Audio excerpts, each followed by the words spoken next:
Good afternoon, everyone. Sorry for the late start, but the labor meeting ran over. We took a short break between hearings. This is the second hearing of the day. My name is Gary Pretlow. I'm the chairperson for the New York State Assembly's Ways and Means Committee.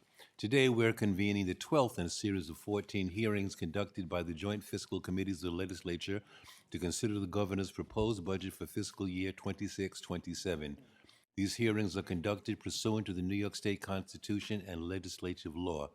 Today, the Assembly Ways and Means Committee, together with the Senate Finance Committee, chaired by the Senator Liz Krueger, will hear testimony regarding the governor's proposed budget that pertains to housing. I'd like to introduce the members of the Assembly that are participating in this hearing. Today we have our Housing Chairperson, Assemblywoman Rosenthal, and with us we have Assembly members Simon, Otis, Levenberg, and Torres. My colleague Liz Krueger will introduce, and Burdick wants to be heard, and Assemblyperson Chris Burdick. Sorry. Oh, good afternoon, everyone. And I am just going to list out the senators who are here with us right now. Senator Kavanaugh, our housing chair. Senator Clear, I believe I saw come. Oh, there you are, Senator Clear. Thank you. Senator May, appreciate seeing you. Again, I'm Liz Krueger, and Senator Weber is the fill-in ranker for Senator O'Mara, who had to leave, and he will introduce Senate Republicans. Thank you, Senator Krueger. We have Senator Jack Martins, who's the ranker on housing, and we also have Senator Matera here as well. And our Assemblyman Fitzpatrick will introduce his members. He's the ranking member on the Housing Committee, but he's sitting in for the Minority Leader today. Thank you, Gary. With me today is Assemblymember Mike Novikov of Brooklyn, Keith Brown of Long Island, and Lester Chang of Manhattan. Brooklyn, I'm sorry. And Dan Norber as well. There he is, he's back. Thank you. Okay, thank you. Here's the rules of the hearing. Governmental witnesses, of which we have one, will have 10 minutes to testify, and the chairs of the Senate and the Assembly committees will also have 10 minutes to ask questions. The chairs of Ways and Means and Senate Finance will have 10 minutes to ask questions. Both entities have the availability of a 3-minute follow-up. All other members will have 3 minutes, with the exception of rankers on the Housing Committee, which will have 5 minutes and no follow-up. Everyone that wishes to ask questions, please be advised that there are time clocks spread throughout this entire room. When you see a yellow light, that means that there are 30 seconds left for your time. Your 3-minute time includes both question and answer. So please don't ask a question when there's 9 seconds left on the clock and expect an answer, because I will unfortunately kind of brace my heart to do this, but shut you down and move on to the next witness. With that, to all participants, well, if anyone needs to register, please do so now to make sure that you're on our agenda. With that, I'd like to introduce our first governmental witness, Ms. Ruth Ann, how do you pronounce that?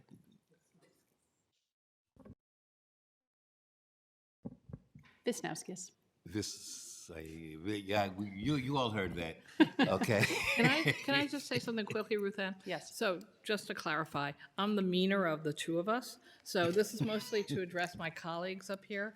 We are starting an hour and a half late, and it's a longer testifier list than we thought it was going to be, which we do want to hear from all of you.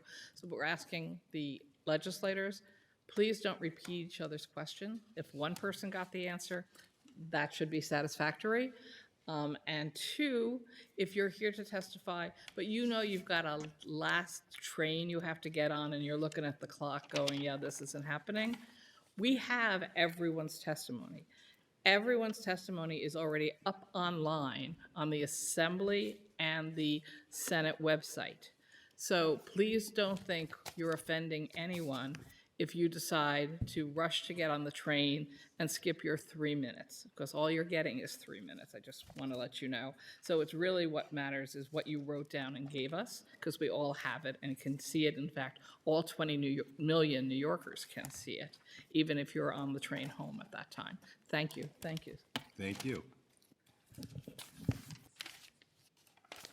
Commissioner? Good. Good afternoon, Chair Kruger, Pretlow, Kavanaugh, and Rosenthal, and distinguished members of the legislature. I want to thank Chair Kavanaugh. Just a quick note of thanks for your leadership in my time as Senate Chair. It has been my privilege to work with you on affordable housing issues. My name is Ruth Ann Wisniewskis. I'm the Commissioner and CEO of New York State Homes and Community Renewal. Thank you for the opportunity to testify before you today on Governor Hochul's fiscal 2027 executive budget and to share progress on HCR's efforts to increase housing affordability across New York State. Over the past year, under the governor's leadership, HCR has continued to deliver results for individuals, families, and communities across the state. We have implemented the $25 billion housing plan with urgency and with focus, and I'm pleased to report that as we near the final year of the plan, HCR will have financed the creation and preservation of more than 78,000 affordable homes, and we are firmly on track to the 100,000 goal. Our continued housing investments strengthen communities. They provide opportunity. They provide long-term stability for all New Yorkers, for seniors, for those who need services to live independently, for families, and for individuals. We make New York a more affordable and desirable place to call home with every dollar that we invest. And as I do each year, I have the pleasure of traveling around the state to see these investments take shape and to stand alongside many of you, senators, assembly members, as well as municipal officials and our partners in the housing community as we welcome residents to their new homes. I can say without hesitation that these developments are making an enormous difference in the lives of New Yorkers and in the communities that make up this great state. And I'm happy to say that our success also goes beyond the construction and preservation of affordable housing. For example, more than 400 municipalities have been certified as pro-housing communities under Governor Hochul's leadership, with more certified each month. The program provides certified communities with exclusive access to $750 million in state discretionary funding. This includes $100 million specifically dedicated to localities to address their infrastructure needs, such as water and sewer upgrades that also support housing development. The funds awarded to date support the creation of up to 20,000 homes statewide. In addition to these capital dollars, certified municipalities were eligible to apply for $5 million in technical assistance grants to support pro-housing related activities aimed at increasing housing supply. This included creating master plans, conducting market studies and zoning analysis, streamlining building permits, and similar actions that give localities concrete tools to grow their housing stock. In addition to our pro-housing community work, I would like to highlight two new initiatives from the past year that we are doing to expand our impact. This year, we established New York's Housing Acceleration Fund. The first of its kind program in the state provides low-cost construction financing to help accelerate the development of shovel-ready, mixed-income rental projects across New York. It was one of the governor's key housing proposals from her 2025 State of the State, and with support from the legislature, it's expected to result in 1,800 homes statewide. This year, we also launched Move in New York, an innovative program to increase new affordable homeownership options for New Yorkers. The program focuses on factory-built housing and was successfully launched with the creation of 3 starter homes sited in Schenectady and Syracuse and Newcomb, the town of Newcomb in the Adirondacks.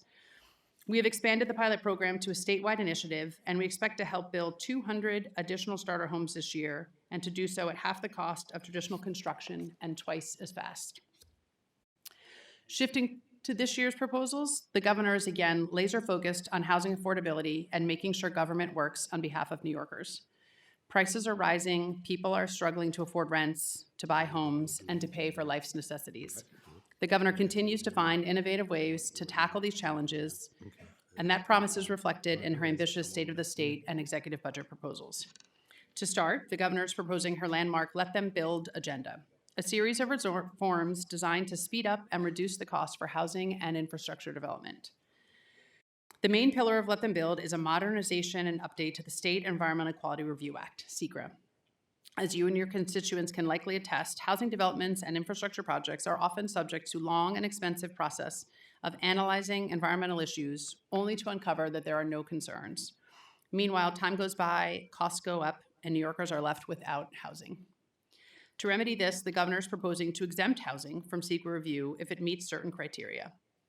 This housing will still be required to comply with the crucial state regulatory and permit requirements governing water use, air quality, environmental justice, and protection of natural resources.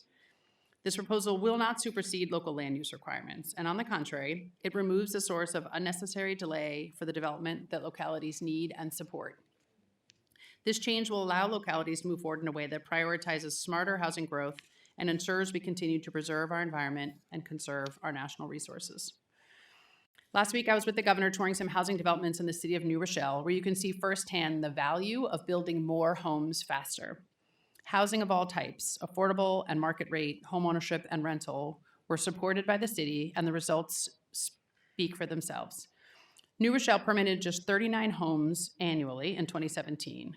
Since 2020, that number has rose to nearly 1,000 homes a year, resulting in a 5% decline in rent growth, and a time when rent growths elsewhere are increasing by double digits. When we build more housing and remove barriers, housing is more affordable for everyone. The SEQRA process today adds more than $82,000 per home in New York City, $35,000 per home in cities like Rochester and Buffalo, $40,000 per home in the Mid-Hudson region, and $45,000 per home on Long Island, according to a report by the Citizens Budget Commission. These added costs drive rents and housing costs up for everyone at a time when New Yorkers can least afford it. As the governor has made clear, she is steadfastly committed to addressing the state's housing crisis and wants to do so by building a wide variety of housing to meet the diverse needs of New Yorkers. This proposal is a critical step to partner with localities in achieving that essential goal. To be clear, the proposed changes do not weaken standards, they modernize them.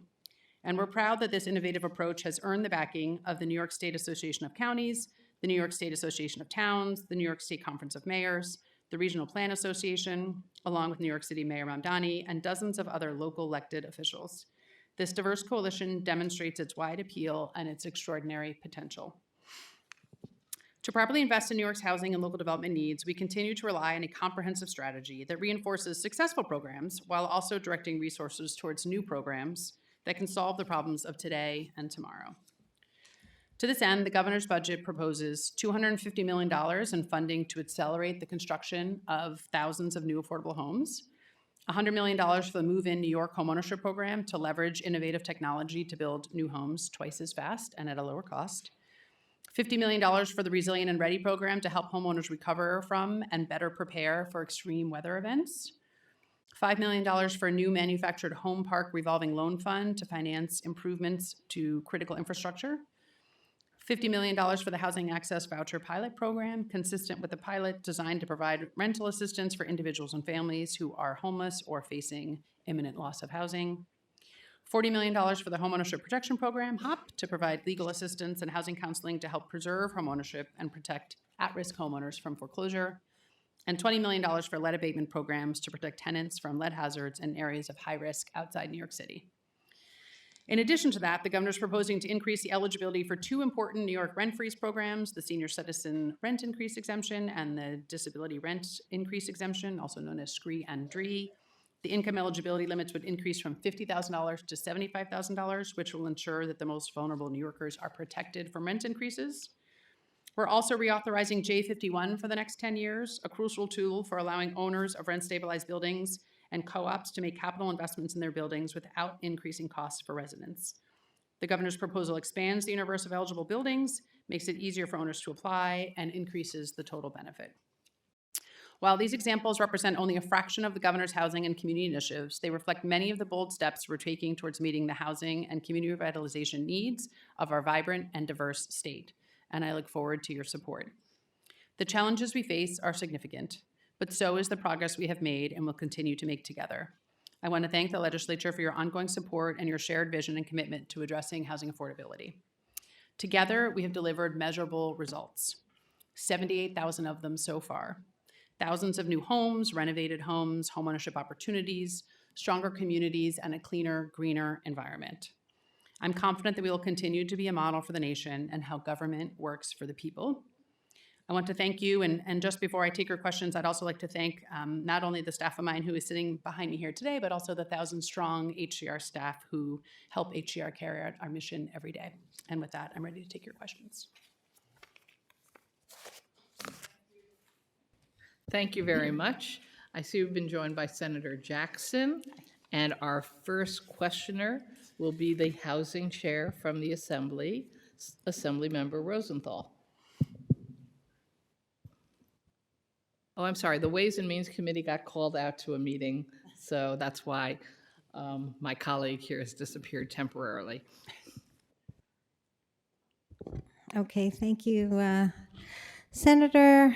Hello, Commissioner. Hello, Commissioner staff behind her. Thank you all for your work. At the top, you mentioned a large number of units, like 78,000. You said preservation as well as construction.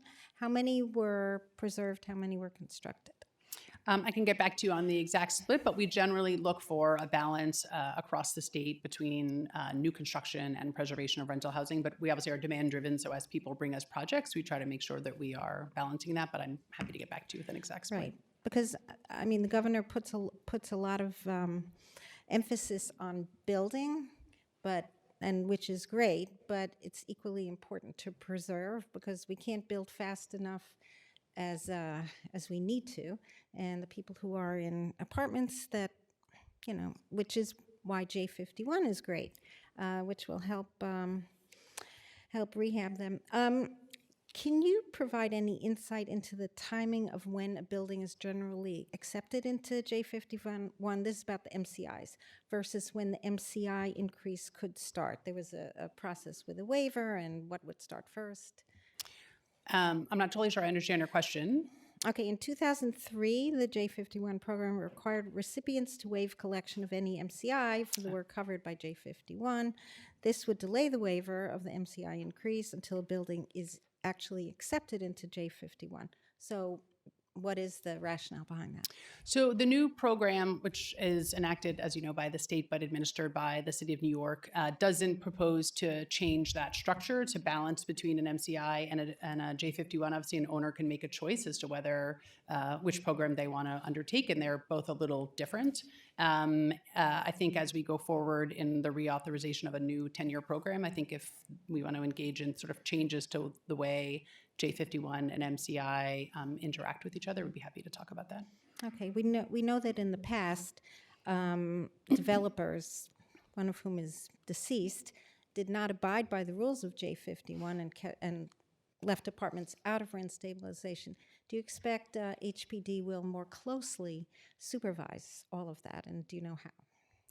I can't really speak for HPD. I would say, however, that there is certainly a robust task force that operates between the city housing agency, the state housing agencies, the Attorney General's office, that is often working on buildings or owners sort of interest to make sure that if there's any sort of patterns or any sort of significant not following of the rules, as it were, that is being investigated, whether it's by HPD or the Tenant Protection Unit, HCR, or the Attorney General's office.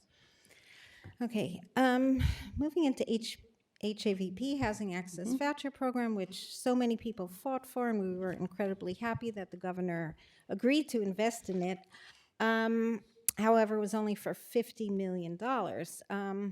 In order for the state to maintain and serve its residents when there's chaos at the federal level, it's critical that we expand HAVP to $250 million.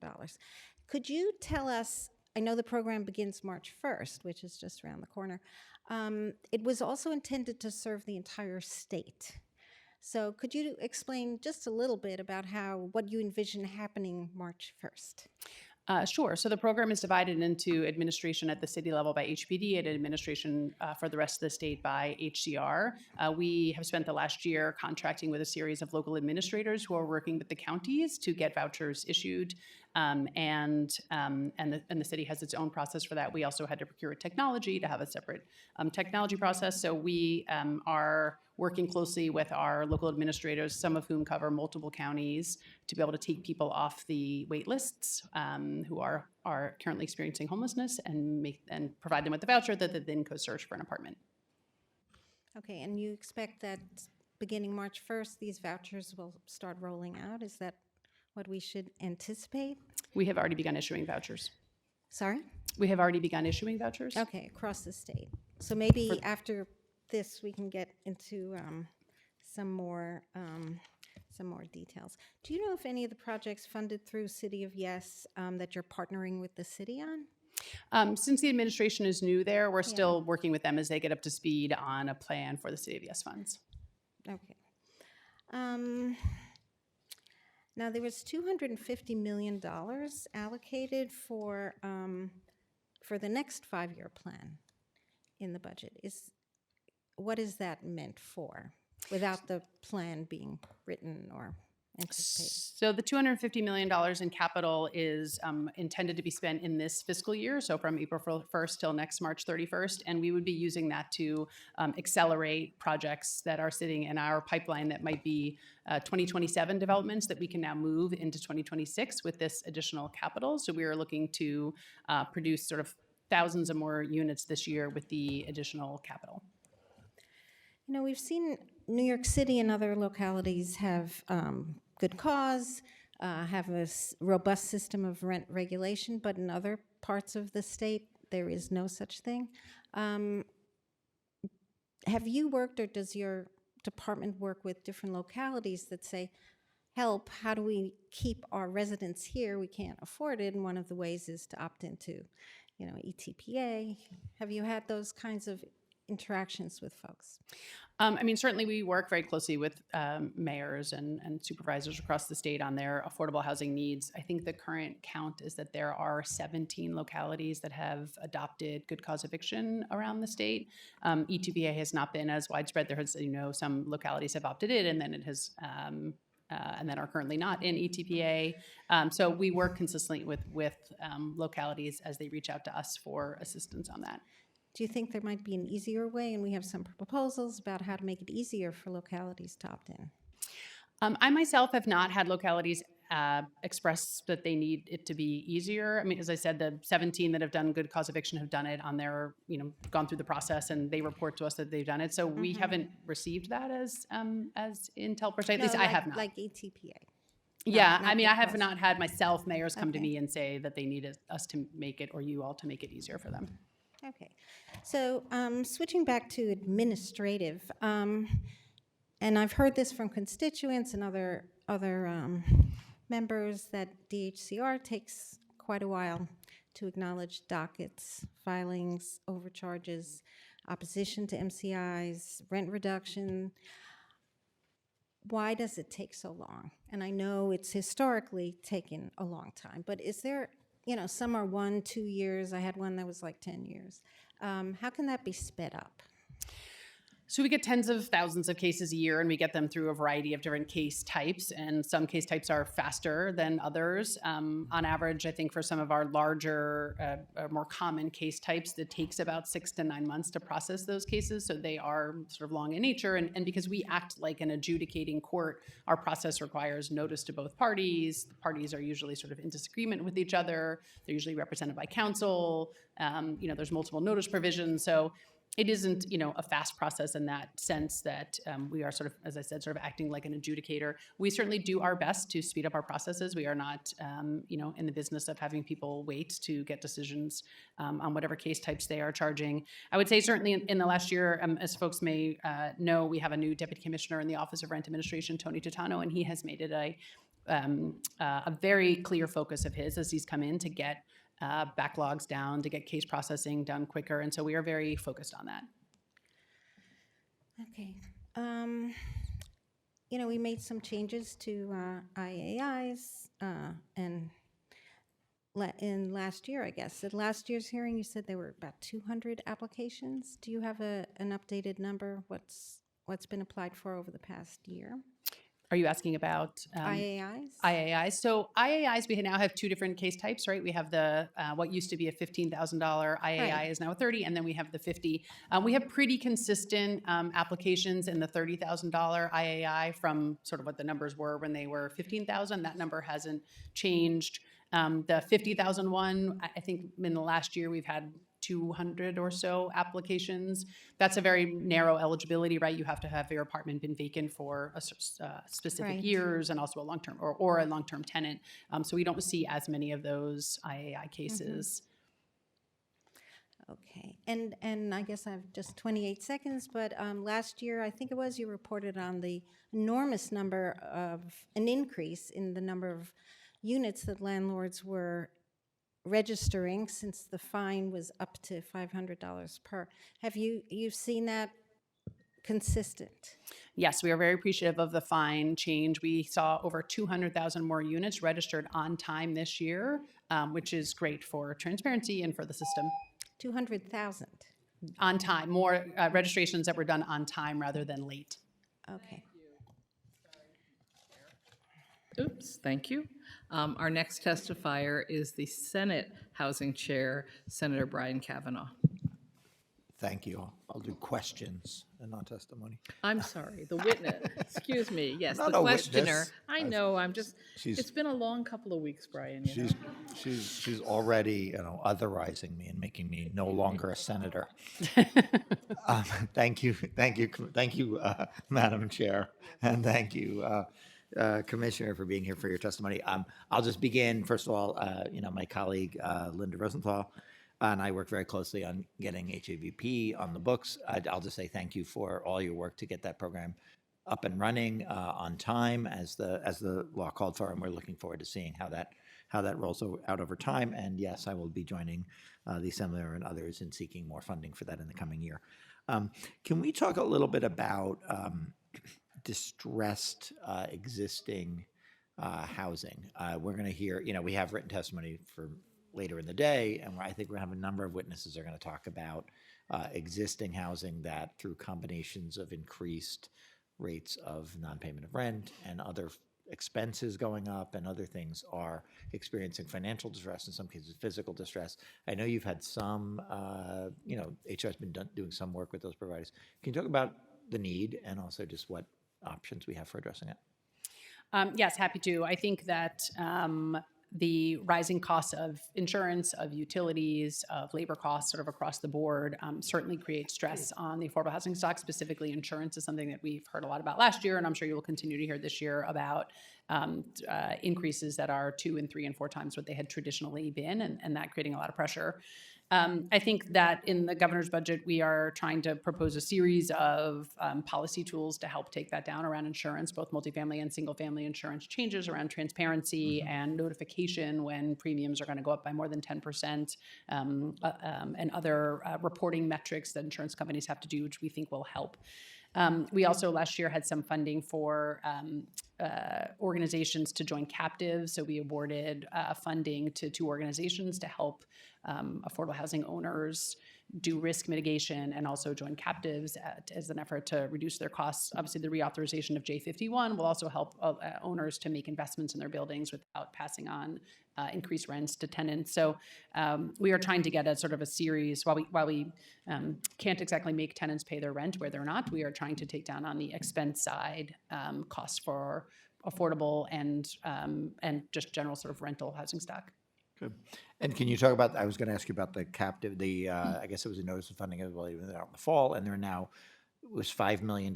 That $5 million has now been awarded. Correct. Are there housing, to your knowledge, are the housing providers that are actually now joining captives as a result of that initiative last year, or is that still kind of in the works? I think that there's probably still more work to do to get owners to sort of make risk mitigation investments in their buildings to be eligible for a captive, which sometimes has higher sort of barriers to entry, and also to pay the premiums that one has to pay to join a captive. So I don't think we've seen it yet, but we are hopeful that as this funding goes out the door, that we'll see that over the course of this year. Good. I want to ask you a series of questions about kind of the pace at which money is going out the door and units, to the extent to which it's been kind of committed. So you talked about the Housing Acceleration Fund, which is that's a revolving loan fund to kind of bridge the gap especially during construction period. It's construction only, correct? Right, and I would note that Senator May has been a very big proponent of that, and perhaps will have some questions. But just you did 18,000. Actually, basically, I think we did 100 million. We did $50 million in New York City, $50 million outside New York City last year. Is that money now committed? Yeah, so we awarded to CDFI and lender partners who doubled the commitment. So we went from 50 million in New York, $100 million fund, and 50 million rest of state to $100 million fund. We've signed agreements with those banks. That we're signing them probably now-ish, and then they will start the process of closing loans. When they applied to us to be a part of the program, they had to give us a pipeline of projects. So we anticipate that once we close on with each of them, that the financings will, happen in short order after that. So we haven't seen any projects close yet, but we're anticipating it. And it's a revolving loan fund. What is the sort of rough cycle during which the money would basically return to the fund? Yeah, I think it depends on the size of the project, but most construction projects that come through our pipeline as a proxy for what happens in the rest of the state would be a 24 to 36 month timeline for construction, and then our funds would get taken out by a permanent loan that a building would have, and then we would recycle that for future projects. And I think I might have misspoken before, but it's 1,800 units Yes. that you've done so far. I think I added a zero there, which Let's would be hope. nice. Right. The governor has a proposal to increase the number of land banks that are authorized in the state from 35 to 45. Can you talk a little bit about the purpose of that, and also the extent to which, I think that much of the money that we've committed, both on the expense side and the capital side, is spoken for at this point. So just can you talk about a little bit about the proposal and how it relates to funding needs of land banks?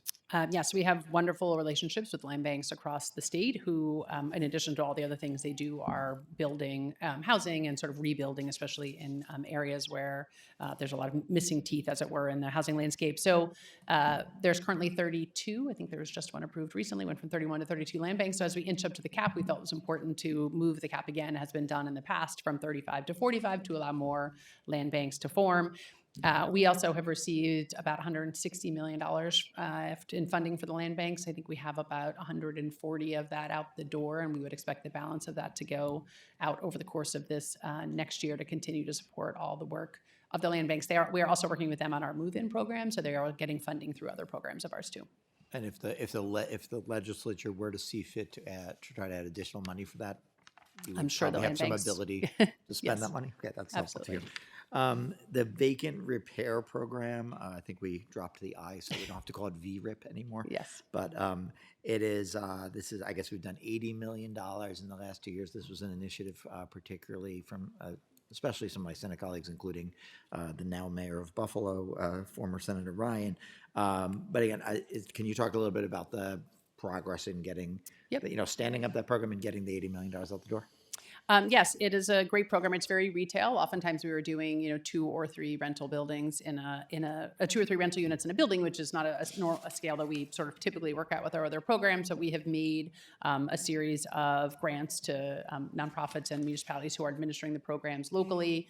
Actually was in Buffalo with Senator Ryan, and we toured some of the apartments above a bowling alley that had been taking advantage of the program. So we still have more funding to spend there, and will take us through certainly the course of the next year. But we are think it's a great resource that before this we didn't have for very small vacant apartments in the rest of the state.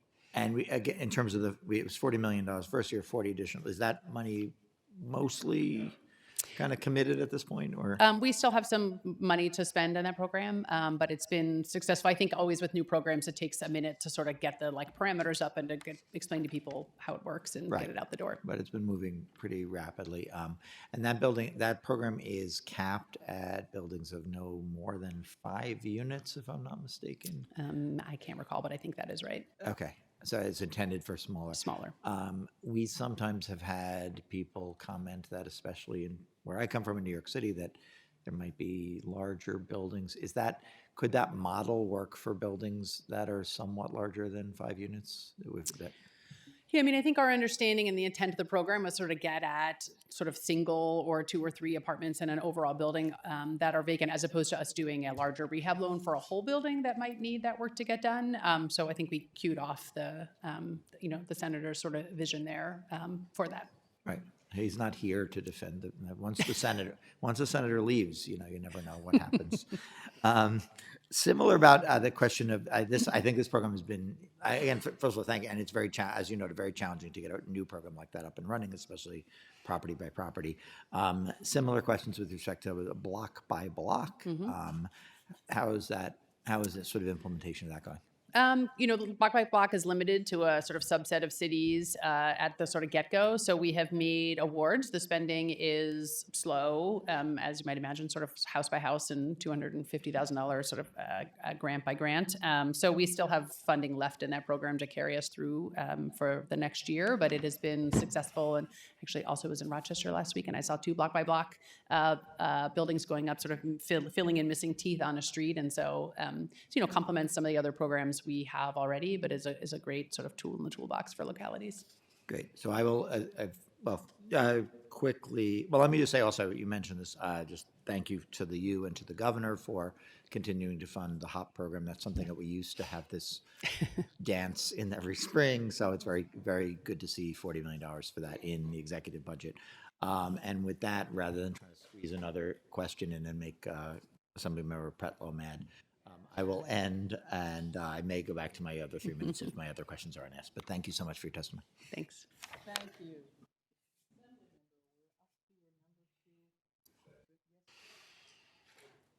you. Commissioner, great to see you. Thanks for Thanks. being here. And I just want to say thank you for everything you and the governor are doing. I think we're moving in a very positive direction in housing, and it's one of her signature issues, and rightly so. I have a question regarding the SECRA changes.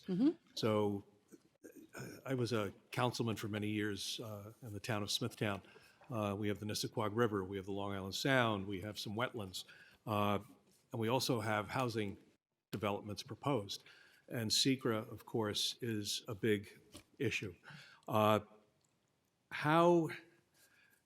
we Smith? Oh, sorry. He's a ranker. 5 minutes, okay. So the SECRA, you don't want to weaken the standards, but you want to modernize them. So can you give me a little more specificity as to what are we going to modernize? How do we speed up this process? And are you prepared for any pushback? Because I think a lot of people who may oppose certain projects are going to say, well, we've had a lot of problems with the CLCPA and, the state kind of bulldozing communities to put up wind farms and solar farms, et cetera. How are we going to address those concerns when we talk about modernizing SECRA? So I think the governor expresses this best when she says she wants the state to get out of the way of localities that are looking to have housing built. Housing that's built in communities is still subject to zoning and to water permits and to wetlands permits and all the things that exist locally that a town would do for permitting and also for review of any housing development. But it means that if a town is looking to do that, there isn't this redundant or additional state process they have to go through, and there isn't the risk of litigation from a third party to create a year, 2, 3, 4 year sort of stoppage that housing being built. So the version that we are proposing here is to take a subset of housing developments and say that they are not subject to the SECRA review. They are subject to all the local reviews and approvals that they would otherwise be. Okay. And then just as the state's housing czar, if you will, can you help me understand how a rent freeze works? How is this going to work? When I hear the remarks by the mayor's new housing czar for the city, it's kind of scary in my view. We have a lot of old housing stock, and we were just talking about MCIs, IAIs, the cost of labor, insurance, et cetera. Everything seems to be going up. It's not getting any cheaper. How is a rent freeze going to work? So the Office of Rent Administration, which is in OCR, in HCR, oversees the rent stabilization system. However, the rents of the million or so apartments in the city of New York are set and managed by the Rent Guidelines Board, and the Rent Guidelines Board is fully appointed by the mayor of the city of New York. So we don't have any oversight of that process, and they have their own sort of statutory process that they have to do to determine whether a rent increase is merit and what that number looks like. So I don't have purview into how they do their process, and the governor doesn't have any appointees on that board. But you can't bend the law of economics here. How I don't understand with so many units off the market now, because it's just you can't even cover the costs of keeping these units open. So we exacerbate the housing crisis. Somebody has to pay for this. So, we see in the news, kind of the mayor holding a gun to the governor's head over property tax increases. Basically, as I read it, it's an admission that a rent freeze, doesn't work. It can't work without making the problem even worse. And when we look at, the New York City Housing Authority, they struggle to provide quality housing, and they're not doing a very good job. So if you're going to freeze the rent for everyone, how are you going to increase the housing supply? Well, look, I think the governor has a series of tools here to help owners of buildings reduce their costs, which is the other side of the equation, whether that's around multifamily property insurance or this reauthorization of J51. So she is certainly putting forward tools for owners to be able to use to take their expenses down, to try to, obviously maintain their buildings in a time when costs are going up, and I think the rent growth is uncertain. Very good. All right. Thank you. Done this. Sorry. There we go. Jack Martin's the ranker for the Senate. Commissioner, great to see you again. Thank you for testifying today. We used the term affordable housing a lot. Certainly did already today. I'm sure we'll hear a lot more of that. Can you talk to me about defining affordable housing in terms of means testing? Is it tied to area median income? And when you're using it, is that what you expect, that it's going to be tied to some measure of affordability tied to area median income?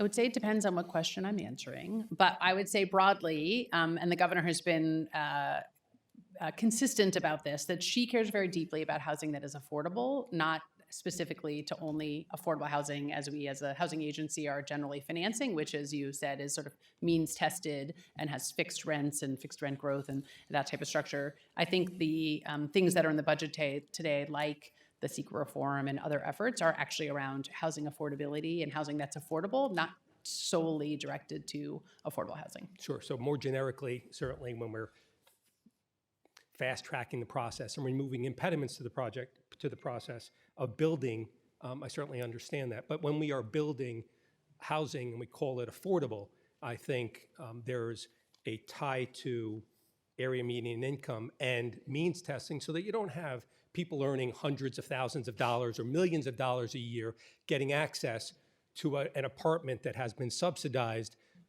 to allow for someone who has less means to be able to afford to live in that apartment. Wouldn't you agree? Certainly, for the housing that we finance at HCR, we are financing housing that is targeted specifically to low-income households who then income qualify to be eligible to live in that housing. So let's talk about that.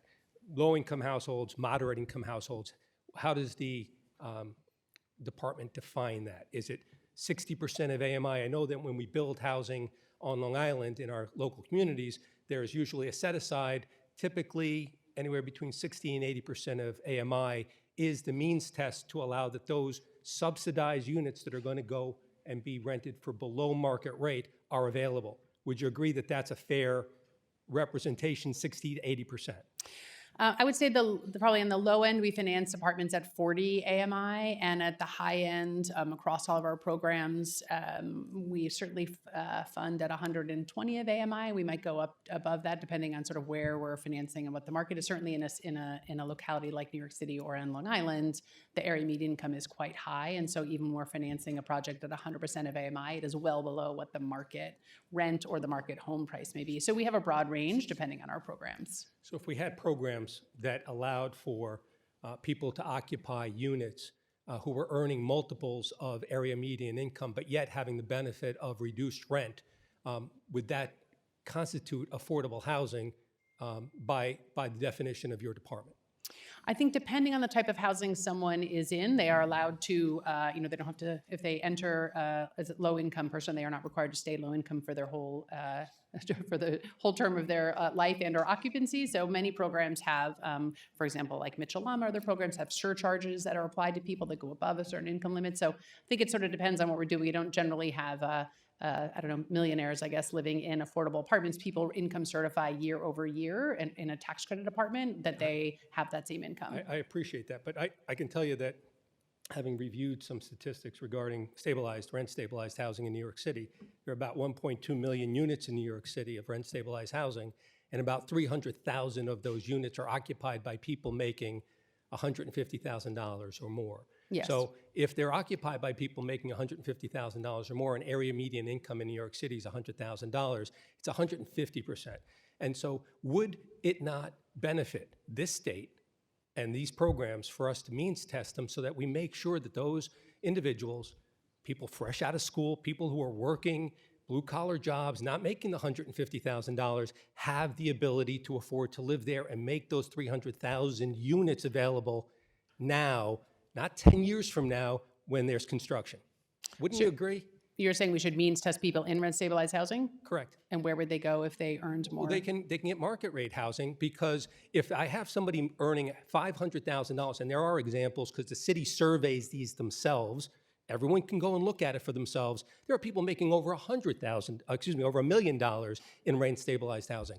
They can afford to get market rate housing and make those units available to people who are moderate or low income, and that's how I feel. Thank you, Commissioner. Assembly. Assemblymember Torres. Thank you, Commissioner. Thank you, Madam Chair. A few questions. I'll just jump right in. I just have 3 minutes. We've heard a lot of concerns from advocates when it comes to the Let Them Build initiative from the governor, in particular that New Yorkers are not going to have any say in building proposals and construction and development projects. Can you lay that out? Is that true, not true? So projects that are, or any sort of housing development in any locality still has to go by any local process. So whether that's a local public hearing for a water permit or a zoning permit or a site plan or whatever exists now, a community board, whatever the sort of the local review would be for any action, those things aren't removed by secret going away. Okay, thank you. I similarly have a lot of concerns around insurance, which I know you've discussed a bit. There's also, and in the Bronx, it's gone up over 100% over the last 5 years in particular buildings. And for me, we've seen a lot of source of income discrimination as well. It's been well documented in several reports. Section 8, City FEBs, those buildings that have these vouchers are being refused outright for insurance, or they're being charged, way up. Are you tracking this? What's your assessment? Because I think we've seen lots of really great reports, but I don't have a sense for the scale of how this is happening. I think it's just to divide those into two. I think on the insurance side, we certainly are tracking insurance rates for our portfolio and have been engaging with DFS over the years and had a study that came out, and we'll continue to work with them on increases and how do we mitigate them along the lines of some of the proposals that are in the governor's budget this year, transparency metrics. If you're getting a 10% rate increase, you have to explain why, and the owner is entitled to that. If you're making certain types of risk mitigation investments, you should get automatic reductions in your premium for that. So I think those types of things help on the insurance side. On the source of income discrimination, we work really closely with the Division of Human Rights, and we have a team of staff over there that works to make sure and takes in complaints, as it were, from, and does a campaign to make sure people are aware and they know that it's available, that if they are having feel that they are being discriminated against based on a Section 8 voucher or a FEPS voucher or a HAVP voucher, that they have a place to go and they will get a call back, and that case will be investigated. Thank you. And in my last 30 seconds, Michelamas, I have several Michelamas in my district, and I'm really happy to see the expansion for SCREE and DREE, and wondering if there's any other hardship protections for those that might have lost their job or other mechanisms for hardship protections for others at Michelamas. I mean, those are the two main tools we have, the SCREE and DREE, but I think we're always happy to support both co-ops and rental Michelamas to make sure that they can remain as affordable as they can be. Certainly for our portfolio, sort of on average, our Michelama portfolio is affordable to about a 40 AMI household, which is, a great spot for affordability. Thank you. Thanks.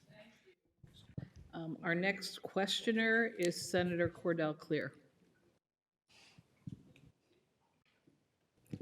Thank you. Good afternoon, Commissioner. I'm going to jump right into it, too, because we only have a limited amount of time. A similar question has already been asked about the city of Yes. I know that you said the administration is new, but I just want to know, does the state have a tracking mechanism? Are we tracking the spending and measuring the impact of City of Yes? Yeah, so it is not being spent yet until we coordinate with the city and have a plan into DOB for the fund. But it will certainly be tracked. Okay, thank you. And can you provide an update on how many supportive or affordable units have been constructed or preserved by the previous 5-year plan to date? If you don't have it now, you could tell us later, but. Sure, we're at about 78,000 units today for total created and preserved against the 100,000 target. We're going into the last 5 years. We have financed, I think, a little north of, or plus or minus 7,000 supportive units as part of that, which is sort of part of an overall commitment supported largely by the Empire State Supportive Housing Initiative, ESHI, which provides rent and serviced dollars to those buildings. Right. And with threatened cuts to Section 9 capital funding for NYCHA, what can the state do to ensure adequate maintenance and preservation of the city's 300-plus complexes? I mean, I think the governor has been fairly clear that it's impossible for the state to fill the budget hole that the federal government is proposing to create, whether it's on housing or healthcare or anything else. That said, we work very closely with housing authorities across the state. In addition to NYCHA, the governor's consistently had capital funding in the budget that is made available to NYCHA to do elevators and roofs and capital repairs on those buildings to make sure that they can stay habitable.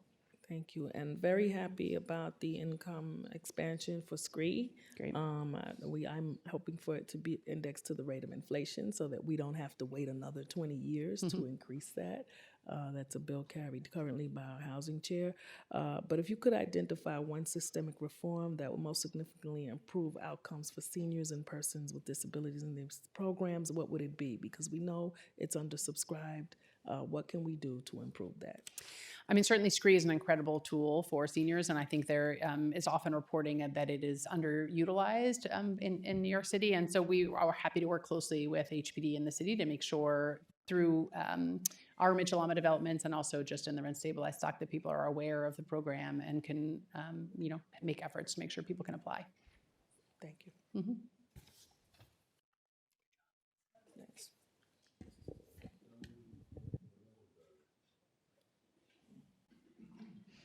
Thank you, Commissioner. I'm going to just start with a question sort of directed towards our seniors. How is the state working to better support older adults who live in existing affordable senior housing, but may need assistance in accessing the services and resources that are available to them in the community? So certainly for our, sort of HCR finance senior developments, we oftentimes there is a nonprofit partner who is working to connect seniors to services, and with the states, also with the ESHI program, a lot of the buildings that we're doing that have senior populations in them are for frail elderly. So it's really more enriched services for people who need help with more than 2 daily tasks. And so that has been really successful for us in the development of our senior housing portfolio to make sure people have access to services. I mean, have you considered like a resident assistance program that would be in available for some of these buildings that where we have our seniors in affordable housing? Is that something that you've considered at all? And if so, do you have any idea what that expense might look like and how we could support it? No, certainly it's probably something we could coordinate with the state's Office for the Aging on and take a look at sort of what they think an appropriate sort of size and scale for certainly, we believe there's, a fair amount of supports in the buildings we regulate, but obviously there's a lot of naturally occurring senior housing too, where that might be a benefit. So we'd be happy to have that conversation. Cool. And then Pro Housing Communities program, great to see that there's 400 approved communities and that's ever expanding. How is the money for the improvements getting out the door? And if so, is that something that that is actually going to be expanding as to the extent that it needs to be, especially for our communities outside the city? We're really excited about the uptake of the 400, a little over 400 certified communities represent about 70% of the state's population. So we really are hitting a big sort of footprint. The dollars through the different, whether it's through ESD or DOT or DEC, have continued to get awarded and got the door. It takes a little time, obviously, for the RFPs to go out and people apply and they award and go into contract. So it's not a sort of a short, and then, if it's a water project, it has to get built. And so it's a really long game, which is, in a year-by-year world can sometimes be hard to navigate, but we're really excited that funding, we still have available funding that will continue to go out across those programs to support the communities. Thank you. And then my last question is, was this the question? No. How is the state helping Mitchell-Lama buildings transition to clean energy systems without placing the financial burden on residents? Yeah, so we have a series of funding programs that we're using, whether it's we have what's Climate Friendly Homes Fund. We have a series of pots of funds that we are looking to provide existing buildings who are making the transition to pay for capital costs for that type of work, which includes Mitchell-Lamas. Thank you. Oops, thank you. Next up is Senator May.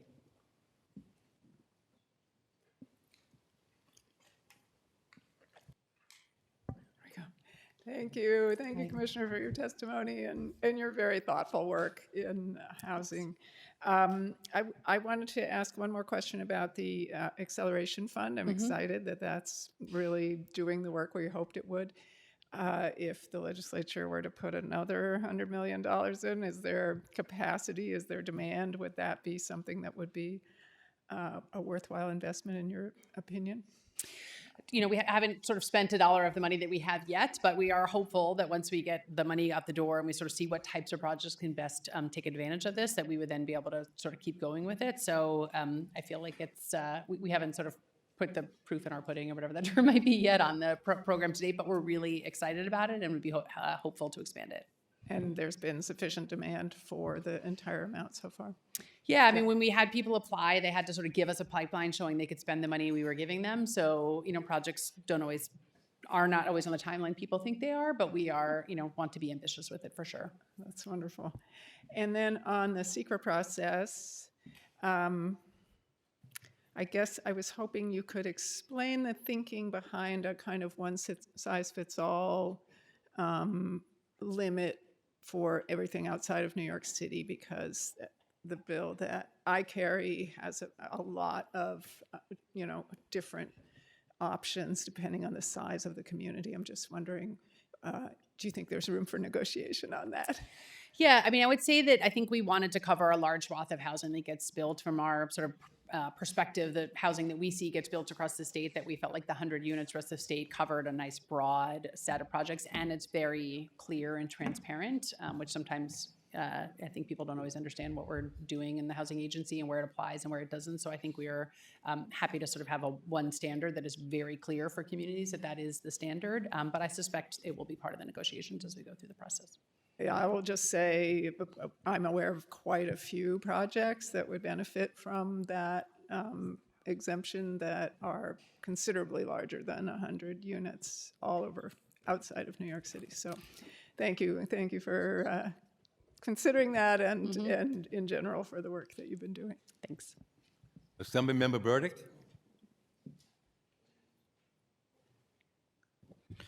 Thank you, Chair Pretlow and Kruger, and thank you, Commissioner, for your great work.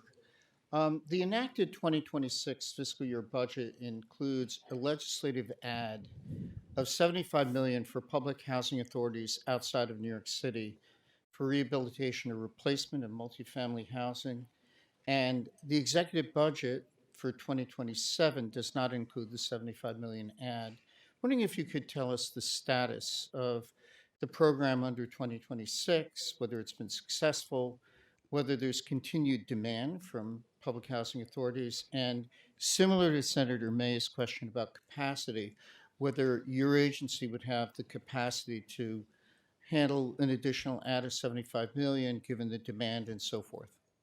I would say we've had tremendous success investing in housing authorities across the state. It is really, I think, one of the hallmark things we've been able to do is really transform what is often a very old housing stock in communities all over the state into brand new housing that can now be in good repair for the next 30 and 50 years.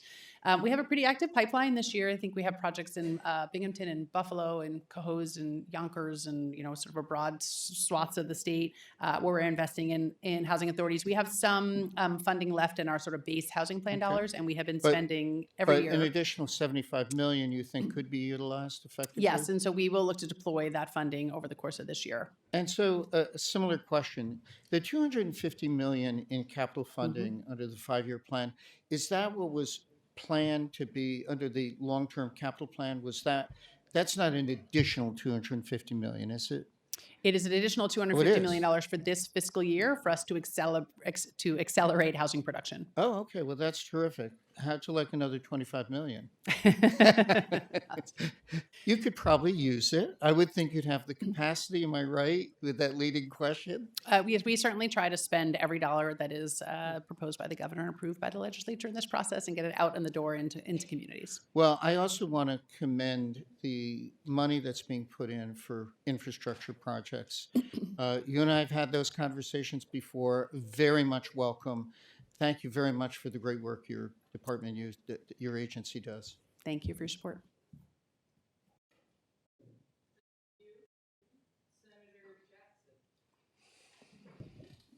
Thank you. Hi, Commissioner. How are you doing today? Good, thanks. How are you? Good to see you. Thank you. I'm looking at your statement. I came a little late. I am concerned about the total amount of deductions in this budget.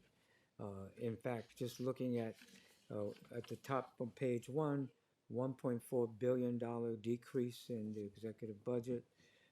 A little further down, $415 million. Budget excludes that.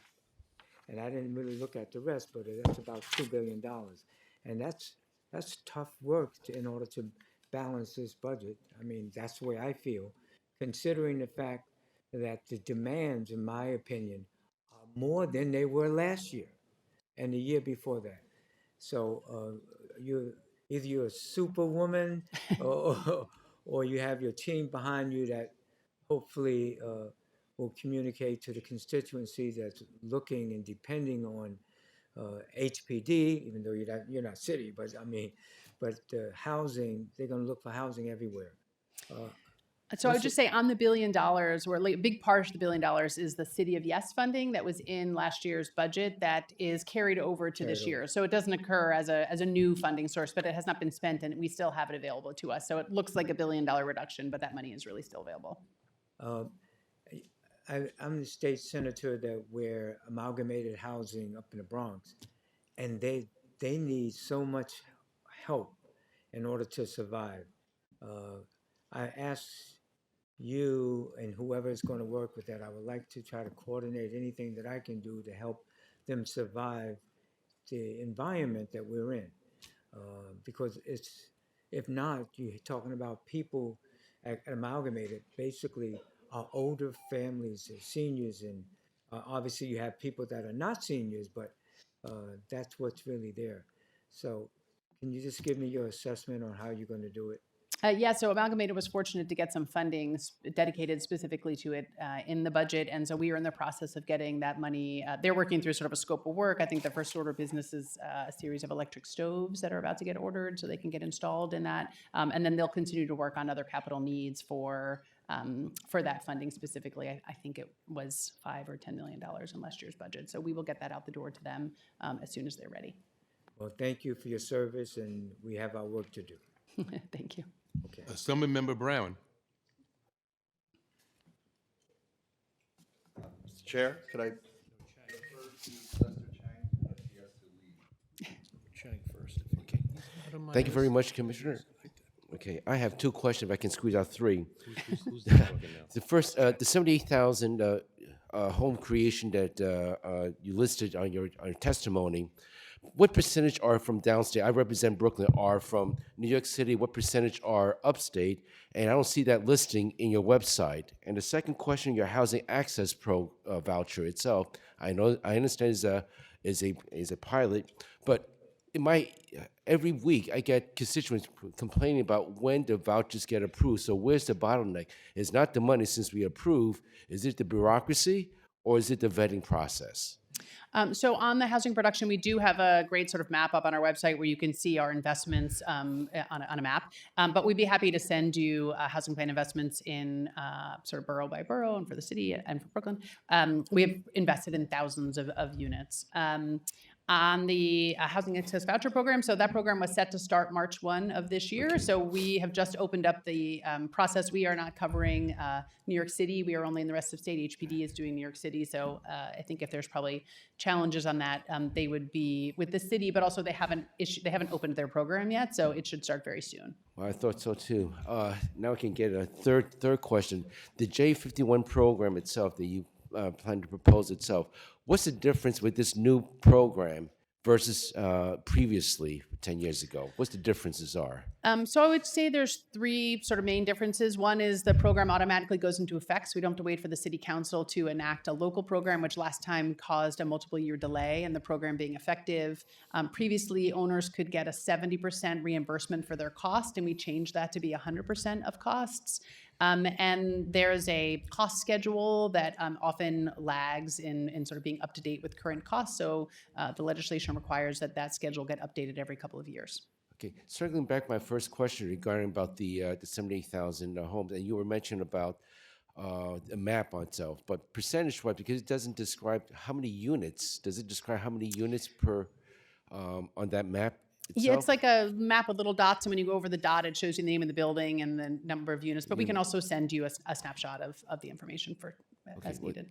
Well, that's all I have. Thank you very much, and thank you for being here. Thank you. Thanks. Thank you. Excuse me, we have Senator Helming. Thank you, Senator Krueger. Commissioner, how are you? Good, thanks. And I apologize, I did not hear testimony. I was on the Senate floor, but I do have a written copy and I will take a look through it. And I'd also like to extend an invite to you that when you're in the Rochester area, my district is all around it. Would love to have you take a look at some of those more rural communities and the challenges that we're having. I know we all care deeply about housing that's more affordable for more people. And as my colleague just said, it feels like the demands are much greater than they ever have been in the past. And in addition to the regulatory challenges like seeker, what we're seeing is the challenge where I literally in my district have builders who have walked away from residential projects or have put them on hold because of a lack of electric capacity. Mm-hmm. So the all electric mandate is not helping us in certain areas meet the needs for more housing. Has there been any discussion about walking that back or modifying it in some way? I mean, for our part, for the buildings that we're financing at HCR, all of our new construction is all electric, and we are coordinating with PSC and other localities to make sure there is sufficient capacity for the demand that we're creating. So we haven't had, so we have been fortunate, I guess, in the new construction projects that we have done, that we've been able to make that conversion, and also, exploring geothermal and other types of non-sort of carbon neutral systems that can help relieve the grid. I'd love to have a discussion with you about prioritization of electric capacity too, but since I only have a minute, less than 30 seconds left, I want to switch gears. One of the programs that I have heard from people in my community that's been very successful, it's the New York State Farm Worker Housing Loan Program. Mm-hmm. And again, we're seeing investment in our state, Chobani, Cuga Milk Ingredients, so many great dairy programs, Fairlife. Has there been any discussion in order to meet the growing demand of our farmers for more housing to add additional funds to this program? So we got some additional funding last year, which was sort of combined with our based funding, and which was great. And we've done about 17 loans in the past year. So it's a sort of steady program for us. We work with Farm Credit East as the lender for that, but happy to sort of talk more about where there's opportunities to do more there. Yeah, I think a lot of the organizations are asking for an additional $10 million in funding and also to raise the minimum cap. Right now, it's my understanding it's for each loan, 200,000, which we all know in this climate, in this environment, it's tough to do anything. So raising from 200 to 400,000, is that something that could be on the table? Yeah, I think we'd be happy to look at sort of what we're doing to date and where we see a need for an increase. Okay, I'm about to run out of time, but the work with the housing authorities, I just want to say that I think they need help. I'm hearing a lot of outreach from housing authorities who are looking for assistance for their tenants who can't afford to pay their utility bills. Okay. Assemblymember Novahoff?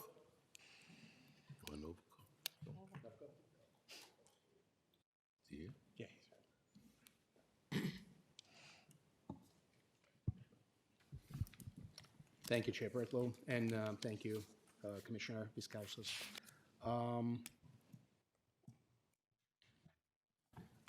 First of all, do you believe we have a housing crisis in New York State and in New York City?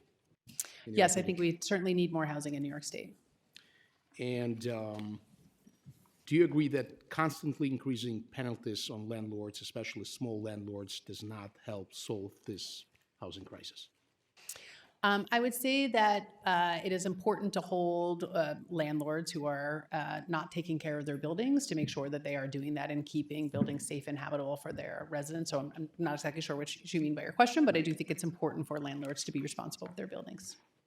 Can we have different approach? Do you think it makes sense to have different approach to small landlords than the big landlords? Because they're completely different. Sure. I'm not so sure if you're referring to a specific law or a specific provision of some Just sort. in general, just asking in general. Just Sure. interested in hearing your thoughts on it. I mean, I think all landlords need to be held responsible to make sure that their buildings are in good condition. So I'm not sure we would hold a different standard of building habitability, whether the landlord owns a large building or a small building, if that's what you're asking. Yes. Yeah, no, I mean, I think all landlords need to keep their buildings maintained, and they can't have leaks, and they have to have their systems, their heat, per whether you're talking about in New York City or rest of the state, making sure buildings have heat and. But like when the small landlord that has 1, 2 apartments does not receives rent, he cannot do anything about renovating, about keeping up with the apartment. The big landlord, which has hundreds of apartments, thousands of apartments, it's a different story. So how can we divide those two? Because in my district, I have so many small landlords that are complaining that they're not able to keep up. Mm-hmm. I mean, I think certainly we're happy to work with small landlords where they need assistance with loans for renovations or for, other types of capital investments they need to make in order to drive down their operating costs, which is oftentimes, something that can make a building unsustainable is that the operating costs exceed the rental income, but sometimes that can be stemmed by sort of proper capital investment. So we're happy to work with small rental owners on that type of project. Thank you. Since I have a little time, J51, what is the monthly rent that would constitute a affordable housing unit under this proposal? So in order to qualify for the J51 benefit, the apartments in the building, half of them have to be affordable at an 80 AMI rent. So that's has been the sort of the standing since the last program for eligibility. Thank you.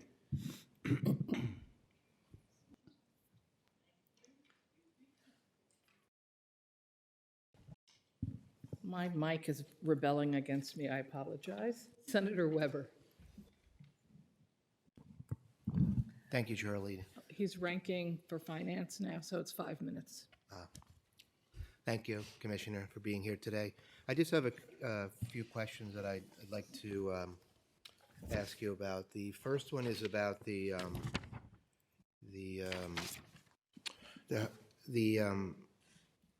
final report that was issued and posted to the HCR website when you were appointed. Could you just talk about some of the findings that were in there and some of the recommendations? I'm sorry, which report? The, the Housing and Stability and Protection Act 2019 established a temporary commission to study the impact of the legislation, and that was posted on the website. Yes, sorry, this is from a couple of years ago, so I wasn't Sure, as I'm familiar. sorry. Yes, Yep. that's okay. We were required, I think, perhaps in Part M of that legislation, to have a task force that created a series of, that looked at the sort of statewide housing, and it was I think a group of people who felt that at the time that they were doing this work, much of the data was around evictions, was skewed by COVID. So I don't think the conclusions in the report are, I think they felt they maybe were not as conclusive as they would have liked them to be because it was being done during and sort of post-COVID. Okay. Switching gears a little bit, in terms of the CEQA proposed changes in the governor's executive budget, has anyone done a study in terms of what we can expect in terms of new housing by region within the state, upstate, downstate?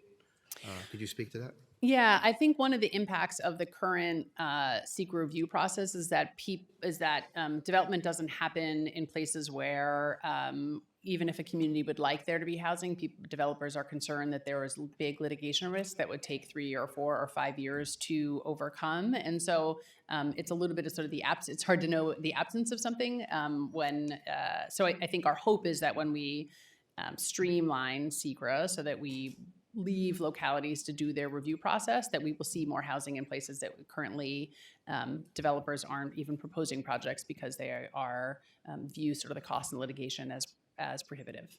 Right, but do you see the increase in housing in kind of the suburbs, rural areas, more in the big cities? I mean, this is really around localities. It's sort of the state getting out of the way so localities can build the housing that they need. So I think that's sort of a locality by locality decision and will probably play out that way. Okay. And my final question is, and it may have been asked earlier, but I wasn't here, but the status of the adoption of the Housing Access Voucher Pilot Program outside of New York City, and what are the amounts expected to be committed to the program in this fiscal year in New York City and outside of New York City? So the funding and the vouchers for that program kind of track the homelessness populations in the two parts of the state. So we sort of think of it as like a 1/3, 2/3 split, where 2/3 of the funding and the vouchers will be in New York City and 1/3 will be rest of state. Okay. And I do have one final question, just to pick up on what Senator Martins was kind of exploring earlier in his questions. In terms of rent stabilization, in terms of means testing, is that something that that you would consider or be in favor of, or have further conversations about to really free up what I think what he recognized and said would be housing that's immediately available for people? I think I would say two things on that. One is obviously means testing 1 million apartments in the city of New York is not a small task. And I think if the outcome of a process is to, evict people from the housing they're in, the city of New York currently has about a 1.4% vacancy rate. So there is nowhere for people to go. So I think it would certainly be challenging. Okay. Thank you. Thank you, Assembly. All right, Assemblyman Norber. Thank you, Commissioner, for being here today and for answering all the questions. In my district, I have a lot of landlords. Some are bigger landlords, some are smaller landlords. Many of them are actually like mom and pop landlords. They save their whole life and they have like a little house or they have an apartment and they're just renting it out. There are instances in which there's going to be a dispute with tenants. It could be due to negligence, it could be not. It could be on both sides of the issue. So I just want to know what you recommend. I tell my constituents, these landlords, when they're stuck in maybe a couple of years in courts on these disputes, in the meantime, they're not getting paid rent, which is fine, legal, whatever it is. But some of these landlords, they spend their whole lives saving to buy these little homes. And that's what we're dealing with a lot of times. And I feel like was presented before, that we kind of lose the ball on terms of the big, huge landlords in the city and these guys that are just trying to get by. So what would you recommend I tell these people? I mean, certainly I think one of the things we see as a cost driver for all landlords, but it would impact small landlords too, is the what has been sort of a very rapid increase in the cost of insurance for small buildings. And so I think the governor proposing a series of mitigations to try to drive down the cost of insurance will help on the expense side for those building owners. I think that small building owners are, to your point, are in the same boat as large building owners, that when tenants don't pay rent, they have to go through the court process. Oftentimes rent is put aside and then gets paid at the end of that process, and it can be very long. But that is the system that we have. All right. And in terms of squatters, is that something you hear about a lot? Is that an issue that comes up? Because also many of these landlords are not protected from people just breaking in and claiming the domicile. Yeah, that's more of a municipal issue. It's not really, we don't have any sort of state regulatory authority over squatters, but we certainly in the city of New York and in sort of any locality, that would be sort of in the purview of the local jurisdiction. All right, thank you very much. It's me. Thank you. I guess I'll go next because I think we've gone through the other senators. I have so many things I could ask, but I'm not going to because I'm the one who said we're not going over every topic tonight. But there's been so much discussion about, which I think none of us disagree on, we need to build more housing fast, right? We can't do it all by just rehabbing the housing we have, even though we also desperately need to keep the housing that's older, stable, and affordable, and we can't let it collapse. So we have to do that, but we also need to build new housing. So I'm sort of intrigued with the governor's approach to the SECRA proposal because I do prefer Rachel May's bill. So I'm hoping that we end up with that version because I think it does give us more flexibility that factors in concerns for environmental standards as well. But it also allows individual communities to work through. I think perhaps the mistake in the governor's proposal for expanding zoning for housing a few years ago was it didn't factor in one size doesn't fit all, and I think Rachel's approach does a better job at that, and I think that's what we all want.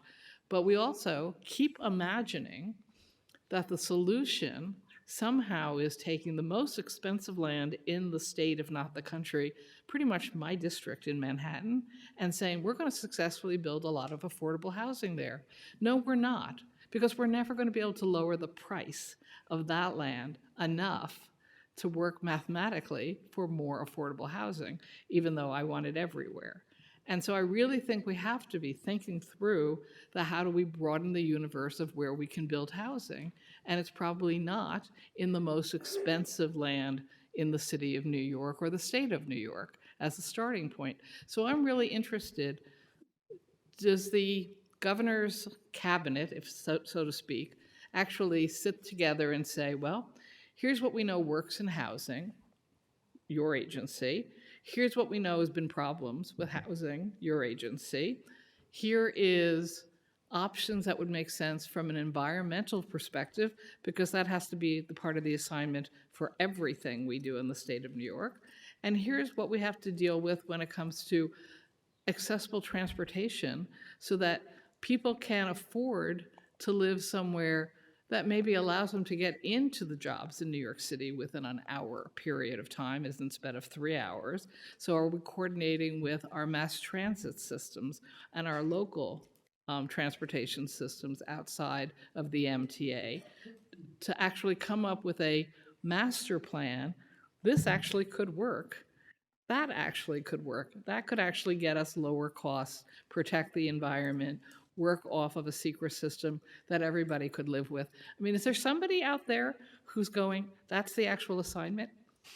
I would say, it's a very complicated question. I would say that certainly in the city of New York, we work closely with the city agencies as well. I mean, as you know, city planning and the city's economic development agency and the city's housing agency, all, whether it was through the city of Yes for housing or other sort of rezonings, spend an enormous amount of time and effort looking at transit, looking at jobs, looking at housing, and have obviously created that framework for changing zoning across the city to allow for a little bit of housing in every neighborhood or whatever their sort of that tagline was. So I would say we don't master plan at the state level. We coordinate with localities who are looking to have housing built and who are looking at transit issues, and certainly, bring the force of the state agencies. For example, when we're in Syracuse and looking at the I-81 project, the governor is bringing together all state agencies and sort of all hands on deck approach. That's been true for Micron also, that there's a very much an all hands on deck approach across state agencies that touch those.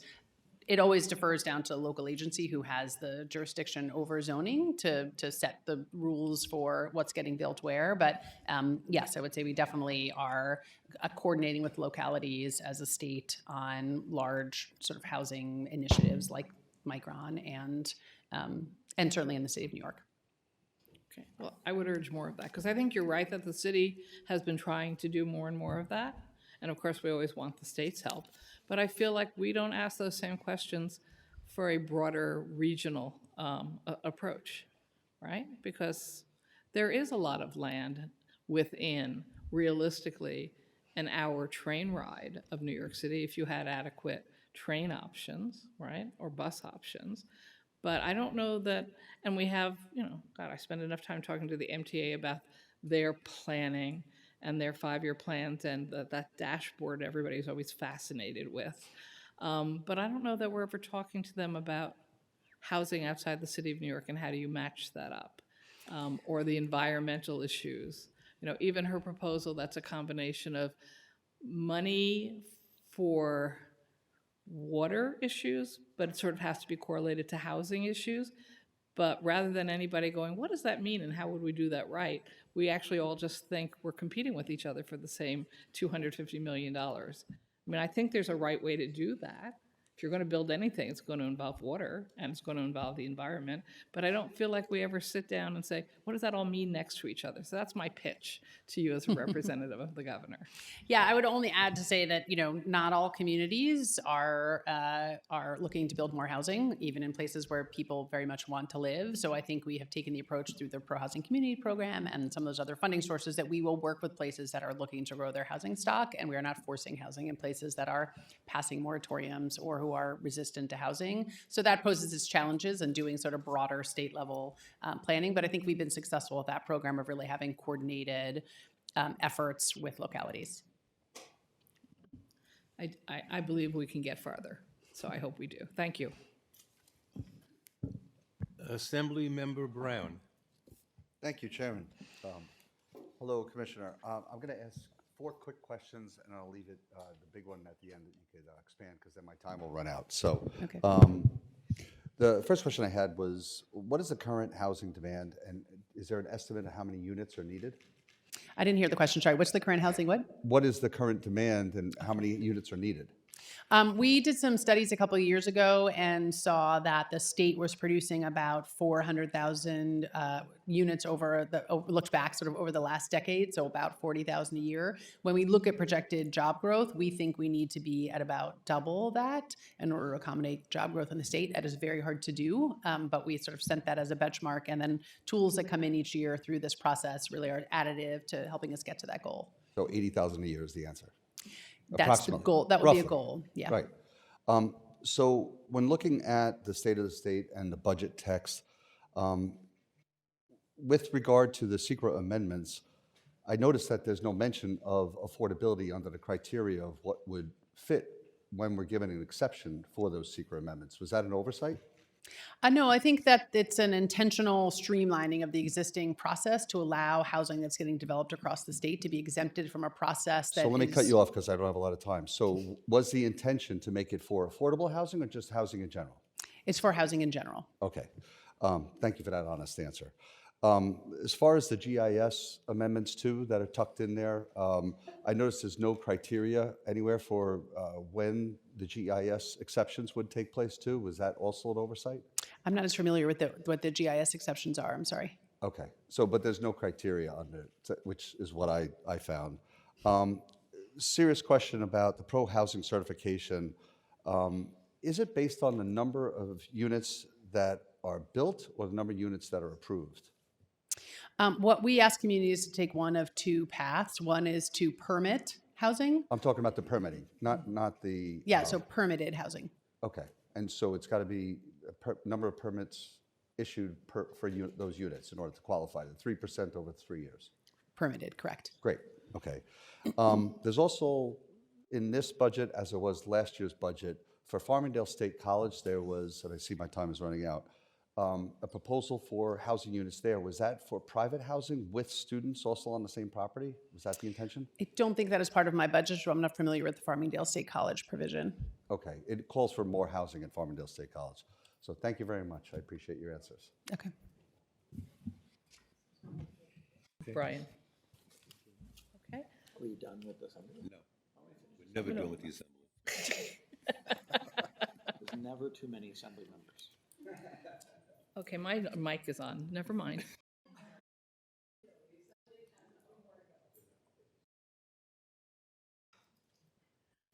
Okay, Assembly Member Lucas. Assembly Member Kellis. I'll go whenever. Thank gosh, we never got in.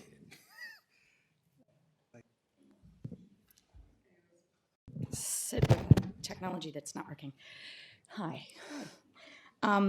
So first question, in the past, we have, INHS in my community, they were awarded an LGBTQ affirming senior housing funding for helping low-income seniors to age in place. The next round's supposed to come out in September. Is that going to be renewed? I'd have to check on that. Okay. I would love to know because I know the need is great for that. So that would be fantastic.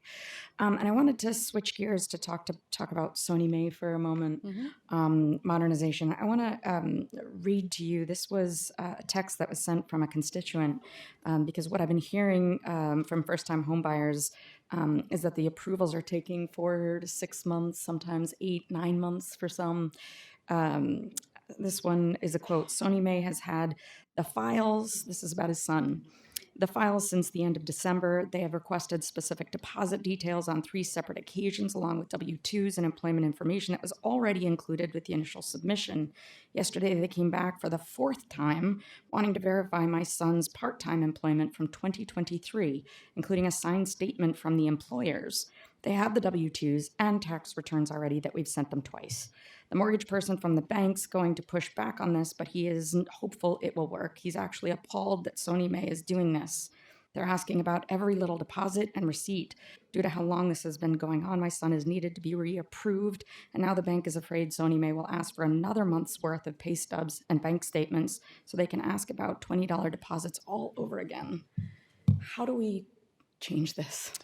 Well, so remember, I would certainly say you can always reach out to me when you have very specific constituent issues and we can track them down. Obviously, I can't speak to that case specifically, but we do have very This is an fast, example. Yeah, we have fairly fast, traditionally turnaround times. A Sony May borrower goes into a bank, right, and completes a process, and then it comes to us and we buy the mortgage that's been approved So by the I've heard that, but I bank. guess I've heard about this a lot. So I'm wondering if there is any internal process that's happening to try and streamline it all. And if there isn't right now, I'm happy to work with you on it. Yeah, look, I would say we do about 2,000 mortgages a year. So we'd be happy if there are sort of use cases like this that are coming up that are particular. I don't know if there's something about There's this a one there's that's a bunch. So just really quickly, I wanted to add about the seeker. As you may know, Rachel May and I have been working on this for a really long time, and it was important that we do a careful balance of stringent environmental protections that are streamlined, but also make sure that it's infill. The language that we had included about requiring that it is urban infill was taken out. The stringent environmental protections were taken out. Allowing for diversity of scale was taken out. Do you think that these will then create the balanced environmental protections and affordable housing we need in like infill?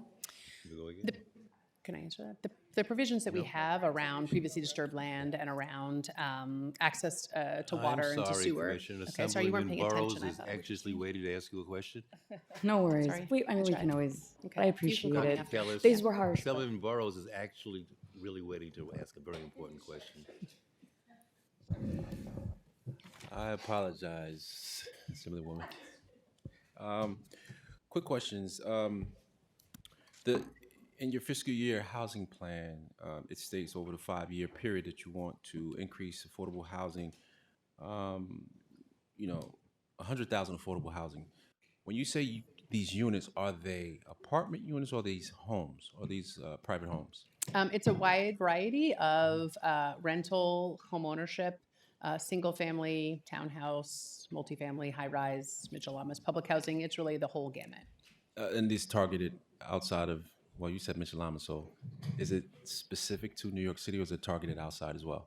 Assemblymember Mitchell-Lamas are statewide, so we have those in every corner of the state. So it's really statewide. Okay. All right. So, are you targeting, or would you like to highlight some ways for mid-sized municipalities experiencing housing shortages, ways that we could find extra grant opportunities for those municipalities? Yeah, so we have crafted over the course of the last 5 years a series of programs to get at just that, because we don't want to have a sort of a one-size-fits-all housing option. Everything doesn't have to be a multifamily building. So we have a small rental development program that gets at projects that can be 10 to 40 units in size. So we have, and probably 5 or 6 others of those, and we'd be happy to talk to you about. We really try to tailor our programs to sort of every scale of housing that localities might need. Okay. So, everyone's experiencing housing shortages, especially I know I am in Nassau County. What tools can housing financially viable in markets where the rents may not support that? And then I have one more short question after that. So, you're saying, what do we have for localities where the rents are low or are high? I wasn't sure I understood. Well, the rents are low. We won't support developing these buildings for people that, Certainly that is sort of our program's sort of gap that it's trying to fill, is that we go in and provide capital to pay for the cost of buildings where that cost is too high for the low rents that the locality may support. So we have our tax credit program that often is providing affordable housing in places where rents are low. Okay. So last question. In growing regions like Buffalo, Rochester, Albany, the capital, Nassau County, where is my district, where do you see we need to focus legislation on the issue of trying to press to see where you may see there's an issue where we could help out at the state level to rectify the situation where there's a housing shortages? I think that the governor's proposal this year around seeker reform and the state getting out of the way of localities who are looking to build new housing, whether that is Nassau or New York City or Westchester or the rest of the state, I think is a key part of getting housing built faster. Thank you. Thank you. Assemblyman Palasamo. Yes, good evening, Commissioner. 5 o'clock.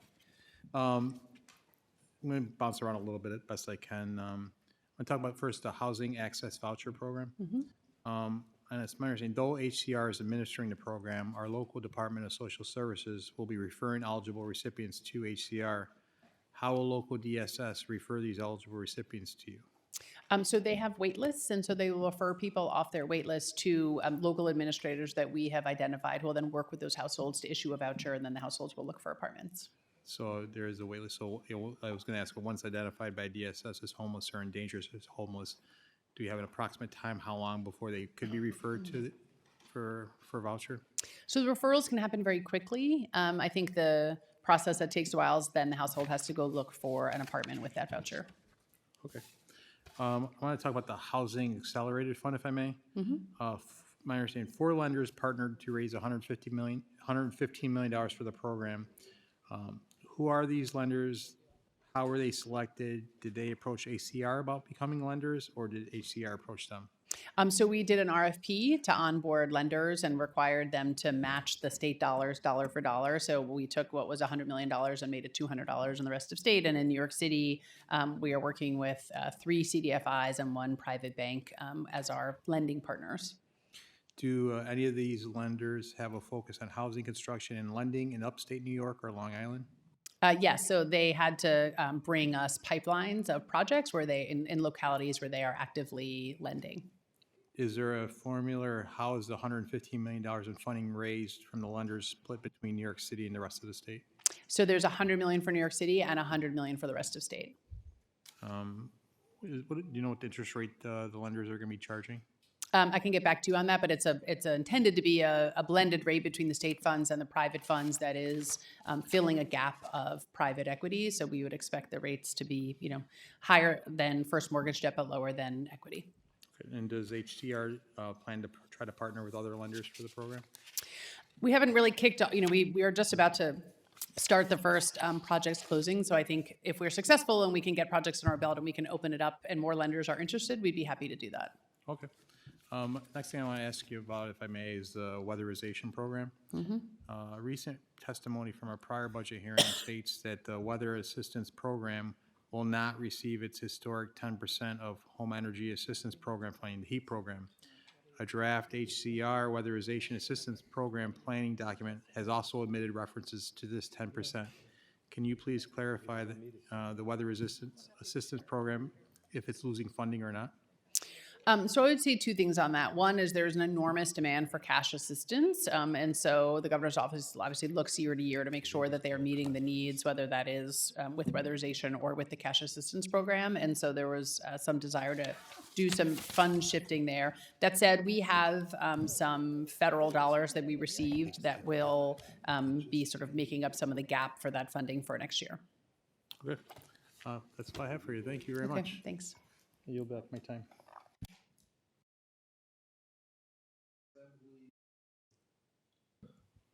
Assemblymember Lucas. Hi. Okay, great day to everyone in the room again. Three more. Commissioner, with the rapid development in my district, which is East New York, Canarsie, Brownsville, how will you ensure new housing actually benefits longtime residents, which is a severe problem, especially in my district, including teachers, civil servant workers, and overall just working families, rather than going to predominantly people outside of the district who have not put their blood, sweat, and tears into that district. And beyond the housing, with all the development that's happening, what will you do to ensure that local residents, particularly the makeup of my district, which is Black people, Latinos, what would you do to ensure that they have access to contracts, subcontracting jobs, which are typically going to the Good Old Boy Network or incestual favors? Also, having access to high-level jobs, not just the entry-level flagging as we typically would see. And then how would you ensure that we have culturally competent leadership overseeing these projects, project management, in addition to that, management that's not connected to the developers and that's not culturally competent? Sure, that was a lot of questions. Let me piece, and maybe I might start in the middle. I would say that we are very committed to the 15A statute in as exists, which requires us to achieve or to target 30% of our spending towards MWBE contractors and subcontractors and procurements, and through a variety of our spending at the agency. We are consistently at or above that, and so we remain very committed to the state's overall MWBE goals, and that certainly plays out. You and I were at the ribbon cutting for the Alafia project, which was built by a Black-led construction firm, and Which has no local contractors, just FYI.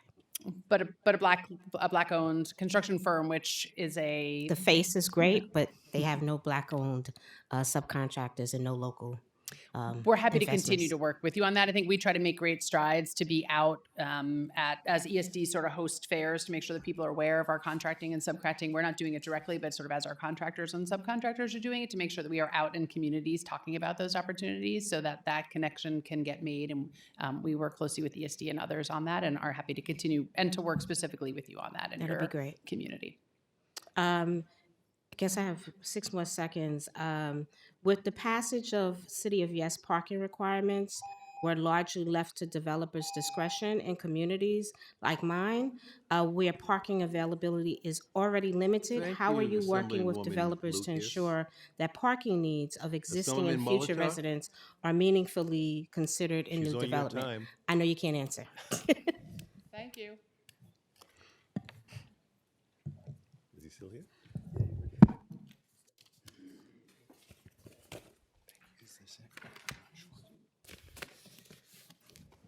Oh, there we go. Good afternoon, Commissioner.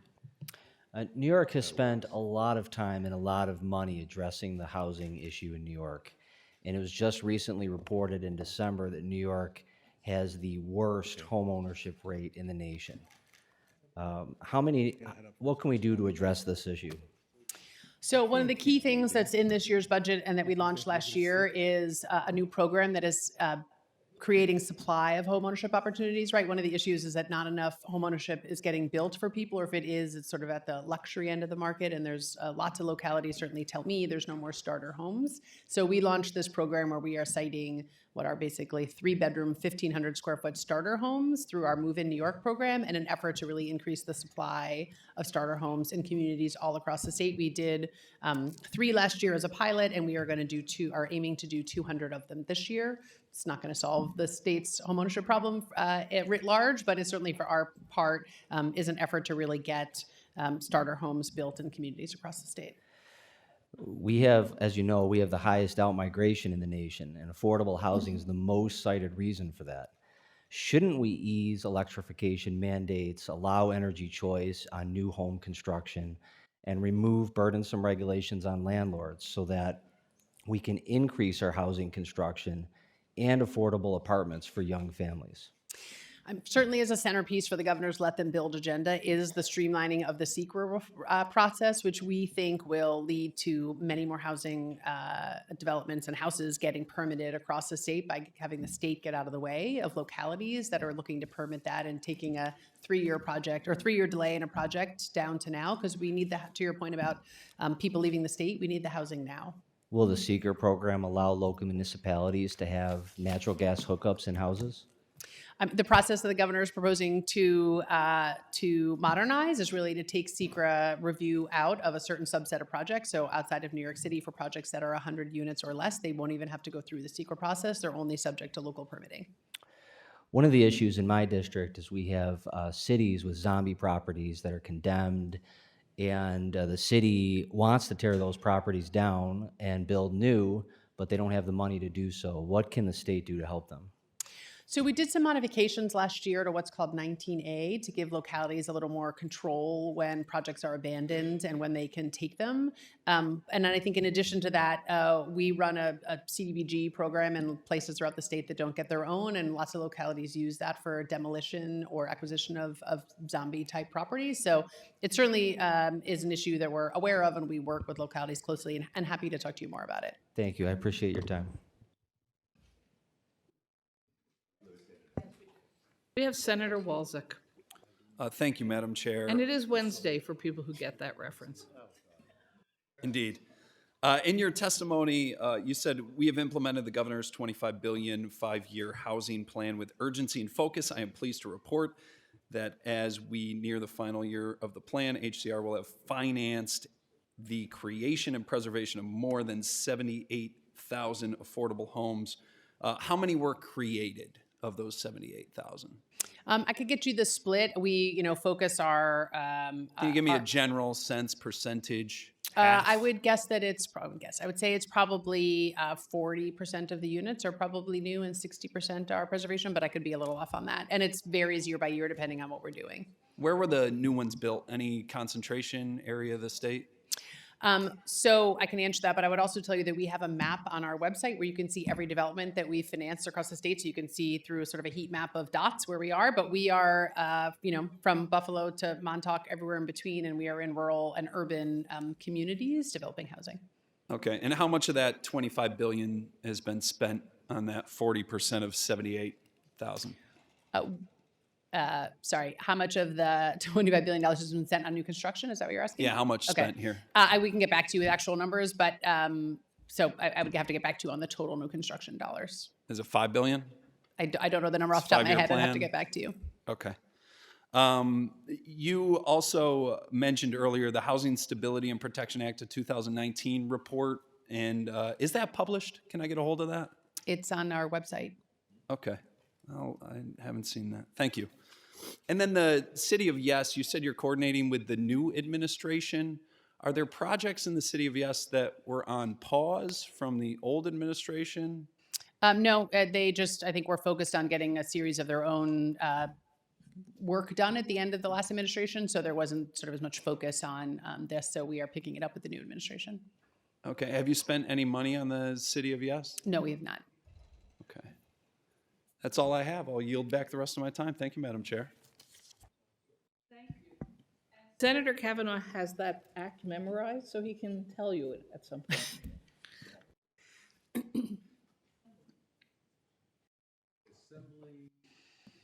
Assemblymember Giglio. Thank you, Chair, and thank you for being here. So my questions have to do with low-income housing tax credits and how it's decided where those tax credits will land, number one, and the financing when you are talking about 4 banks and financing entities have come together and raised, I think, $115 million. Is that they're raising that money from the financing from the low-income housing tax credits? No, so those are two different things. So for, we receive 9% low-income housing tax credits from the federal government every Yep, year. We yep. do an annual RFP, people apply, and then we award them. So that's how that works for the 9% tax credit program. For the Housing Acceleration Fund, we received $200 million last year from the budget, $100 million for New York City and $100 million for the rest of state. We put that out and asked banks to apply to administer those funds and asked that they match dollar for dollar. So there's state funds plus private funds in that. And what interest rate are they lending that at? So the term sheets will go out, so it will be sort of public once we sort of launch what the interest rates are. But the nature of the money is meant to take down, many projects are getting construction financing at about 60% of the cost of the project, and then the balance is equity, and equity is very expensive. So this fund is meant to take down that equity requirement for developers from what might be 40% today to a more traditional 20% with this low-cost construction financing. Okay, and the interest rates are? It would be in between the first mortgage and the equity rate. I can get back to you on sort of where we are lender by lender on the rates. Okay, and when the developers are coming in and they're making the application in order for those low-income housing tax credits, are you taking into consideration saturation rates and effects on school districts? Because a lot of these housing projects are getting 20-year, 30-year, 40-year tax breaks, but they are impacting the school district. So who's going to pay for the kids to go to school if there's an oversaturation and there are many kids attending the local school districts? So oftentimes when developers are applying for 9% tax credits, they are working directly with localities before they apply because they need to have tax exemptions approved by the locality that can sometimes be from the school as well. The exemptions, but not actually where they're getting built. Well, they're often applying for pilots, right, at the local level. So the local jurisdiction has to authorize their property tax exemption. Some do, but some are not the local jurisdiction. Some of them go directly to the county industrial development agency and get the tax credits, and the locality really has no say. I would say certainly if you have concerns about projects that we're doing in your district, I'm happy to talk about that. Well, I have concerns about oversaturation. I have concerns about the low-income housing tax credits and the eligibility and the expendable income and how they're affecting our downtowns and our school districts. Yeah, I'd be happy to talk about that more. Thank you.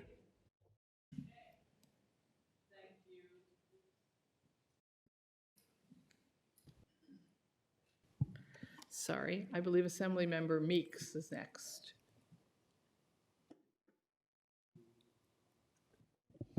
Thank you, Madam Chair. How are you, Commissioner? Good, thanks. So as it relates to the governor's $25 billion plan, as it relates to the housing, was localities given the option to opt in or opt out? To the housing plan? Yes. The housing plan is available through sort of a series of programs, and developers are nonprofit and for-profit are generally applying for those funds, although we run a series of programs, so sometimes municipalities are applying, not developers. So it's available statewide. So were there localities that decided to opt out of that plan or no? It's, the housing plan isn't really sort of an opt-in, opt-out. It's just sort of a series of funding that we have available that people can apply for. Okay, great. So Rochester, New York, you're familiar with us. We've been building. And we thank you for all the support. So we want you to know that we're ready and willing to build more. And we're a 45-minute flight from New York City. So if folks want to, come to Rochester.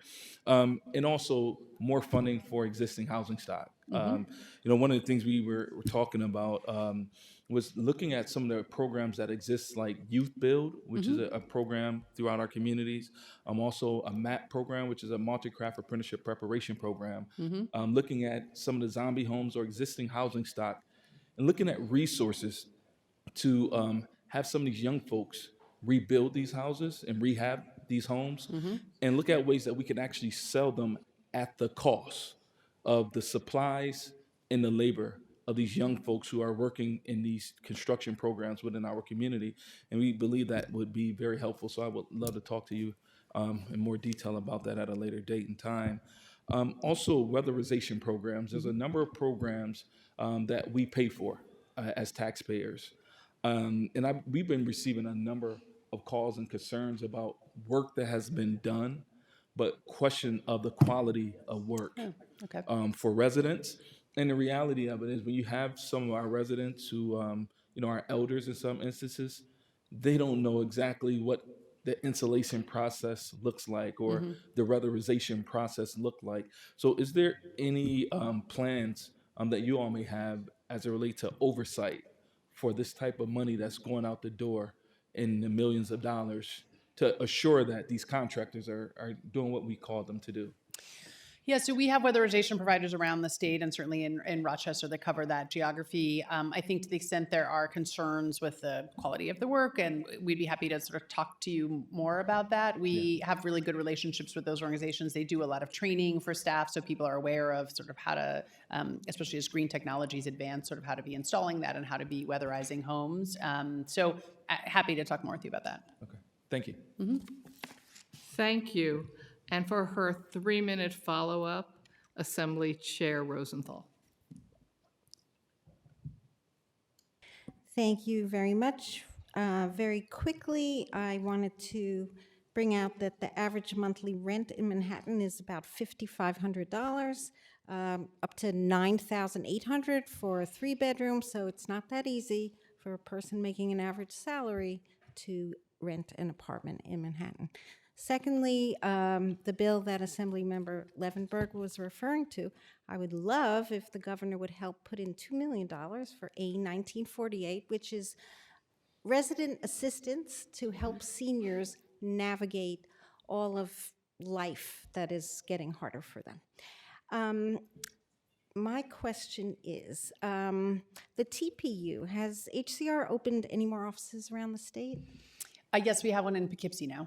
Okay, and do you know how many new tenants were served through that? Oh, I could get you numbers on, but they've been very active up there doing tenant meetings, especially in Kingston, but also in manufactured home parks, and making sure we are engaging with residents in that geographic area. But I can get back to you with how many meetings. Okay, and do you plan to open in more areas of the state? At this time, we're using that to serve the Hudson Valley and any communities that opt into ETPA and to cover so the manufactured home park work. So we don't have plans at this time to open another. Okay, and you mentioned Kingston, which has had many challenges. Has HCR, I know the AG has had to defend when there were lawsuits about the vacancy study. Has HCR been involved in any of that? Or do you have any thoughts about how to finally get that over the finish line? I would say can't sort of comment on existing litigation, but there have been, a series of challenges that have been that have upheld the existing system, the several court cases that have. So we will continue to monitor those. We'll continue to participate as we are needed in those. Okay, thank you. I'm very worried about Mitchell-Lamas across the state.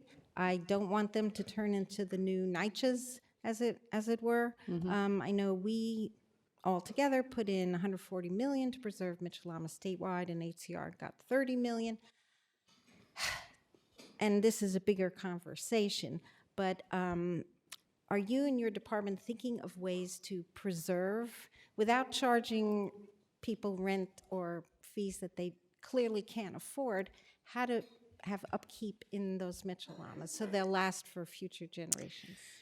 Yeah, so as you know, Mitchell-Elmas are statutorily required to make sure that their rents and their maintenance cover their expenses. So in our oversight role, while they are privately owned and managed, we do make sure they are increasing their rents and their maintenance to cover their expenses to make sure they can stay habitable. But in addition to that, we also through, thank you for the funding from the legislature and the funding that we have from the housing plan year over year, we are investing and assisting many Mitchell-Elma developments in New York City and the rest of the state with capital needs that they have.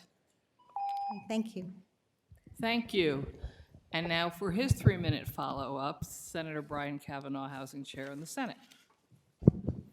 I'm actually going to say, given the time and given the range of questions I've asked, I will, defer any questions to some other forum. But just to say thank you for your testimony and thank you for your kind words at the outset. And I'll still be here for 10 more months and looking forward to work with you during that time. But thank you. Thanks.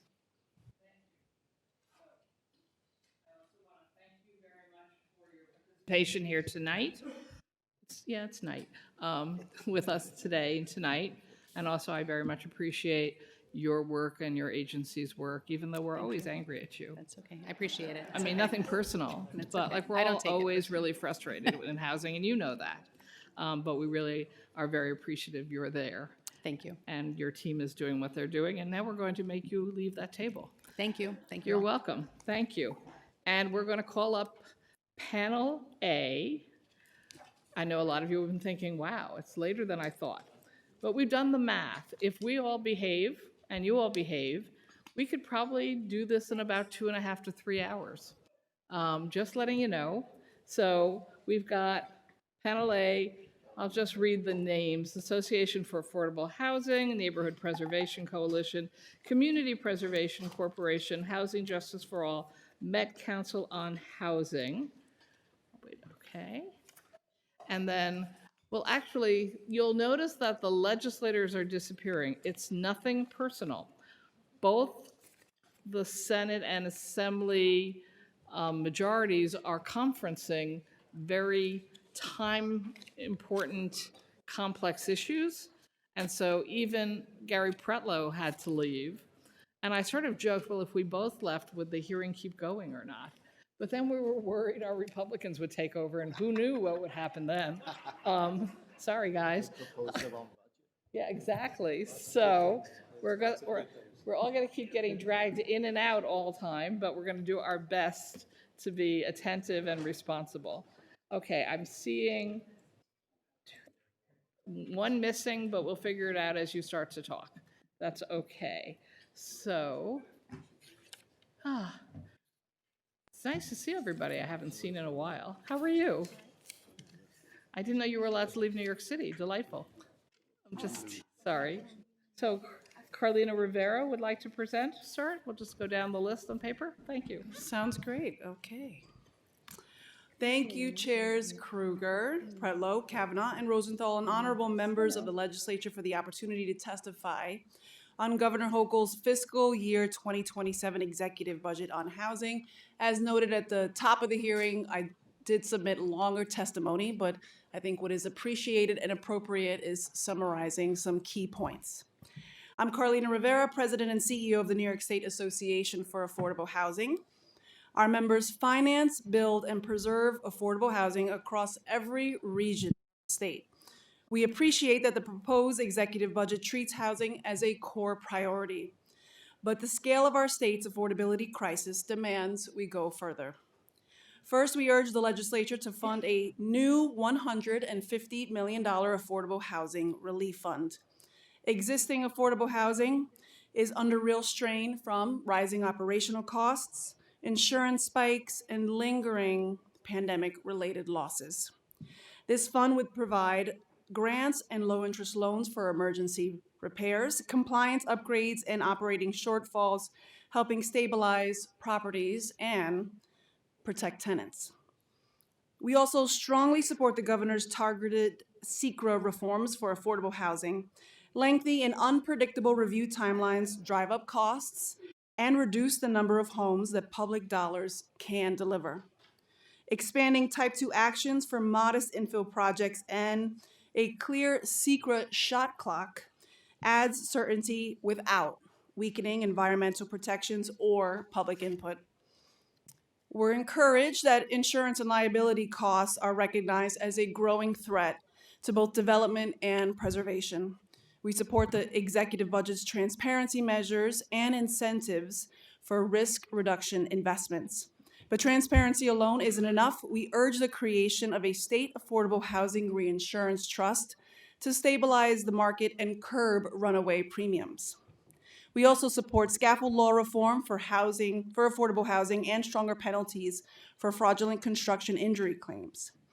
In addition, continued full funding of the 5-year housing plan and the additional $250 million capital investment proposed in the budget is critical. However, demand far exceeds available resources. NYSAFA urges a modest capital increase, at least 10% across all 5-year housing plan programs, to keep shovel-ready projects moving and avoid production delays. Now is also the time for reforms to the state low-income housing tax credit program to allow multiple transfers, strengthen pricing, and reduce reliance on other public subsidies. The current one-time transfer restriction limits liquidity, narrows participation, and depresses the value of the credit. In closing, the budget reflects meaningful progress, and we stand ready to work with the legislature and the administration to deliver real results for New Yorkers. Thank you. Thank you so much. Next. Good afternoon. Thank you, chairs and distinguished members of the legislature, for the opportunity to speak today. My name is Erin Burns-Main. I'm here with the Community Preservation Corporation. Since our founding in 1974, CPC has invested over $16 billion to build over 270,000 units in New York and beyond. We're grateful for the legislature to continue to invest in preserving and creating housing for New Yorkers. Investments that we've been able to help deploy, especially over the last year, through Housing Central New York, through the HCR Housing Acceleration Fund, and continue to deploy through the Climate Friendly Homes Fund and the Small Building Preservation Loan Program. Governor Hochul and this administration should be commended for the progress that they've made in addressing New York's housing crisis. 77,000 homes already preserved or constructed under the 5-year plan, and 400 towns and municipalities certified as pro-housing communities to date. Building on this recent momentum, I would amplify the comments you've already heard in support of the governor's proposal to modernize the State Environmental Quality Review Act to make it easier to build housing while protecting open space and bolstering resilience to climate change. But there's plenty to be done. I want to spend the bulk of my time focused on preservation. In front of you, you should have our data brief, including data from nearly 15,000 rent-state regulated units in the CPC portfolio. In a 4-year period, per unit operating expenses increased by 22%. Meanwhile, allowable rent increases trailed the rate of inflation. Maintenance and repairs were the only budget line item that we saw either flat or negative growth, and this physical distress will follow the financial distress in these buildings. You all have seen the impacts of deferred maintenance in your districts. Your constituent services teams are likely fielding calls every day from tenants struggling with things like heat outages and hot water outages and other capital repair needs. We need a slate of operating relief solutions to support the physical and financial health of these buildings. So I'll direct you to the second document that was put in front of you, a solutions document that I would recommend you look at with an all-of-the-above approach. On the capital front, we need to maximize the impact of the reauthorized J51 program with the governor's proposal, increasing the tax abatement to cover 100% of the costs, reauthorizing the program for a 10-year period, requiring updates to the cost schedule every 3 years, a regular time period that we can stick to and ensure that the program stays relevant in a changing economic environment. On the expense side, we need a property tax abatement. New York needs an as-of-right, long-term, 100% property tax abatement for rent-regulated housing. Please add this to the top of your list. We stand ready to talk through details and run numbers on impact. I will not pull out Excel spreadsheets right now, but we would love to do that. We also support the state's proposals on insurance. We have recommendations in that document also related to some other cost drivers. And thank you for your time today. I see we're wrapping up. This is not a theoretical conversation. This is something that needs to be addressed today.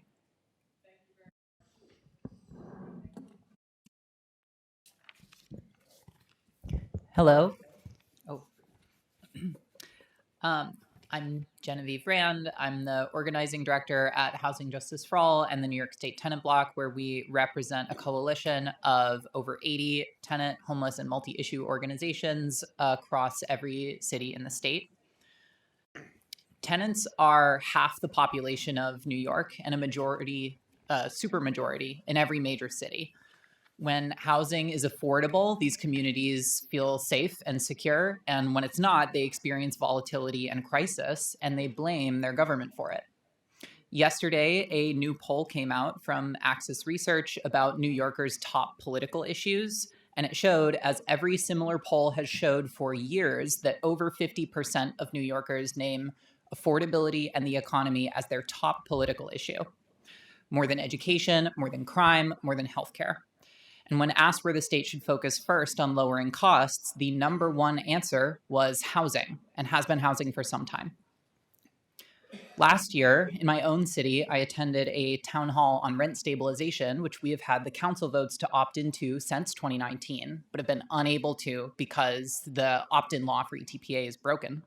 And on the wall, there was a board that asked attendees, if your rent was stabilized, how would you use the extra funds? Some people wrote things like save for a rainy day or buy a car to get to work, but the most common answers on that board were see a doctor or a dentist. I want to emphasize that these people came to a town hall on rent stabilization because they can't afford to see a doctor. In 2019, the state promised cities rent stabilization as a new tool to make rent affordable, and over 6 years later, that promise remains unfulfilled.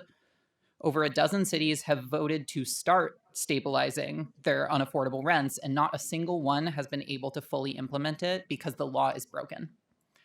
Allowing this process to remain frozen for another year would be political malpractice. The REST Act is a very simple adjustment to allow cities to use publicly available housing data to opt in and customize the policy to fit their housing stock. Also, where I live, Tompkins County, homelessness has increased 366% over the past 10 years. Across the state, 160,000 New Yorkers are homeless, and a third of them are children. Voters really do not like to see street homelessness, and when they do, they don't blame the real estate industry, they blame the government.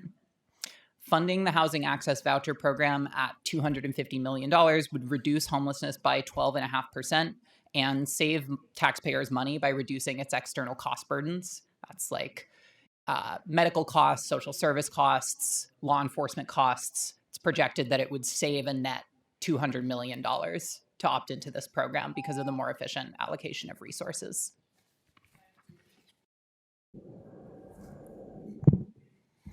Hello, my name is Mark Strepp, Executive Director of the Neighborhood Preservation Program, Neighborhood Preservation Coalition.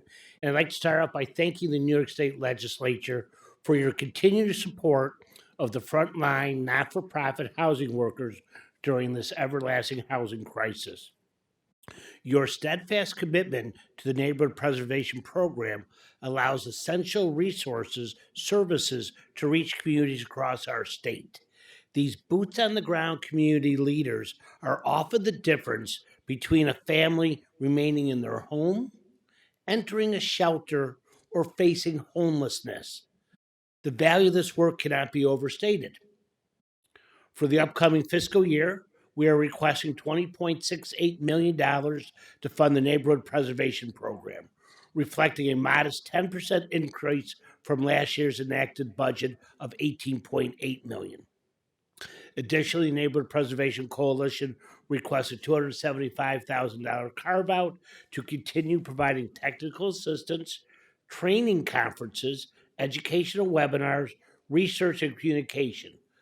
Coalition funding has remained flat for 3 years, reducing our capacity to support member organizations. The Neighborhood Preservation Program was originally created by the forward-thinking state legislature in recognition of the persistent challenges faced by neighborhood preservation companies due to chronic underfunding. These not-for-profit housing organizations play a vital role in addressing the escalating affordable housing crisis and related community needs.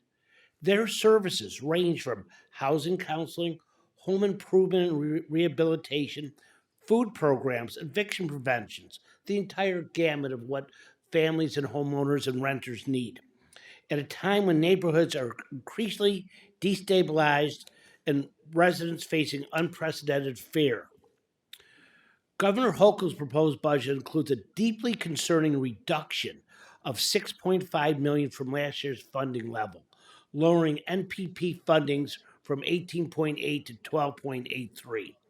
This drastic cut would severely undermine the delivery of vital services. Reducing funding for frontline workers battling the housing crisis is wrong and must be reversed. Families across the state will be directly and negatively impacted if this proposal is enacted. The urgency of the housing crisis cannot be overstated. Nearly half of the renters and a significant share of homeowners in New York State are cost-burdened with low-income households. In closing, we request the Neighborhood Preservation Program be funded at $20.68 million with a $275 carve-out for the coalition. Thank you. Thank you all very much. And we're going to start out with Senator Brian Kavanaugh. So the first hearing today, the Assembly went first, and we're now in the, oh no, the reverse. This is their hearing. Yeah, 1 minute. Oh. No, I will give Linda Rosenthal 3 minutes. We That's what I all get 3 minutes. You were trying to get me in trouble by going ahead of Assemblymember no, Rosenthal. I'm always in trouble, and no one's special here tonight. Have your 3 minutes, Chair. Thank you. I'm substituting for Chair Pretlow, who is delivering some analysis to the conference. So the first, I will save my questions for the end, but first we have Assembly Member Fitzpatrick. Hi, I just wanted to ask this desire to spread rent stabilization across the state. We see how it works or doesn't work in New York City as expenses rise and as units become vacant. Property owners will take those units off the market because it costs them money to rent them out because of stabilization. So when you blame the government, I think in part you are correct, because what has happened is we have no employment or not enough employment in the state of New York because our tax burden is so high. But when you say you blame the government, do you also look at the fact that there's no employment or a lack of employment in New York State, so people can not only work, but see their incomes increase so that they can afford the rent? I mean, property owners do have to maintain the property. People complain when the property's not maintained. Well, if you don't have enough revenue to keep the place in good working order, that's what happens. So when you blame the government, are you looking at the bigger picture of why are there not enough jobs in the state of New York, where we've hollowed out our manufacturing base? Taxes are so high, employers are leaving the state, which is why we have this problem, frankly, in the first place. So in a sense, I think you're right. The government is at fault here because we spend more than we take in a sense, and we're looking at alternative sources of revenue to kind of, we're now into gambling and marijuana legalization. None of these things make New York a better place to live in my view. But do you have any criticism of these other issues? You're just looking at the government as the problem for high rents, but why are rents high? And where are the jobs for people to work so that they can afford their rent? What I do know is that the problem if you talk about, not having rent stabilization, that would mean that the current rents are too low. And I think everybody in this entire state can agree that the problem is not that rents are too low and they need to go up. If we are having these other problems that you talked about, I agree that there are other things we could do with the other inputs and outputs in our economy, but what we cannot do is allow rents to get even more unaffordable. Rent stabilization is the last bastion of rent affordability for over 2 million residents of New York City, and around the rest of the state, about a dozen other attempts to opt in have happened and are blocked by a thing the government is responsible for, which is the opt-in process, and that's what the REST Act would fix. but it's actually made the problem worse in New York City. So, thank you.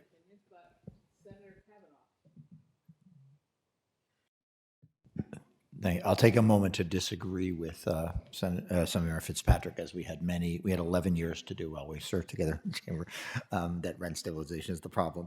But just briefly, with the 3 minutes, several of you talked about increasing insurance costs as a driver of distress and difficulty in funding, in maintaining housing and also in funding new housing. Can we just, the commissioner also touched on this, but can you just talk a little bit more about, there were a couple stats in your testimony, but just talk a little bit more about that, about what's going on there from a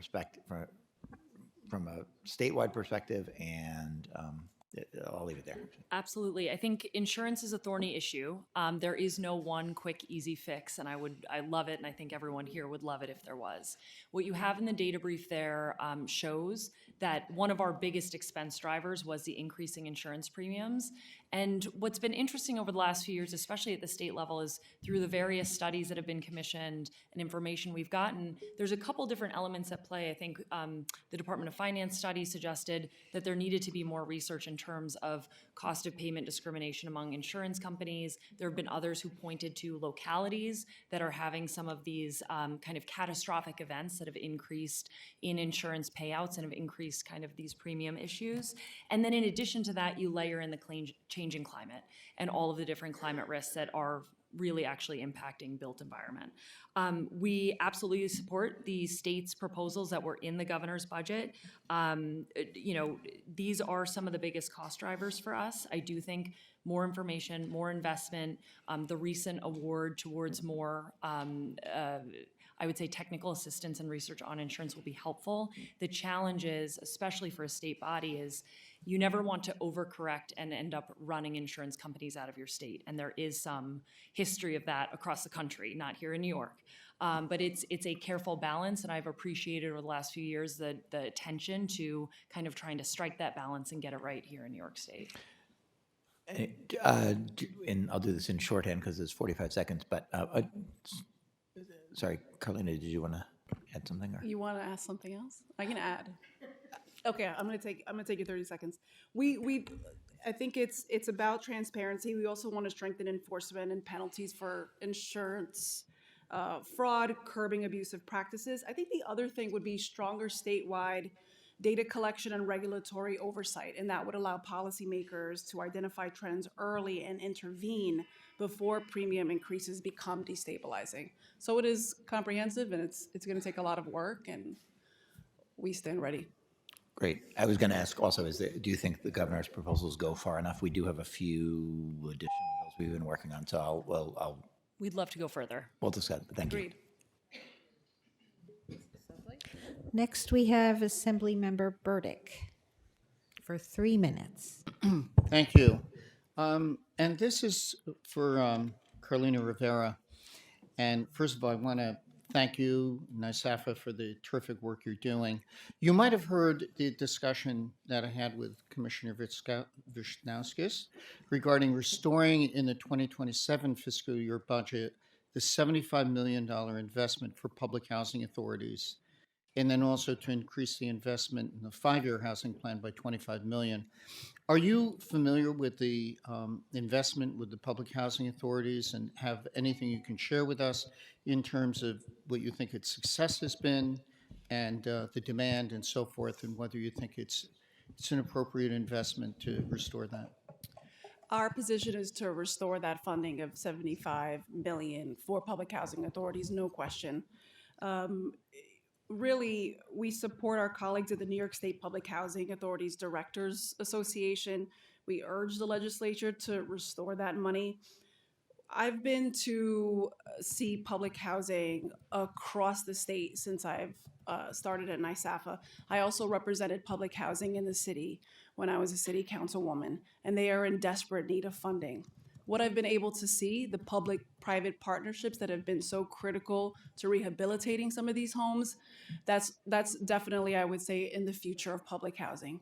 I would love it if we invested in it as part of public in general infrastructure the way we do in our hospitals and the MTA system. And so but we don't. you've worked with some of these public housing authorities outside of the city and familiar with them? Yes, Albany, Utica, among many others. Right. And really some of the homes, the way that they've been restored brings that dignity back to families who have been living in really bad conditions. Right. And can I ask you, and I think the commissioner answered this in the affirmative, and you feel that the agency has the capacity to handle another 75 million and get it out the door?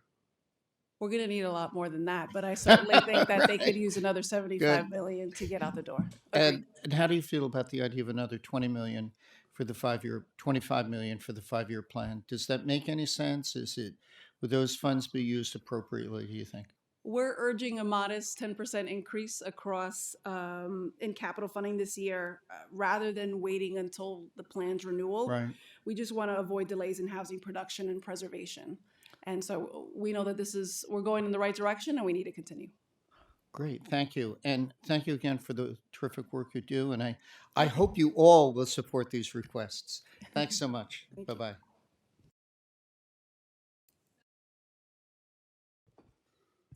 Thank you, Madam Chair. So roughly half of New York City renters are at 80% of the area median income, is what I understand. AMI for a family of 3 is at $145,000 a year. Should rich people be living in rent-stabilized apartments?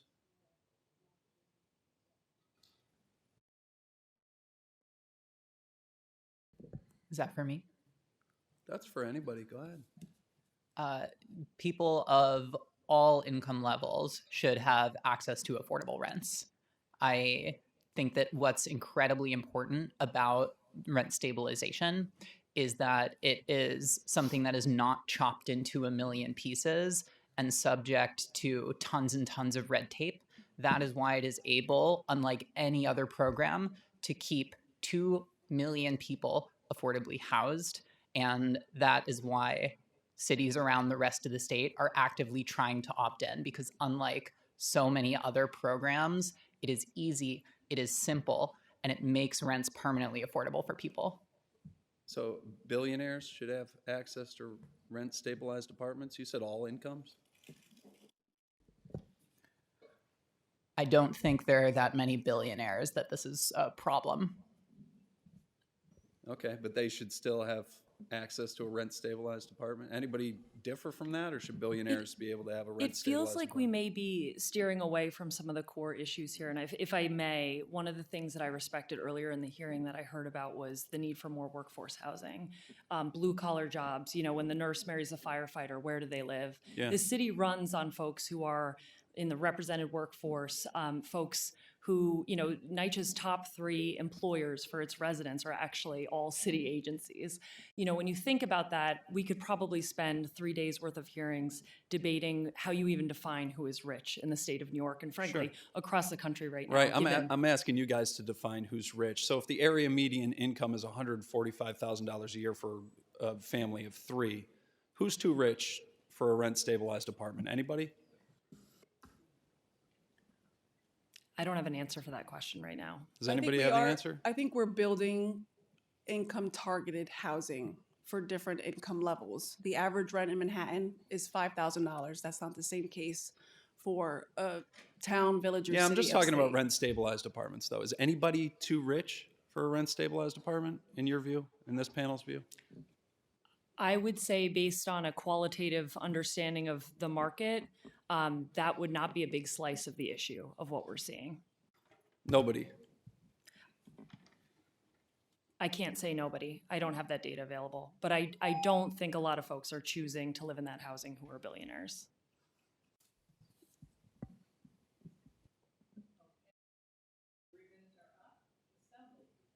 Assemblymember Levenberg.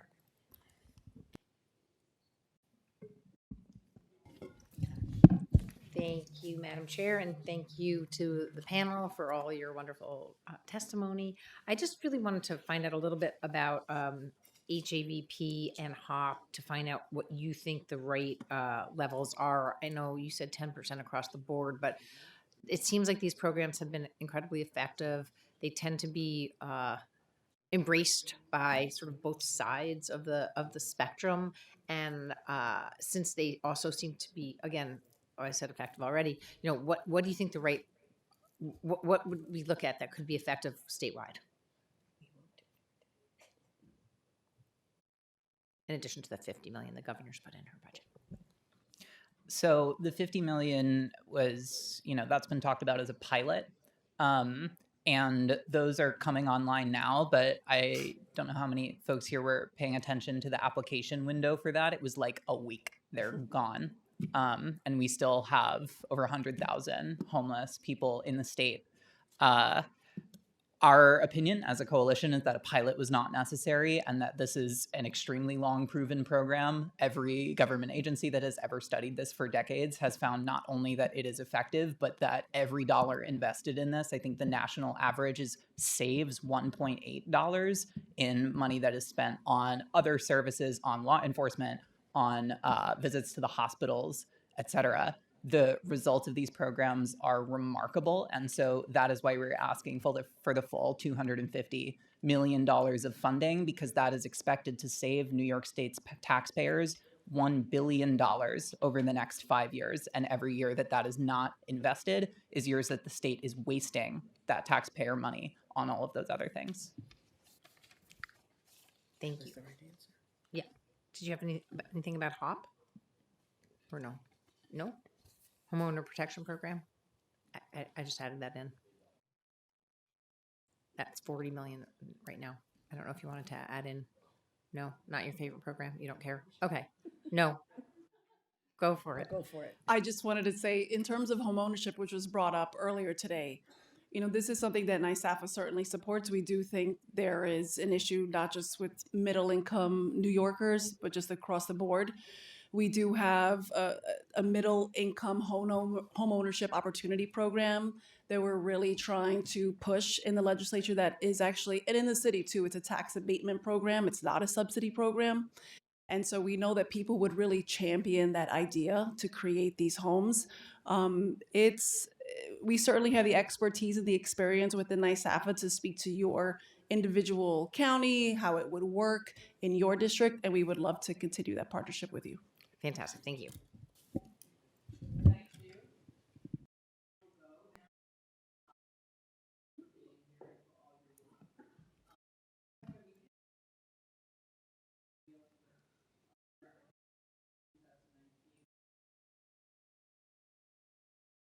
Oh, no, the microphone's working. Where people continue to try to argue that billionaires were living in rent-regulated housing, and of course they really aren't, because you have other issues in your life if you've got $1 billion and you're living in rent-regulated housing. And so there were examples given, and I looked them up, and none of them were true. Because frankly, there's all kinds of really good reasons to want mixed income communities with mixed income buildings. It's better for society when we're all not living completely separated from each other. So I have both the wealthiest district in the city of New York, but also one of the largest rent-regulated universes of housing in the city of New York. And it results in some really great experiences where younger neighbors with less economic problems are there next to the elderly, desperately poor neighbor who can't possibly afford to go anywhere else and maybe can't even get up and down the staircase. And yet they have neighbors who know them and will help them and go shopping for them and walk the dog when they can't walk the dog anymore. And children who grow up in mixed buildings and mixed communities. So I actually believe personally universal programs usually work out being better programs, and no one should leave this hearing under the illusion that rich people are taking all this housing that would otherwise go to non-rich people, because that's just not the reality, since we have, as the commissioner pointed out before, such an incredibly low vacancy rate that they have nowhere to go until we built all this other housing for them, and we just spent half our lives discussing why we can't do that overnight. So it's just a silly argument that keeps being made to take us off the core questions. And I'm also pointing out we really love the HOP program. So we hope that we are more successful with that also. So thank you. I'm going to not use up my whole 3 minutes. I'm going to give it back to Linda. Okay, thanks very much. No billionaire lives in rent-regulated housing, period. Oh, okay. My question is, first, congratulations, Carlina Rivera, for becoming president and CEO of NYSAFA. It's really excellent. We're very happy about that.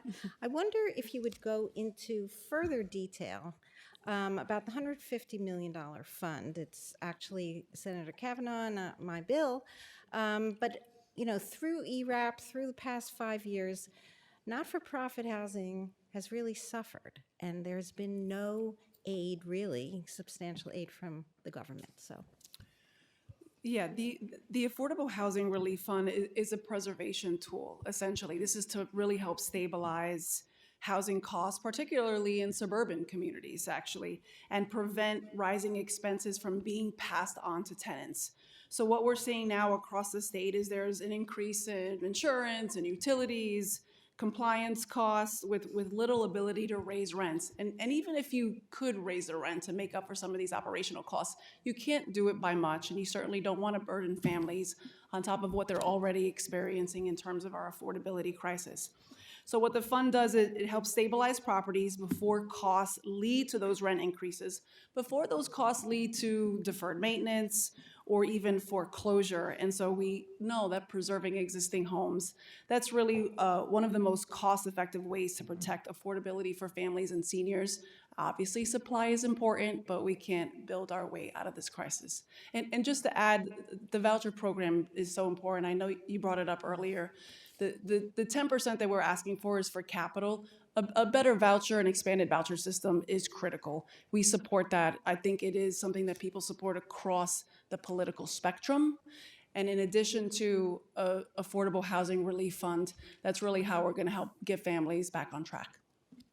Thank you. And for Genevieve, I wonder if you talk for a moment about the REST Act. We refer to Kingston and other municipalities having a crisis of affordability, and if you could just direct your comments to how the REST Act would deal with that. A few years ago, I think in 2022, the rate of rent burden for tenants in New York, that's people who are paying over a third of their income in rent, was around 40%. And as of a couple years ago, it's over 50%. Housing unaffordability is a measurably increasing crisis. And that's why so many cities, including Kingston, including many others, are trying to opt into rent stabilization. And that's why the law, being so broken for almost 7 years now, is exacerbating this crisis for people all around the state.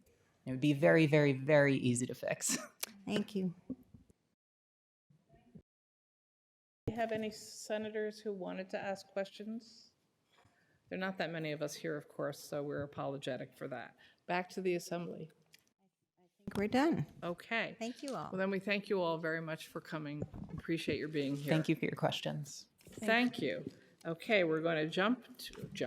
We're going to ask panel B to come up. Legal Services of New York City, Center for New York City Neighborhoods, the Right to Counsel Coalition, the Albany Housing Authority. That's panel B.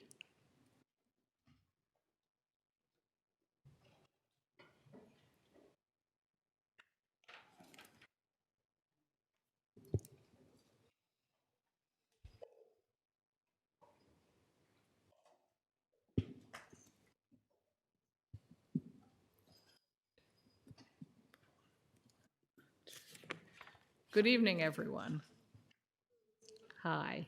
Okay, let's just go down the list as you're printed out, if that's all right. So start with Legal Services for New York City. Hello?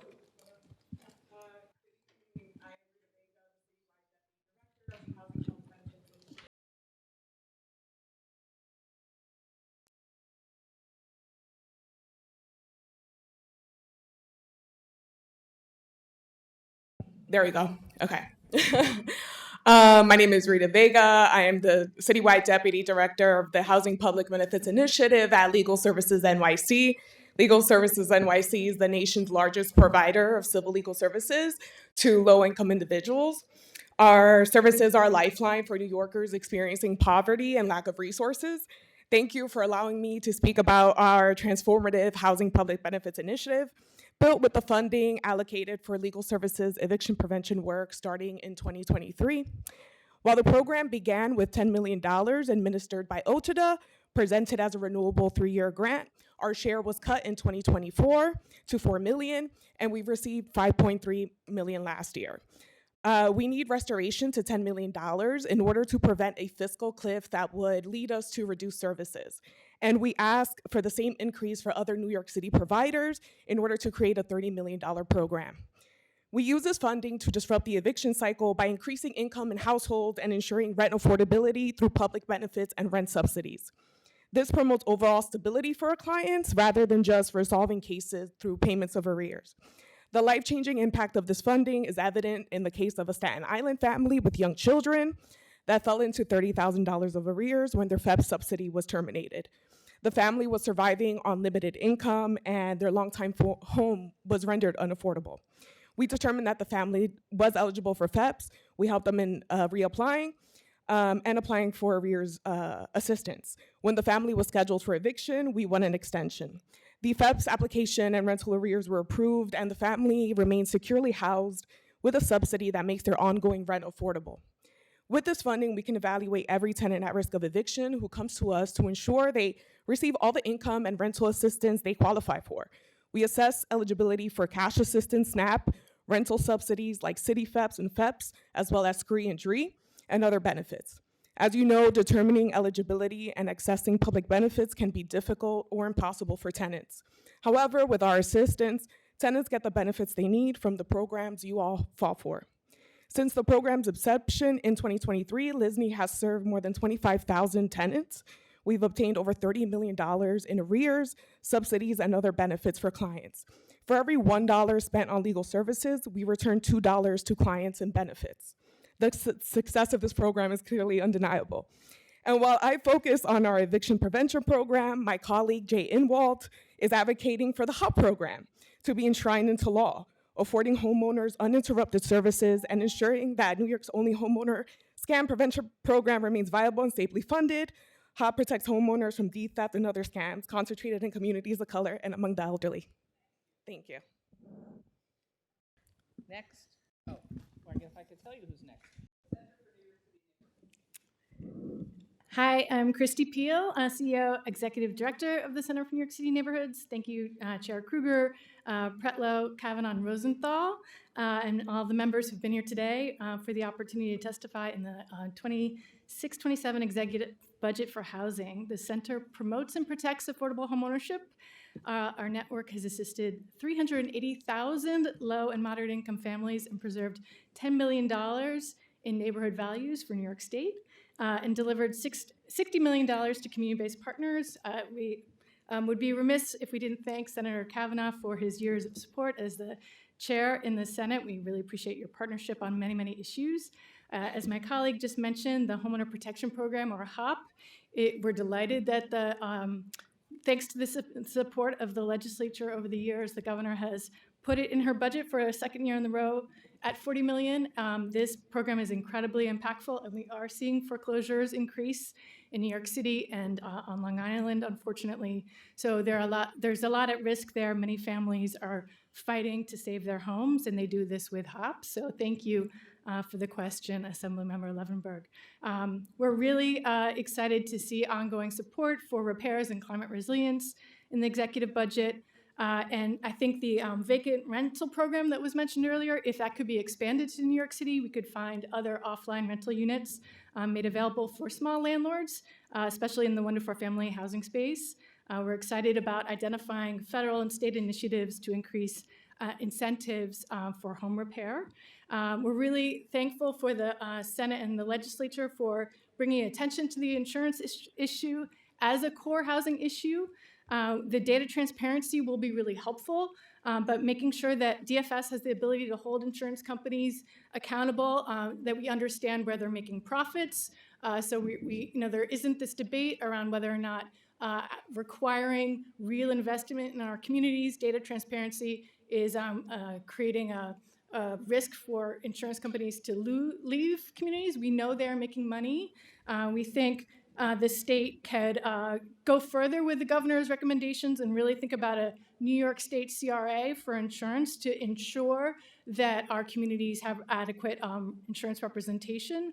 The mitigation recommendations in the governor's budget are also very helpful and again could be expanded. And I would also just add that there's an opportunity for the state to look at title insurance reform that could help not just affordable housing developers, but small home buyers have home buying be more affordable and have revenue come to the state. There's a real opportunity to generate revenue in New York State by requiring title insurance companies to domicile in our state. We can create jobs, create revenue, and fund all of the programs that we need. And I didn't get to talk about affordable homeownership development, sorry.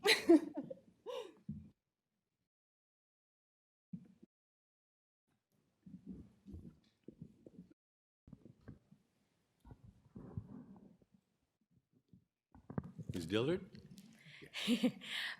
My name is Malika Connor. I'm actually subbing in for Randy Dillard, who's under the weather today. But I'm the director of the Right to Counsel Coalition. Good afternoon, and thank you so much for the opportunity to testify today. The Right to Counsel Coalition is a statewide coalition of tenants, organizers, and advocates, as well as legal services organizations that are fighting for an eviction-free New York. New Yorkers have endured an eviction crisis for decades, and without state action, it will only worsen.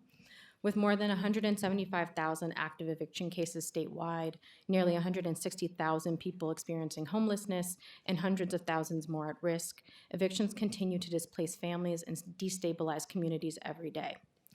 This crisis disproportionately impacts Black renters, women, and households with children, who make up nearly 40% of those facing eviction. From January 2020 through December 2025, landlords sued more than 850,000 households for eviction. In 2025 alone, landlords sued more than 164,000 households. The scale of this crisis is staggering. The crisis is not inevitable. It is the result of political choices that have real human consequences, and New York State can choose differently. Our coalition has developed proven solutions to protect tenants and transform the court system. Through organizing and by enacting a statewide right to counsel, the Clean Hands Act, and a winter eviction moratorium, we can address this crisis. With these laws in place, New York can dramatically reduce evictions, prevent displacement, ensure habitable homes, and save lives. These bills go hand in hand to address the eviction crisis and change the courts. Right to counsel, the right to a free attorney when facing eviction, has already proven its impact. Following the passage of New York City's law in 2017, at least 84% of tenants represented by a right to counsel attorney were able to remain in their homes. Citywide evictions dropped by nearly 40%, landlord filings dropped by 30%, and default judgments fell by more than 30%. But since January 2022, the state court system has failed to uphold New York City's right to counsel law, prioritizing clearing court dockets over enforcing tenants' legal rights. As a result, more than 110,000 tenants and counting have faced eviction without an attorney. The denial of tenants' right to counsel in New York City is ultimately an enforcement issue. Courts must move tenants' cases forward only when an attorney is available to take their case. Because the courts are state-run, only state legislation can hold the courts accountable and ensure full enforcement. Statewide right to counsel is critical for New York City tenants as well. Outside New York City, tenants only recently gave the ability to sue landlords for poor housing conditions through the Tenant Dignity and Safe Housing Act. However, tenants need legal representation to effectively bring and win these cases. Without attorneys, these cases cannot be pursued at the scale or scope necessary to hold landlords accountable, leaving many tenants living in unsafe conditions or facing harassment. In closing, our ask this year is to include $260 million in fiscal year 2027 budget and pass and sign statewide right to counsel into law, which is one of the most effective tools that we have to stop displacement and keep folks housed. Thank you. Good evening. Thank you for the opportunity to speak on behalf of New York State Public Housing Authority Directors Association, known as NYFADA. We are deeply grateful to the legislator for the strong partnership demonstrated in recent years, particularly the $75 million included in the 2025 budget to support public housing authorities outside of New York City. The investment has been critical in stabilizing and transforming aging public housing across the state. Today, however, we are facing a new and urgent crisis. Housing authorities across New York are confronting severe uncertainty in the federal Section 8 program. On December 22nd of 2025, HUD warned housing authorities nationwide of significant funding shortfall projected for 2026. At the same time, rents continue to rise across New York. Without sufficient voucher funding, we will be forced to serve fewer families, not because the need has diminished, but because the funding has. This consequence is stark.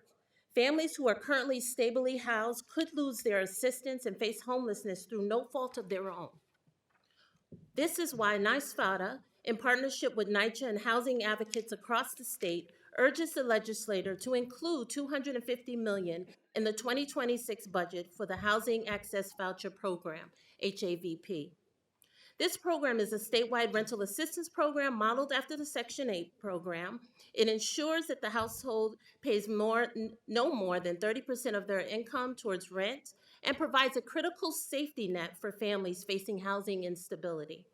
In the face of federal uncertainty, HAVP can prevent displacement, can stabilize communities, and protect the state from higher downstream costs associated with homelessness. In addition to rental assistance, we must address another growing threat to housing stability: the skyrocketing cost of insurance for housing authorities. Many of our members have experienced premium increases approaching 40%, some even higher, in the past few years. The cost diverts scarce resources away from maintenance and resident services. We strongly support Governor Hochul's proposals to increase insurance transparency, allow participation in captive insurance programs, and require premium discounts tied to risk mitigation efforts. We also support advancing additional solutions, including incentives to expand affordable housing insurance products and exploring a state reinsurance backstop to stabilize the market. In closing, New York housing authorities are doing everything possible to serve residents responsibly and efficiently, but we cannot absorb federal shortfalls and rising operating costs without state partnership. We respectfully urge continued support of the HAV program, insurance reform, and for the families and communities who depend on public housing every day. Thank you. Thank you. Assemblyman Burdick? Thank you, Chair. And thank you all for the work that you're doing. This is a question for the folks at the Albany Housing Authority, and thank you for your work. And you mentioned right at the outset the $75 million that was in the 2026 fiscal year budget as a legislative add. And I'm wondering if you could tell us more about what you mentioned about that. If you don't have $75 million in the 2027 fiscal year budget, you know, how many families might lose assistance? You referenced that. I assume that your authority did, in fact, was able to utilize some of the $75 million that was allocated. And if you could just describe that a bit, that would be very helpful. Absolutely, and thank you for your question. And I just want to clarify, the $75 million was the capital funding. The $250 million I'm referencing for the Housing Access Voucher Program. Right. No, that. But did you utilize the capital funding for, and was that at all connected to how many families you serve? Absolutely. I can tell you that over the past probably 5 years, in 2025, we actually completed our permanent conversion for a project named Steamboat 20. In that year, we probably used, for the state alone, we received about over $29 million. Of that capital fund, I don't have that number, but I'm happy to Okay. get back to you. And do you happen to know whether you utilized any of the funds from 2026 fiscal year? The one that we're in now, have you been utilizing that?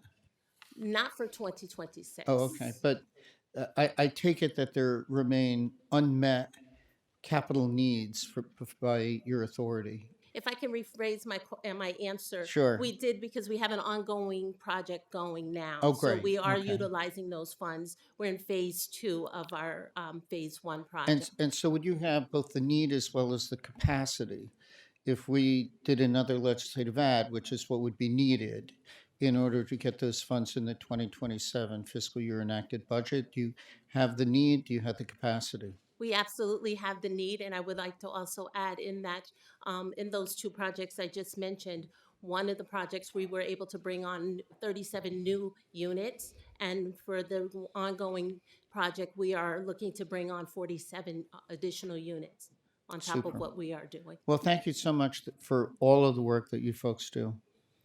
My pleasure.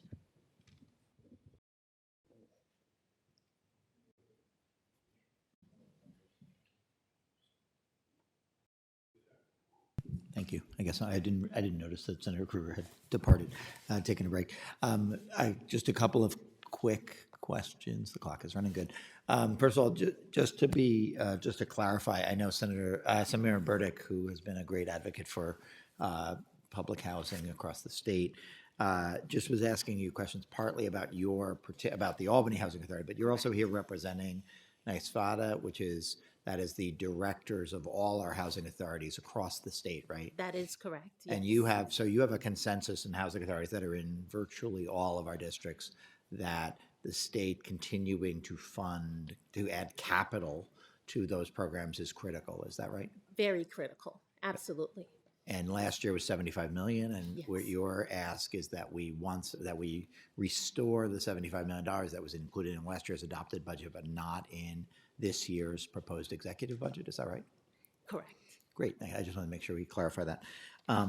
Maybe I should just start by there was, some thanks from the advocates who are here about the legislature's work on making sure we get legal services and HOP funded. I just want to, as somebody said before, it's been a great partnership, but we've put a lot of money in to the HOP program and to legal services. I think the $30 million last year, and that's the $30 million is specifically for New York City. I think there's an additional $45 million that we will, $35 million or so that we'll hear about later from some of our rural advocates and outside the city. But just to say, like, we put a lot of money out there, but the services that you provide really are essential, and we're not, the government's not providing those services directly. We are, basically making the resources available.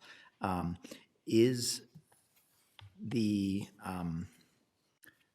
guess I just want to talk about the extent to which we're meeting the need in New York City, in particular. Like, HOP is statewide. To the extent we have 40, we've more or less doubled that program in the last couple of years. From your perspective, I guess this is a question for Chrissy, but from your perspective, are we meeting the needs as stated by that program with the current program? The needs of homeowners across the city and the state have always far exceeded our capacity, and so we are very, judicious and thoughtful about how we make the money go as far as possible, while by providing a huge range of services, everything from outreach and education, housing counseling, brief advice and counsel within the state Supreme Court system, and then full representation. I think the places where we need more resources are on either ends of that spectrum. There's way more that we could be doing in terms of outreach and education, not just about the availability of the resources, but around how ways that folks can avoid getting into financial distress or being predated on. Am I supposed to stop? Yeah, now? you're supposed to stop. Okay, sorry. That's what that obnoxious that's what the beep was beeper about. means. Has someone been Novikov? Thank you. Thank you very much. My question is for the Legal Services of New York. How much does your organization receives in funding from New York State and New York City?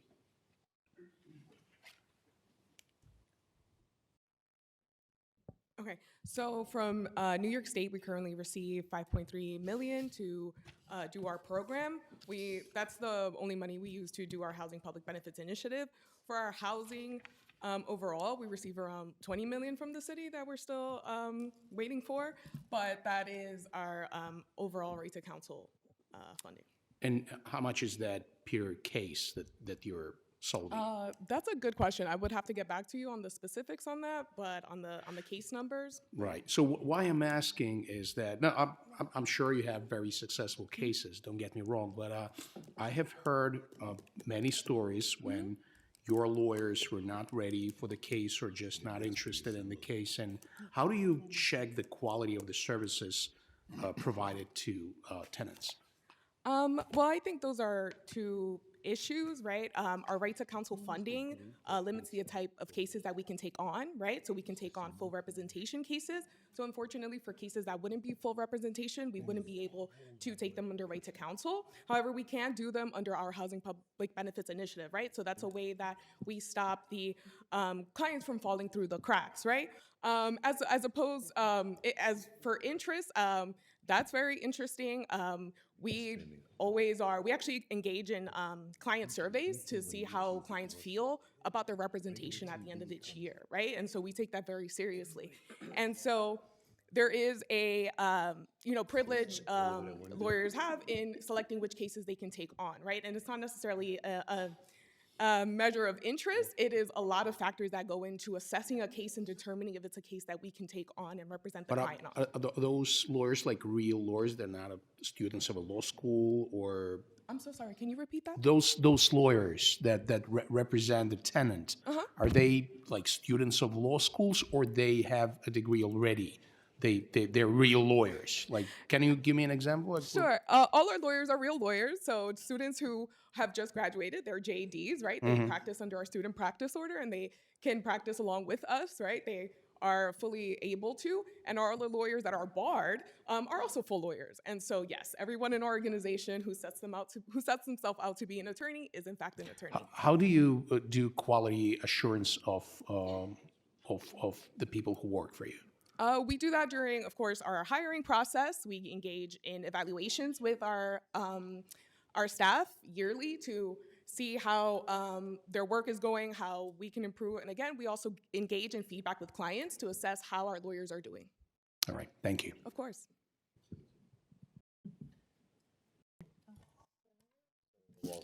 Senator Walczak. Thank you, Madam Chair.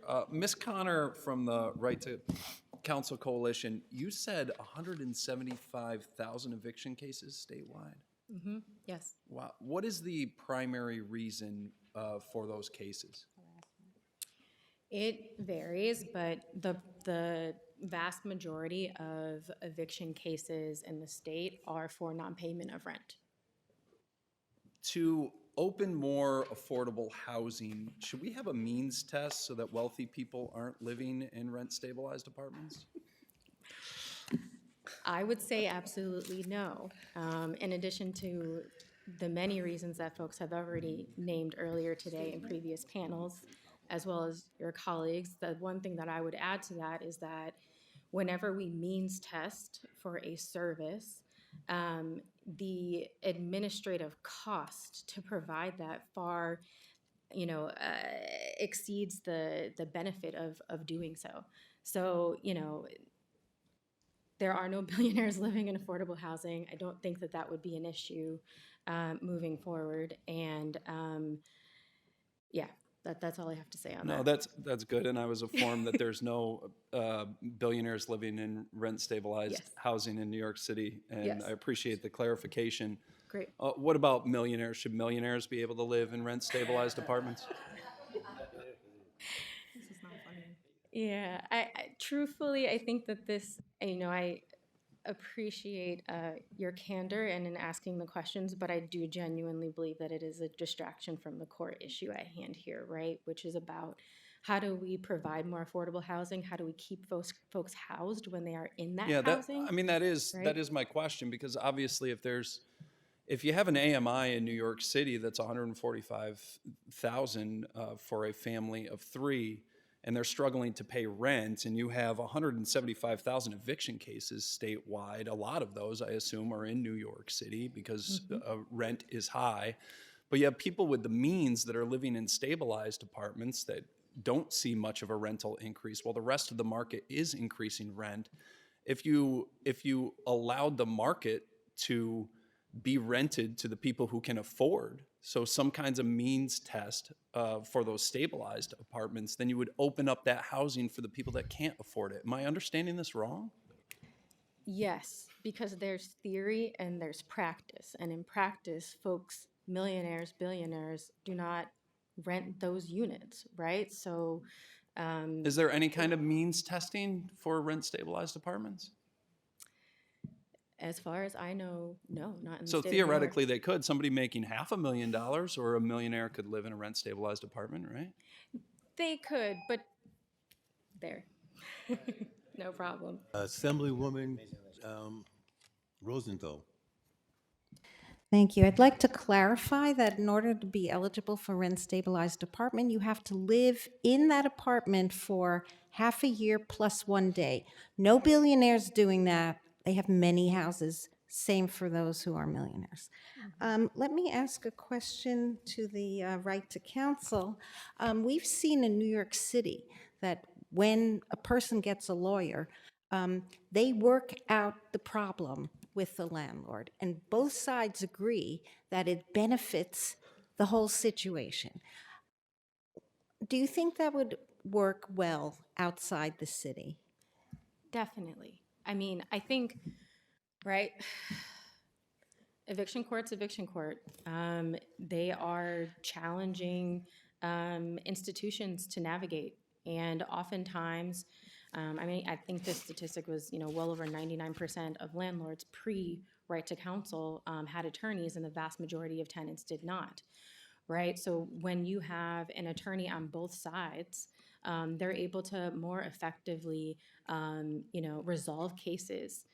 Cases don't drag out as long. Folks are able to reach resolution sooner. Folks are able to access, subsidies and supports that would enable, either the landlord or the tenant to pay rent if indeed the issue is rent. And so, folks in other parts of the state are, experiencing the same issues with affordability, right? And also with, I think one of the most telling statistics pre and post right to counsel in New York City was that right to counsel really helped to shift landlord behavior, right? When you know that you're going to go to court, or more often than not, right, landlords aren't going to court, their attorneys are going to court, right? But on the other side of that, you have someone who is also represented. And so the likelihood of, you being able to meet on a level playing field, landlords are going to bring fewer and fewer frivolous cases, right? And so that is something that we see across the board.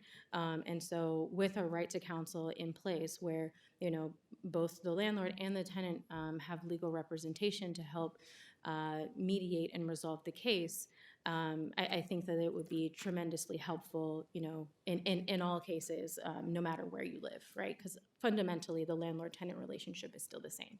And often they are frivolous cases, not in all. Not in all. No. But I think that, those key numbers that we saw after right to counsel's implementation in New York City were like 40%, we saw a dip in 40% of the cases. Those were cases that I think we could deem as frivolous, right? They could have been resolved else, by other means, not through the court system. Thank you. Yep. Thank you. Yes, Senator Webb. Thank you, Madam Chair. I just want to explore the rent stabilization means testing again, because I kind of want to get some clarity on this. So why can't we do both, right? Why can't we acknowledge that we need more housing, which I think everyone here agrees, and also accomplish the fact that we means test a lot of things in this state. Medicaid, Medicare, I can give you a list of hundreds of things that we means test in the state.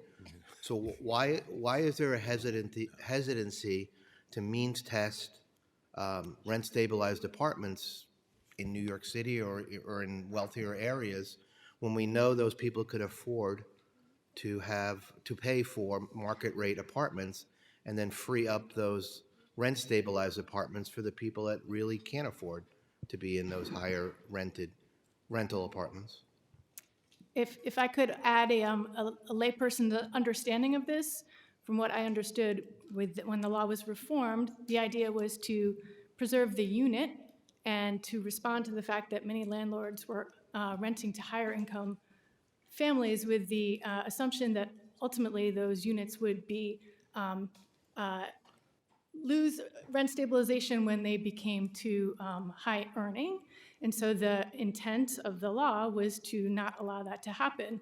So the current approach is to stabilize the unit and to maintain a stabilized supply so that every time a family exceeds an income limit, we don't lose another rent stabilized unit. And I know that this is a very educated body, and I think that is understood to be the intent behind that law. And I Right, think but the law yeah. was passed, what, 50 years ago? So I guess the question, no? What? 2019, we changed it. No, you changed it, right, but the original, right. But the question I have, though, is, it goes to the matter of fairness, right? Is it fair for someone who, we're not talking about millionaires, is it fair for someone that's making $300,000 a year to pay $1,500 a month in a rent-stabilized apartment? I think We know it's we need to it's think about, true. yeah, I think we need to think about supply, right? We have a lot of different ways that we can influence the supply of affordable housing. The supply of affordable homeownership is something I'm particularly Right. interested in. And I think if we can expand the way that we're creating new opportunities for affordable homeownership, for example, we may be offering new ways for folks to transition out of different housing. We would offer more opportunities for housing mobility across different housing typologies, including new homeownership opportunities. And I think you heard NYSAFA talk about ways that we can create new as of right tax exemptions for homeownership. So I'm out of yeah. time. I'm just Yeah. hopeful that we can accomplish both. That's all. Thank you. I believe that's it for the assembly members. The assembly is done. Oh, Martins has a question.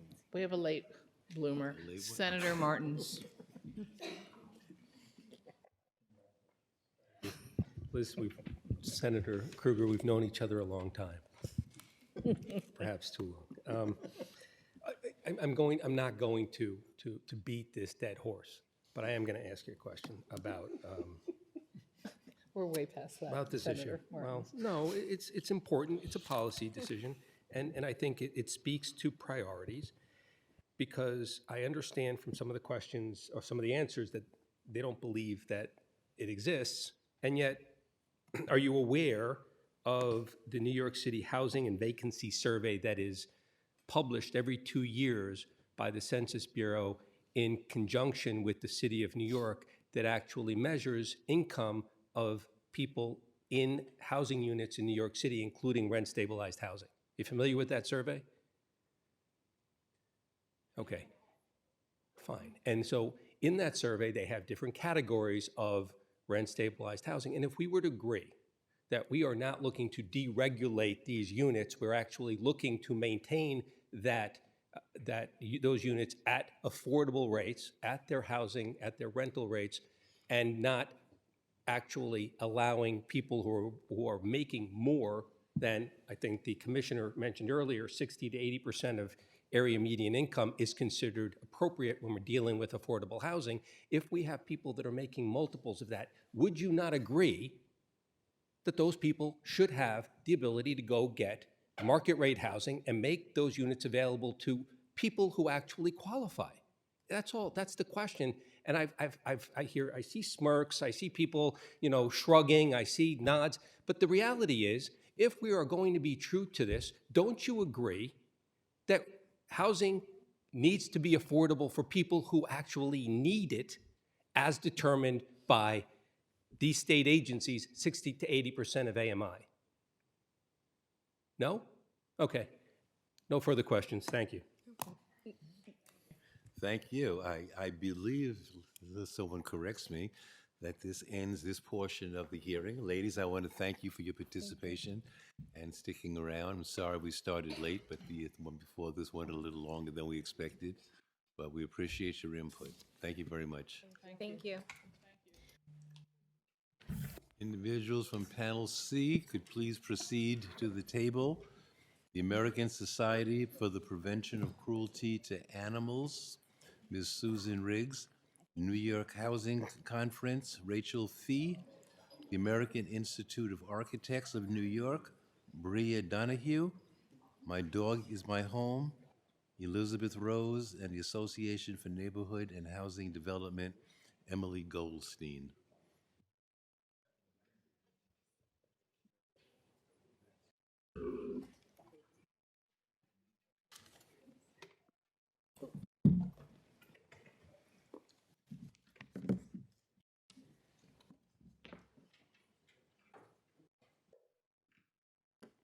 Ladies, welcome.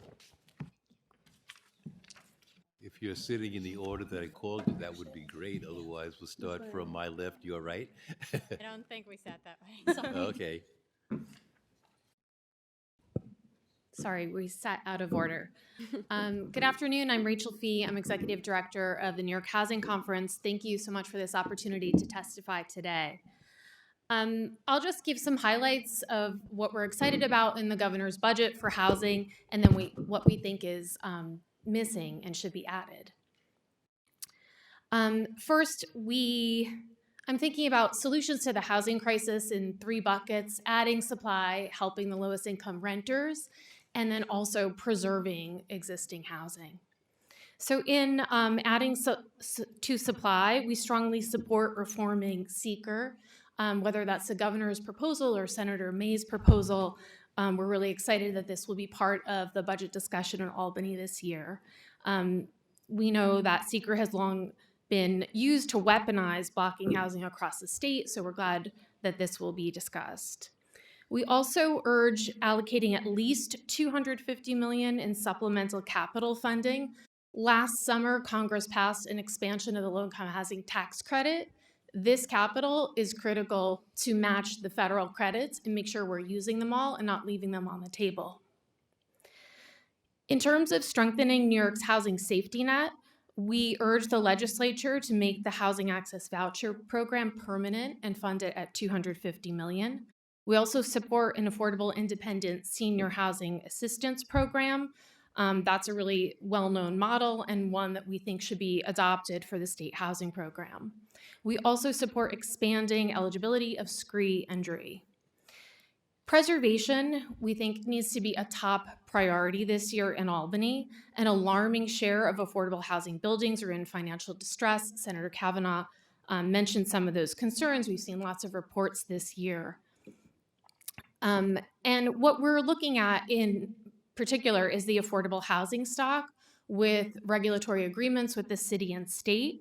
Where operating costs are exceeding rental income, these buildings are at risk of default, putting tenants and public investment at risk. To stabilize and preserve affordable housing, we have a series of recommendations we'd like adopted. I'll just highlight a few. We urge deploying $17 million for a new affordable housing eviction diversion initiative. We issued a new report today outlining the extent of the crisis, where more than a third of New York City eviction filings are in subsidized affordable housing. We think we need preventative action from the city, but we also are looking for a state-funded eviction diversion program, and we think that helping affordable housing tenants with non-payment issues early is also going to save public resources. We also are urging to pass an affordable housing income limit compliance bill. This would allow affordable housing vacancies to rent at current AMI. We're supportive of J51, an affordable housing relief fund, HCR's reserve replenishment fund. Thank you, Ms. Fee. Yes, and NYCHA and funding the other HCR programs in our testimony. Thank you.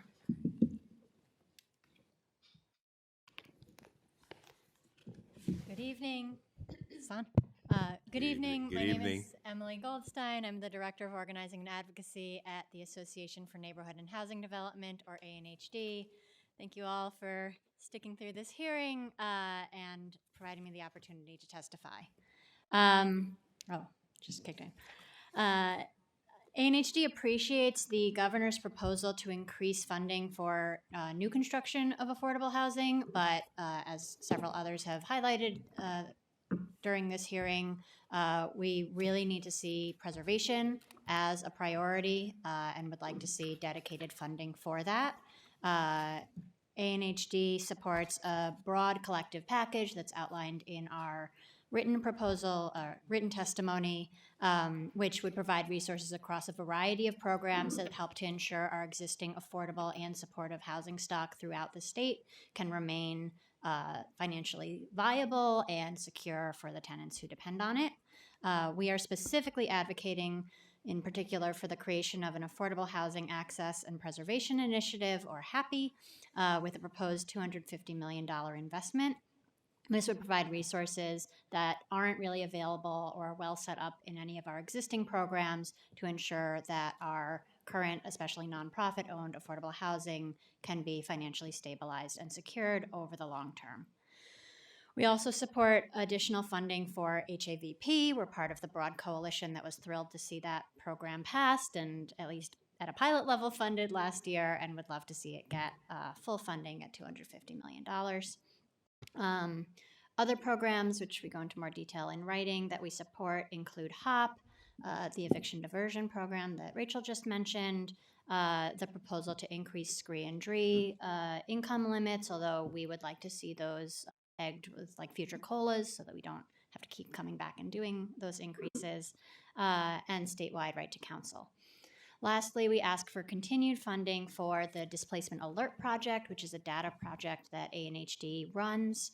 It provides really valuable resources and tools for both elected officials and their staff, as well as organizers and community members to find building and community level data on housing throughout New York City. Unfortunately, it is only citywide because the data isn't available at the state level. If it ever becomes available, we'd love to expand it. But over the past several years, we've had about 40,000 active users a year, and so we think it's really providing a valuable resource. It's been funded at $250,000 in the past, and we'd appreciate that continuation. Thank you. Thank you. Fabulous. Thank you, Chair Kruger, Chair Pretlow, and members of the Joint Legislative Budget Committee for holding this hearing today. I am Bria Donahue, Director of Government Affairs at the American Institute of Architects New York chapter. AIA New York is the leading design nonprofit representing 5,000 architects and design professionals who live and work in New York City. AIA commends the legislature for their continued commitment and partnership in addressing the ongoing housing crisis. Smart policy, design leadership, and financial tools can help affordable housing projects succeed. We applaud Governor Hochul for her demonstrated commitment to affordable housing in the executive budget with the Let Them Build agenda, detailing critical reforms to modernize SEEKR and the J51 tax incentive program. As we make the development process less onerous with SEEKR reforms, we also need financial tools to support investments in renovations and repairs to preserve affordable housing. The greenest building is the one that is already built, and programs like J51 are crucial for preservation. Alongside these tools for affordable housing, AIA New York recommends the legislature take action to promote low-carbon construction. Globally, embodied carbon accounts for 17% of greenhouse gas emissions. These emissions come from the manufacturing, transportation, installation, maintenance, and disposal of construction materials. If New York is serious about its commitment to being a climate leader, we cannot ignore nearly 1/5 of the problem.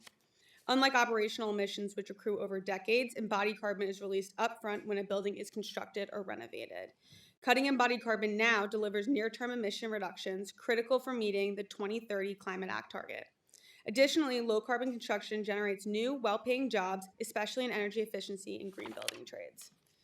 To entice a market to utilize low-carbon construction materials and support local material manufacturers, we asked the state legislature to allocate $6 million to establish a sales tax exemption for low-carbon construction material manufacturers, and a pilot program to provide grants to support concrete manufacturers in developing environmental product declarations. Think of EPDs like a nutritional label detailing for the materials detailing its environmental impact. Thanks to Governor Hochul's Executive Order Number 22, public procurement requirements for materials with EPDs are already coming into effect, and these financial incentives create a clear market signal that low-carbon materials are cost competitive and desirable, which benefits both public and private projects. Additional embodied carbon policies that AA New York is strongly supportive of are detailed in our written remarks. Reducing embodied carbon is not just a climate strategy, it's a cost-effective economic development strategy, and these policies not only accelerate progress towards achieving our climate goals, but also stimulate innovation, build resilient local supply chains, and deliver economic and workforce benefits across the state. Thank you for the opportunity to testify, and we look forward to working closely with the legislature to unlock tools for high-performance, sustainable, quality, affordable housing development. Thank you.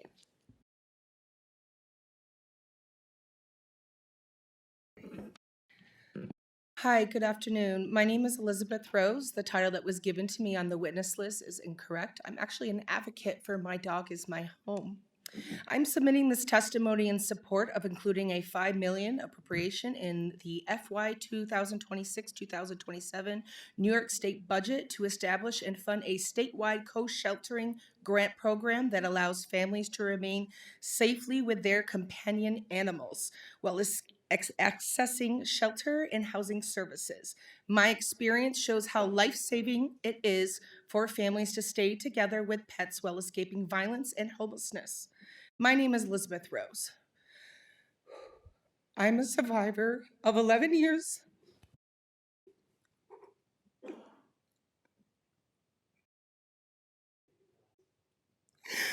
of child abuse and sexual assault, 5 years of domestic violence, and multiple years of legal court abuse by my abuser. I also face homelessness with my child and cat due to the adversities I faced. I eventually turned to addiction when the courts continued to fail me.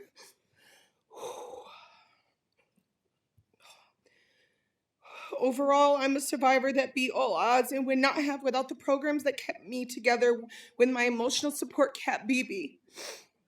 As soon as I was able to escape all of my abusers with my cat and child, I didn't need unhealthy substances to numb the painful abuse. My cat became my new favorite substance. I didn't have an address, but I did have safety at the shelter with my family because of the Urban Resource Institute and the People and Animals Living Safely program. Throughout my stay at Urban Resource Institute, I experienced flashbacks and suicidal thoughts to end the after effects of domestic violence. I would jump from my sleep screaming, and my cat BB would be right beside me, always. BB was and still is a part of my healing journey, even now being diagnosed with rare autoimmune diseases correlated to stress and abuse. He is still by my side to heal me. When I was in the domestic violence shelter on my second day, my abuser was sending me texts threatening me to throw my cat out onto the city streets.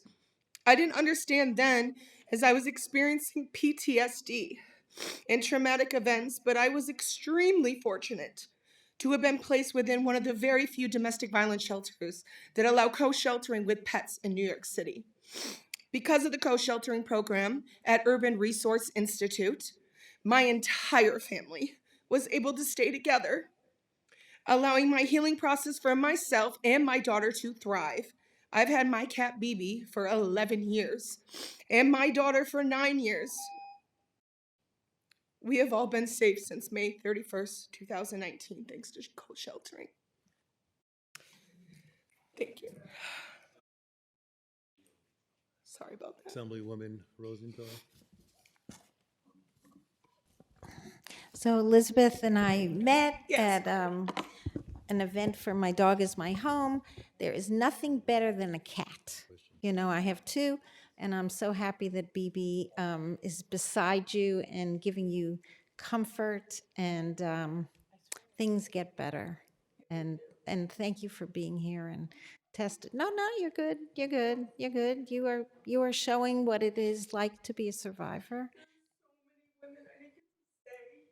Yeah. There's women who have lost their dogs, their pets, to abusers.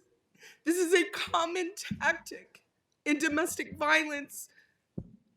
Absolutely. And I passed a law when I first got here many years ago. And we are so thankful to have you on our co-sheltering bill. Thank you. Thank you. Very important that, we've seen in floods and blizzards, people will risk their own lives if they cannot escape with their animal.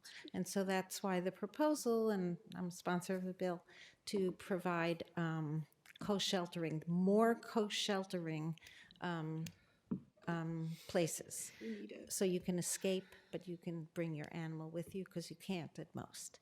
So thank you for that. I've been saying for years we need to preserve as well as build. And I got some pushback. What are you talking about? Well, that's what we all now know is true. And I know some of you on the panel, that is your new mission is to ensure that we preserve.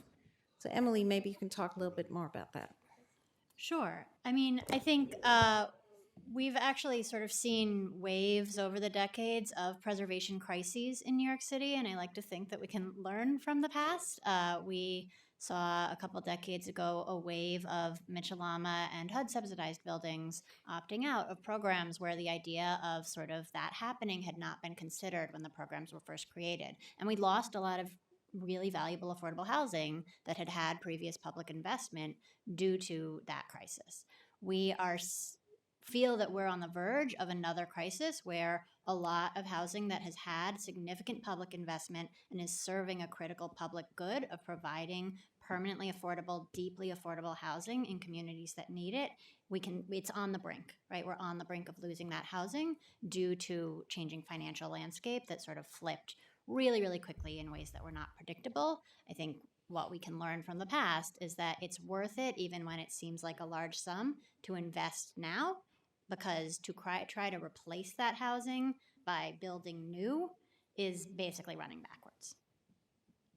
And especially with the tariffs that the federal government is now placing, it's almost impossible to replace those. Thank you. Thank you. Senator Brian Kavanaugh. Thank you all so much that we could talk about with all of your testimony. I appreciate all of you being there. I'm going to try to ask two quick, perhaps quick questions. First of all, for Rachel Fee at the Housing Conference, I want to particularly focus on something that might be new to some folks here, which is your proposal, which we've discussed, to create a diversion process through the court system. Can you just talk a little bit more about how that would work, and in particular the role of the state versus the role of the city if we were to try to get that done? Sure. So we analyzed eviction filings in New York City with NYU Furman Center to find that 36% are in subsidized affordable housing. And we want to do two things. One, prevent so many filings from happening. And in that, we have policy recommendations for the City of New York to work with HPD and HRA to work with affordable housing owners and get help to tenants that are falling into arrears earlier. The second piece is where the state is involved. For tenants that do end up in court, most of these cases are non-payment. They're taking more than a year. Many of them are being resolved. If we can resolve them sooner, it's going to stabilize that tenant earlier, it's going to get them paying rent again, and it's going to lower the cost of aiding that tenant as well. So we think it's better outcomes overall. We think Right to Counsel is a really important program, and that having a diversion initiative will actually free up some capacity for the tenants that need Right to Counsel and to move forward in that process to get that counsel as well. So we have a lot of data in this report that we put out today to show how the program would work. It would be a nonprofit administrator who would have caseworkers that would work with tenants. The landlord petition would identify the building as affordable housing under regulatory agreement with the city or state. And then this diversion program we think could be really beneficial in addressing the issue and having better outcomes earlier. Thank you. And 45 seconds left, but I know Samira Kellis also is going to be excited about talking about deconstruction. But could you just briefly talk a little bit about the opportunity there to incentivize deconstruction, particularly potential business opportunities for people to do that work? Yeah, absolutely. So this is a major opportunity in New York. This is an untapped market where we're really falling behind on. Just last week, New Mexico passed a similar bill adopting different financial incentives for low carbon construction materials. So we strongly encourage the legislature to take the leadership and make this action possible. There's a number of programs. We're really excited about yours and Assemblymember Kellis's deconstruction ordinance bill. There's a lot of exciting stuff happening around the country. So yeah. We'll talk. Next, we have Senator Walczak.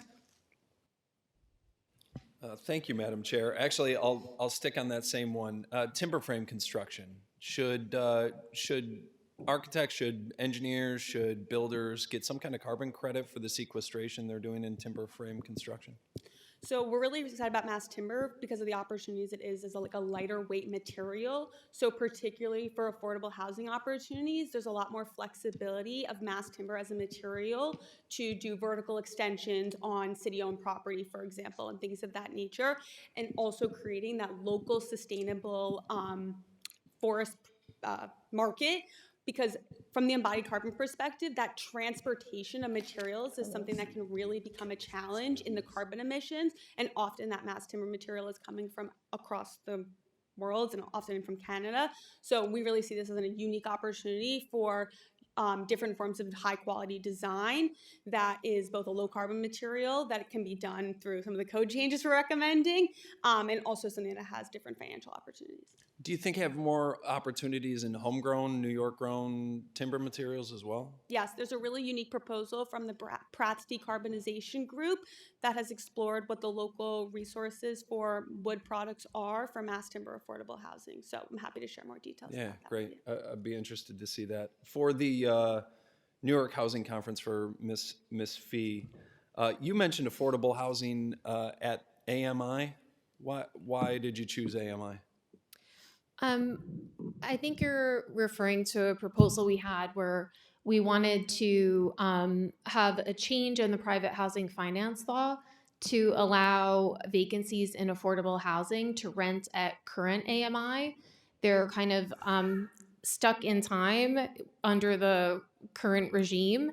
And because we have this crisis of distress, we're looking at ways to increase revenue for these buildings with public subsidy. Okay, so they're currently renting far under? They're currently under a regulatory agreement with the city or state agency, and they are already under restrictions of AMI at certain levels in their regulatory agreement. Current AMI set by HUD increases every year, so we'd like to allow them to jump to current year AMI just at vacancy, which doesn't impact existing tenants, but could add a little bit of revenue, and across a portfolio could be meaningful to addressing distress. Okay. With 80% of New York City's renters, or with half of New York City's renters at 80% AMI, do you think that we should have a means test on subsidized or on rent stabilized housing in New York City? I'm supportive of means testing with our tax abatements and our zoning bonuses and our capital subsidy programs for developing new housing, but I don't think that is practical to apply to existing rent stabilized at all. Assemblymember Kellis?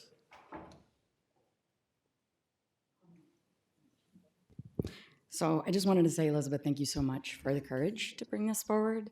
And Susan, thank you for your work, particularly with animals, because I wish that people understood more how many animals are abused and killed by abusers. And it is one of my greatest upsets in the world. So thank you for dedicating your life to this work, because it's so important and more people need to really understand it. So thank you for, so I wanted to, I'm going to follow up on what Senator Kavanaugh was talking about and give you an opportunity to talk about the economy that we're leaving on the table right now, what we're looking at, how it would affect lead times on material, construction costs. If you could just talk more about deconstruction versus demolition. Absolutely. So I think to Assemblymember Rosenthal's earlier point about preservation, really we're focused on opportunities for adaptive reuse beyond office conversions and opportunities to reclaim materials and use them for other purposes. So in San Antonio, there's been an incredibly successful program tied to a deconstruction ordinance that they implemented where they're able to use the reclaimed materials that they've captured for affordable housing preservation and reconstruction. So we're super excited about that. I'll also note that a number of state agencies, most notably HCR in their 2025 sustainability guidelines, have included requirements or stretch goals for EPD, so environmental product declaration reporting. And so it is absolutely essential that the legislature takes action to avoid the green premiums that come with some of these low carbon materials.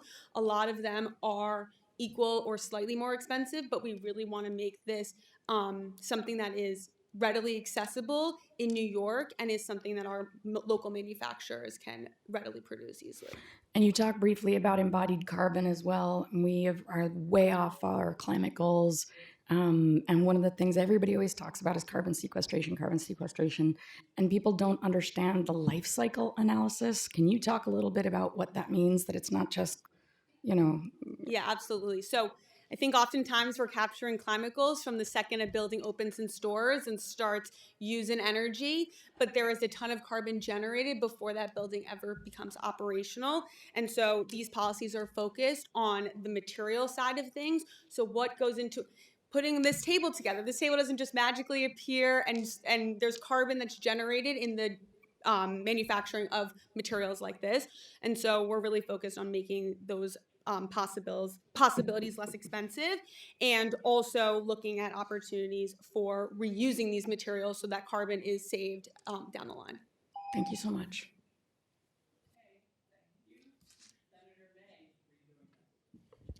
Thank you. And I'm sorry I missed your presentations, but this question is for Bria. First, following up on the mass timber conversation, we actually have put in the budget a proposal for SUNY College of Environmental Science and Forestry to be really taking the lead on that, and it would be wonderful to work together with you. But I don't know if you talked also about modular construction, but that feels like part and parcel with, I know it goes hand in hand to some extent with the mass timber, but what are the opportunities in New York for really developing that? Yeah, there's obviously like physical constraints to doing modular construction, particularly in New York City. Often requires like being next to a vacant, like some parking lot or some vacant lot. And so in New York City particularly, which is where we're based, there's a lot of physical constraints to doing modular housing at scale, but this is something that we're super excited about. These proposals today are more focused on the actual materials and using low carbon materials at scale and getting them more readily available on the market as those requirements are coming into effect and bolstering those requirements. But we're really excited to work with you on modular housing, and I'm definitely will follow up. Great, thank you.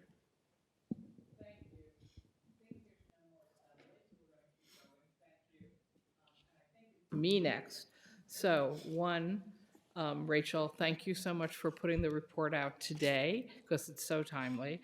And I don't know if I agree with the entire report, but the primary points I took away from it was the proposal to get HRA to move much more quickly to provide what we call emergency one-shots to people facing eviction when they are already recognized as low income eligible for benefits, but it's taking such a ridiculous amount of time, and then coordinating with the courts to set up a sort of a separate system where one or two courtrooms would just focus on these relatively standardized types of cases, or at least that's how I interpreted the court could play a role in just streamlining getting the deals done as quickly as possible.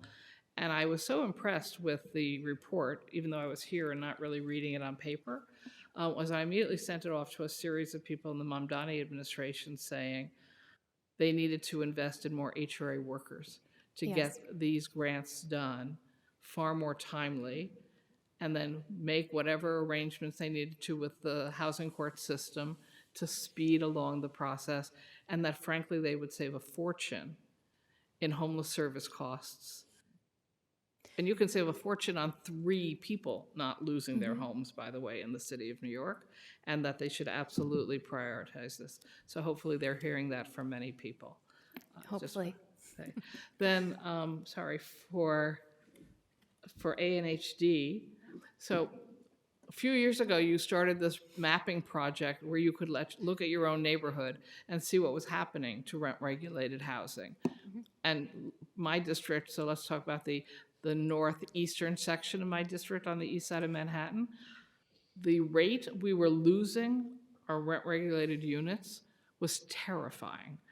And I know that you know this, but in my district, those were older walk-up buildings filled with elderly people who'd been living there 30, 40, 50 years. At one time, they might have had more disposable income. They might have been able to go somewhere else. They might even meet my colleague's definition of being too rich to be in a rent-regulated unit, but now they were surviving on Social Security and had nowhere else to go. And it was horrible. So we changed rent regulation laws, I think for the better, but I haven't asked anyone in a long time. I don't think it solved everything. And I want to know what else we need to do, because I look in those same neighborhoods today and I watch whole strips of buildings being torn down, the rent-regulated tenants being thrown out, they're elderly, they're low income, and you have these deals, oh, too late, you'll have to tell me later. But am I crazy, or is this not really working for a whole lot of people? I would agree that HSTPA did an enormous amount of good, and there's still more that we can More to improve, do. and would love to talk to you about it. Thank you. My 3 minutes are up, and I think we've covered everyone. Cordell, did you have any question? Sure, but I got here late, so Okay. Well, you'll look at the report that came out today. Everyone should look at the report that came out today. Okay? Sure. I heard that it was mentioned earlier, but I'm now the prime sponsor of getting a resident assistant in senior housing and trying to help seniors age in place. If there's anything you want to say while I'm here that I can use to wage the battle to get this across the line, because I think it's so necessary as we talk about seniors, which are the fastest growing population in the state. ANHD, I think. Sure. So I would have to look. I haven't read the details of the bill in the last few weeks, so I'd have to look more at the details. But I will say, in general, it is always, always better, whenever possible, to keep folks in their current homes, right? It is more economically sound. It's better for tenants. It's frankly better for building owners whenever possible, because turnover is costly. And especially when we're talking about seniors who have built themselves a support system and a community and sort of know where all their local resources are. Any support services or resources that can make it feasible whenever possible for them to stay in their homes and stay in their communities are generally beneficial. Right, and I got it wrong. It was you who mentioned it in your testimony, Rachel. I'm Yeah, sorry. we've been advocating that for many years, and Leading Age New York has been a real leader on this. And you know, it's a proven model. This is how HUD 202 programs work at congregate senior housing. When they have that resident coordinator, really can enrich the life of a senior, but also allow them to live independently for longer, which is really better outcomes. Thank you. I want to thank you all for testifying today and being with us. Appreciate you very much. We're going to ask you to move off the panel so that we can invite up Panel D, Cooperators United for Mitchell-Lama, Enterprise Community Partners. Pardon me? Okay, they're not coming. Well, we'll see who does show up here. Enterprise Community Partners, Local Initiatives Support Corporation, New York Land Bank Association, New York State Council of Churches. And we always know that as we run later than we had hoped, we do lose some of our testifiers. So.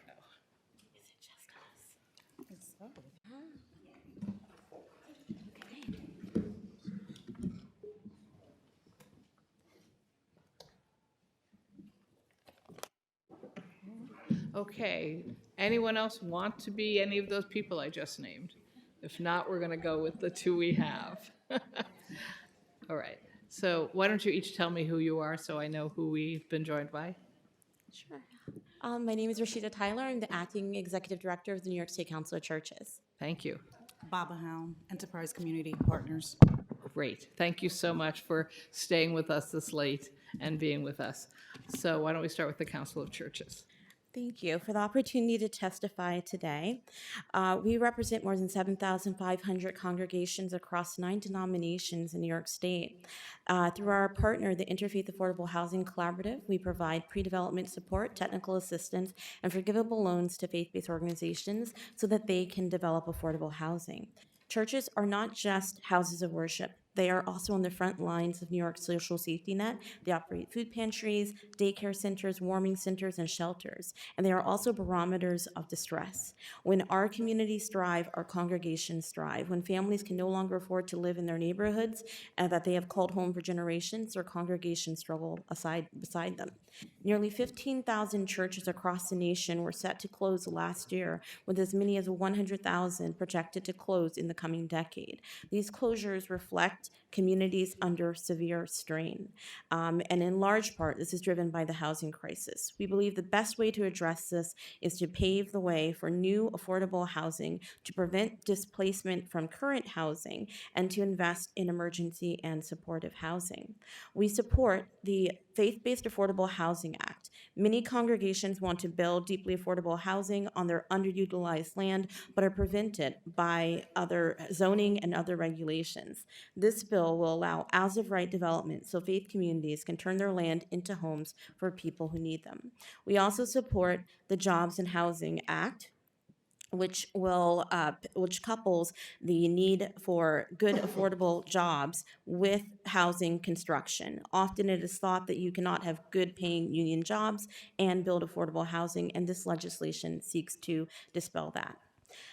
We support keeping people housed, preventing displacement. Therefore, we urge the full funding of the Housing Access Voucher Program. This program is critical to preventing homelessness by ensuring eligible households pay no more than 30% of their incomes toward housing. However, we urge the legislature to provide guidance to HCR on the implementation of this bill. As of right now, only those receiving temporary assistance and not those who are considered asset limited and income constrained can take advantage of that. As we travel from Buffalo to Brentwood, we have seen an increase in intensifying housing instability, and that this winter, more than ever, we were reminded that housing is not just a basic need. Therefore, we support the winter eviction moratorium, which will help to keep people housed during winter. We also support increasing funding to housing authorities, public housing authorities. As of right now, we're hearing in Kingston, New York, that there are people who are paying above market value, above fair market value rent for their apartments. And so this undermines the spirit of affordable housing. Thank you. Thank you. Hi. Hi, thank you. Baba Helm, Senior Vice President for Programs at Enterprise Community Partners. We are a national nonprofit and we work statewide to support the millions of families without a quality affordable home. Thank you, chairs, for having us today. In recent years, thanks to your leadership, we've seen continued investment in affordable housing across New York. But we must continue to build on those wins to encourage more housing supply, and yes, work to break down additional barriers to delivering affordable housing.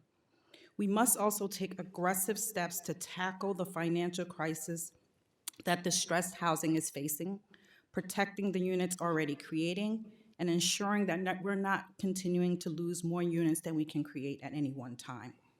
Last fall, Enterprise released a report highlighting the worrying signs of distress in the affordable housing stock. The challenges are around rising insurance and utility expenses, insufficient operating support, and persistent rental arrears, which threaten the sustainability of affordable housing as a whole if left unaddressed. We join a coalition of housing advocates calling for the preservation to be prioritized this session. We urge you to codify and increase resources for the Reserve Replenishment Fund and to establish an $150 million relief fund to support distressed affordable housing properties. We also call for the full funding for the New York State Supportive Housing Program and the Homeless Housing Assistance Program.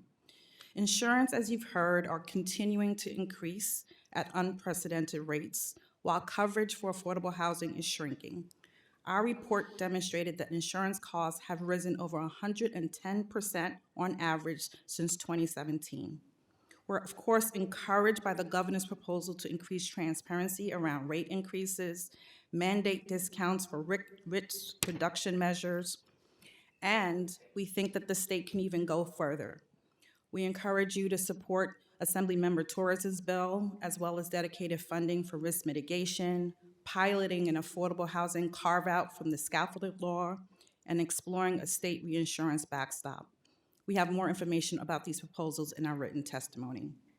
We also support reform to the SEQRA process, which has the potential to make more affordable housing feasible statewide.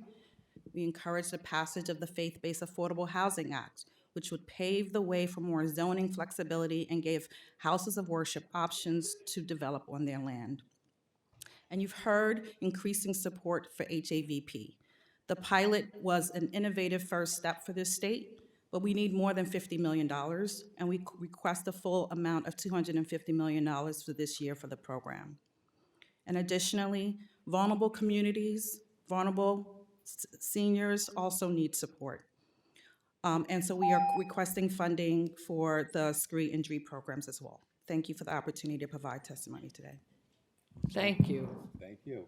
Sibley?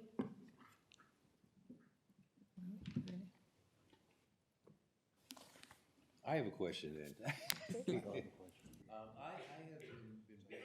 by several church entities and talking about developing church-owned land for affordable housing. And you both mentioned it. What is the roadblock to do this? Why is it not happening? It seems the land is already tax exempt, so there's not a loss to the community of taxable land, and it's being used as a parking lot where people, they Zoom to church now, they don't even drive to church. So the land is sitting there unused, but there must be something that's stopping this, and I don't know what it is. Can either of you or both of you tell me what you think it is? Well, I guess I can start. So we have 3 congregations right now in Queens alone that want to develop, and we went through a process with them. We go through a property analysis to make sure that they can develop. We could check title to land, and what has been the recurring issue is zoning. So they'll own the property, but it is restricted so that you can only build manufacturing on that parcel, even though manufacturing may not have been done there since the 1970s. And the thing that was there before was a beer manufacturing plant. And then across the street, there's a 10-story building going up. And I'll say a lot of the congregations that we work with are African American, are minority communities. And so they bought into areas that had these restrictions on them. And so right now, where they're trying to develop and provide for their communities, they're being prevented from doing so. And then I'll take it to the other side of the spectrum, where we have a congregation in Rotterdam, New York, which is more suburban and rural. And they went through our process and were sailing until they spoke to their local government about building, and then the government downzoned the property in the midst of the process. So what we're finding is that zoning is being utilized to penalize congregations that want to develop, either where the zoning is not being changed so that churches who want to develop can develop, or it's being utilized and changed in midstream. So basically, you're saying that the communities themselves are trying to dissuade the churches from doing what the communities say they actually want, but they really don't want it. Well, in some cases, it's used as a double-edged sword. In the cases of the Queens communities and even in Brooklyn, what we're finding is that there's just an inflexibility, and that we'll have to go to the standard review, to the standard. The review standard board to get some variances. All right, great. Thank you. Yeah, what I would add to that is I think some of the barriers are knowledge and it's the We're development on my cost. 3 minutes now, so it's okay. Oh, I'm so sorry. And it's also the development cost. And so while the land, they may have the land, they don't have the capital to develop. They don't understand how to navigate to tap into the governmental resources, whether it's the subsidy programs or the loans or other credits and benefits that they could make available. And then when you run into the challenge of the lot needing to be rezoned, that adds additional costs. You need experts. You need to understand what the potential is, and you need to be able to maximize it. And then it's also the buy-in from the congregation, their mission focus. So how does affordable housing fit within the mission of the organization? And so that's some of what we've learned, that they need some additional support, that they're not in the business of development. But that's what we're talking about. Thank you. If I may, we provide what we call pre-development, which is that work that needs to happen to make sure that the church is structurally sound to engage in the development process. Many congregations have been taken advantage of or heard of where congregations have been taken advantage of and are reluctant to engage in the process. So we do that work and take things step by step so that they feel ready to engage. Thank you. Thank you. So, all right, that was Senate time. We do have another assembly member, because don't I have more believe so. senators. No. Okay, then I saw Senator Martins and then Senator Claire.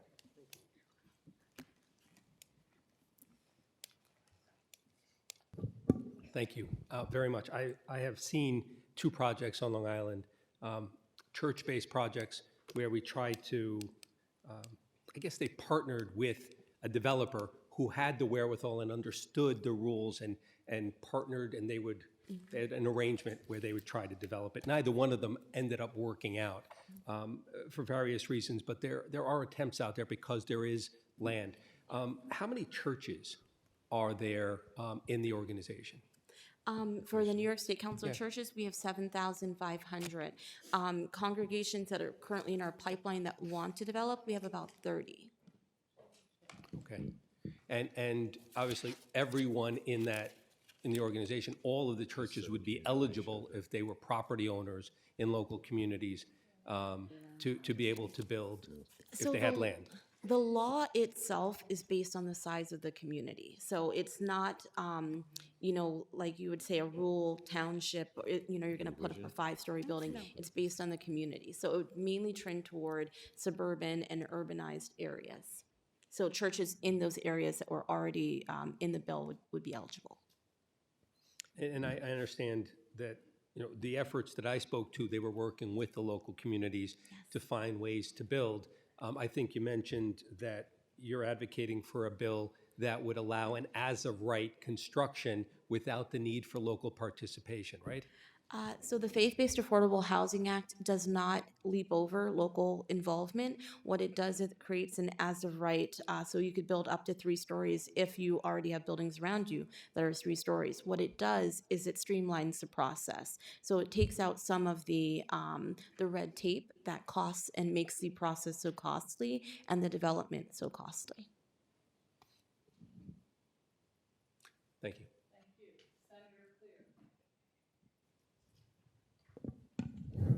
Thank you so much. I just wondered if either of you give support to, or does this even apply to churches that want to perhaps build where there already is a church? I've experienced that in my district, and it's in some cases, I just really think that these churches need more help in certain areas so that they're not taken advantage of.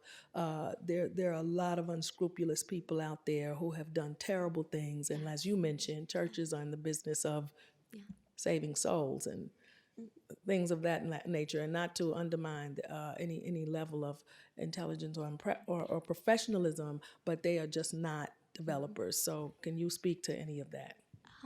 So basically what we do in pre-development is that education and that technical assistance. And so understanding the value of your property, what you actually own. If you are going to redevelop your building, making sure that you have those conversations with the community and your congregation so that it is absolutely what you want to do, what the community wants to do, and that you know that it's going to be a 3 to 5 year process. The problem that we run into, and maybe Price runs into it too. We're not funded. We're private grant funding, so we are limited in how many churches we can work with because we are currently working with grant funding. Okay, so protection for churches against shady developers. Absolutely. Okay. That's the important part of the education, right? That houses of worship need support around so that they're picking the right development partners. And that's going to help protect their congregation if they want to stay in their building and their long-term longevity. And with help the church. them even when it gets redeveloped. I have seen where the church is left, the building's developed, the developer got what they wanted, Yes. and the church is left with having to build out their space. And we also offer a list of vetted professionals so that these are people who we have ensured that they are the top quality. Okay, thank you. Assemblywoman Kellis. Thank you both so much for being here. I actually, I mean, want to respect everybody's time, but you mentioned very quickly the winter eviction moratorium. Yes.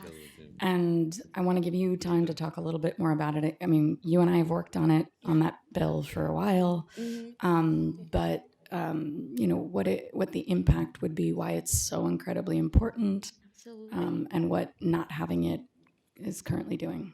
Absolutely. So we know that this winter, 18 people passed away from exposure in New York City alone. It's difficult to actually find out what those numbers are outside of New York City because that data is not aggregated. Once you get outside of New York City, data kind of disappears.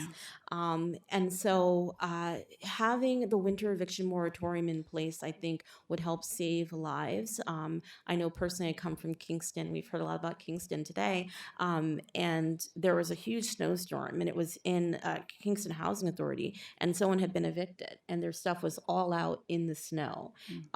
There's really no place for people to go in the winter. It makes it exponentially difficult to move, to find emergency accommodations when public housing authorities, when DSS and other temporary assistance agencies are already struggling because of the high demand. So when you evict people in the winter and displace them, it increases the likelihood that they'll be street homeless, and if they have any illnesses, that those will be exacerbated. If they have any pets, those will be, the pets will likely be given up. And what we've seen before in the previous panel, that can really fracture a family and really hinder a comeback to stable housing and a stable mental state. And also, we've seen that in those conditions, the material and possessions that are left outside in the snow end up being destroyed. So when they do get housing, they have to start literally from zero with no furniture, no possessions, no clothes, no. Absolutely. Our congregation and from the Amy Zion Church of Kingston, we've helped over this past winter several people who did not have access to storage. And so we allowed our church basement to be used for storage because people didn't have anywhere else to put things. And they had been evicted into cold and wet and damp weather. And so also in thinking about the winter eviction moratorium, a lot of people bring up, oh, well, they should pay their rent. There are remedies that can be implemented. It also gives people time to find ways to pay back rent when they're not evicted out into the cold. It's the same reason we do it for heat. Absolutely. Yeah. Absolutely. Thank you so much. Of course. Yes, thank you, and thank you both for your testimony. I think I understand correctly, but correct me if I'm wrong, that you both are very much in support of the additional $250 million which the governor proposes for HCR's 5-year affordable housing program. Absolutely. Am I right about that? I don't know whether you were here for the testimony early on of the New York Association for Affordable Housing, but they recommend at least an additional 10% or 25 million above that. And just wondering whether you agree with that recommendation. We agree that more and more resources to build more is welcome. So we would support that as well. And NYSAFA also recommends restoration of funds that were in the 2026 fiscal year enacted budget through a legislative add of $75 million for public housing authorities outside New York State. And they have recommended that the same is done, and that's restored for 2027 fiscal year budget.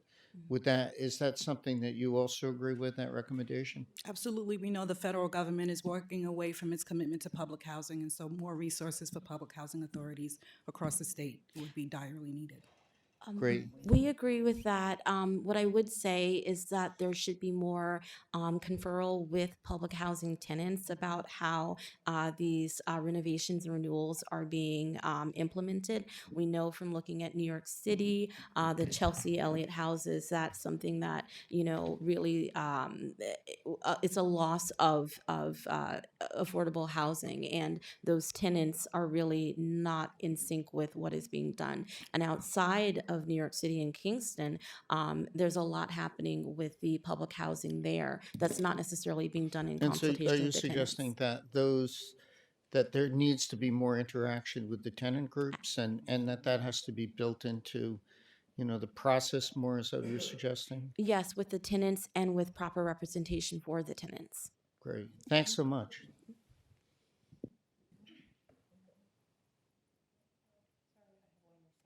Senator May. We've been joined by Senator May.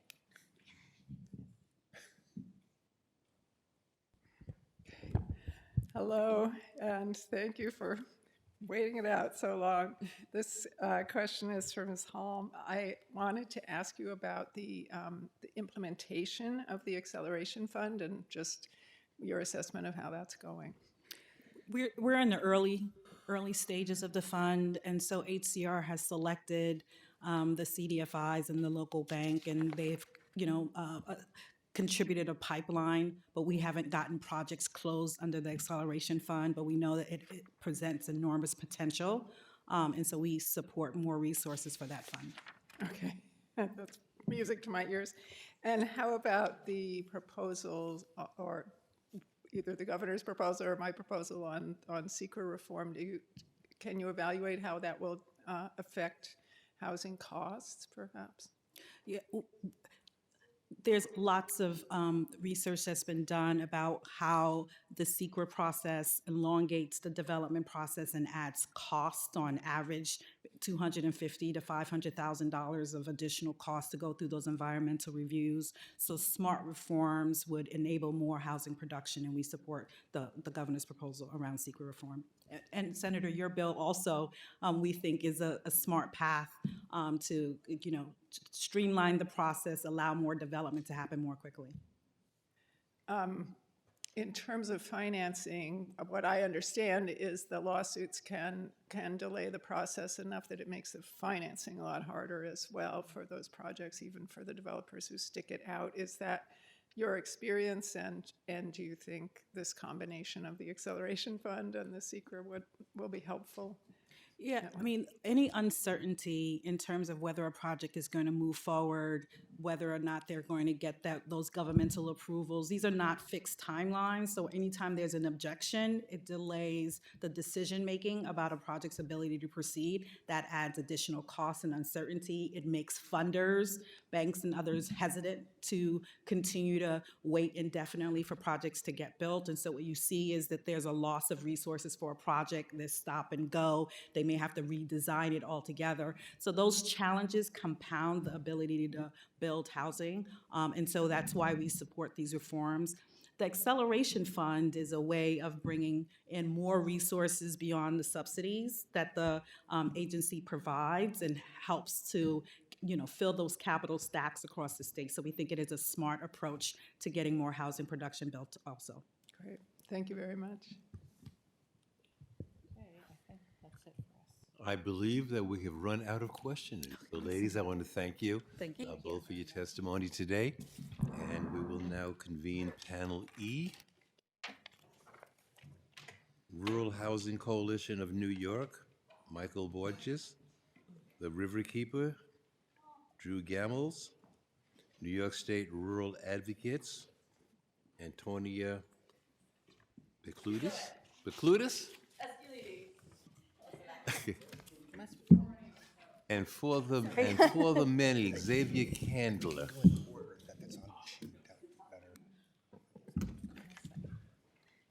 Zeba? Then Xavier? Xavier? Okay. Zeba. Good evening, all. Okay. Whoever's name that I had butchered, you can please correct me. You go. Should we you go- s- we'll should you want me to with you. start? We'll start. Okay, we'll start there. Good evening, senators and assembly members. My name is Antonia Besculides. It's a tough one to say. On behalf of New York State Rural Advocates, thank you for the opportunity to speak on how the proposed 2027 executive housing budget will affect the small towns and rural communities across our state. Let me be direct. Housing programs work in rural areas, and cutting them now would hurt the very communities that depend on them the most. Through the Rural Preservation Program, our rural preservation companies are the boots on the ground, delivering housing stability every day. Last year alone, they assisted more than 7,500 people facing homelessness, counseled over 2,400 households, managed nearly 5,000 affordable housing units, rehabilitated more than 3,400 homes, wrote and administered hundreds of community grants, and served almost 26,000 people through food programs. These organizations are often the only housing infrastructure in rural communities. They are the trusted local partners the state relies on, especially during emergencies like floods and disasters. Yet despite this proven track record, the governor's executive budget proposes cuts to the Rural Preservation Program funding by 33%. That's not trimming the fat, that's cutting muscle. RPCs already operate across enormous service areas in places like the Adirondack Park, larger than any national park in the contiguous United States. Staff drive hundreds of miles just to reach families in need. Costs for salaries, insurance, fuel, and compliance continue to rise. Reducing funding now means fewer staff, fewer services, and fewer communities assisted. Instead, we're asking for a modest 10% increase, $8.83 million total, simply to maintain current service levels.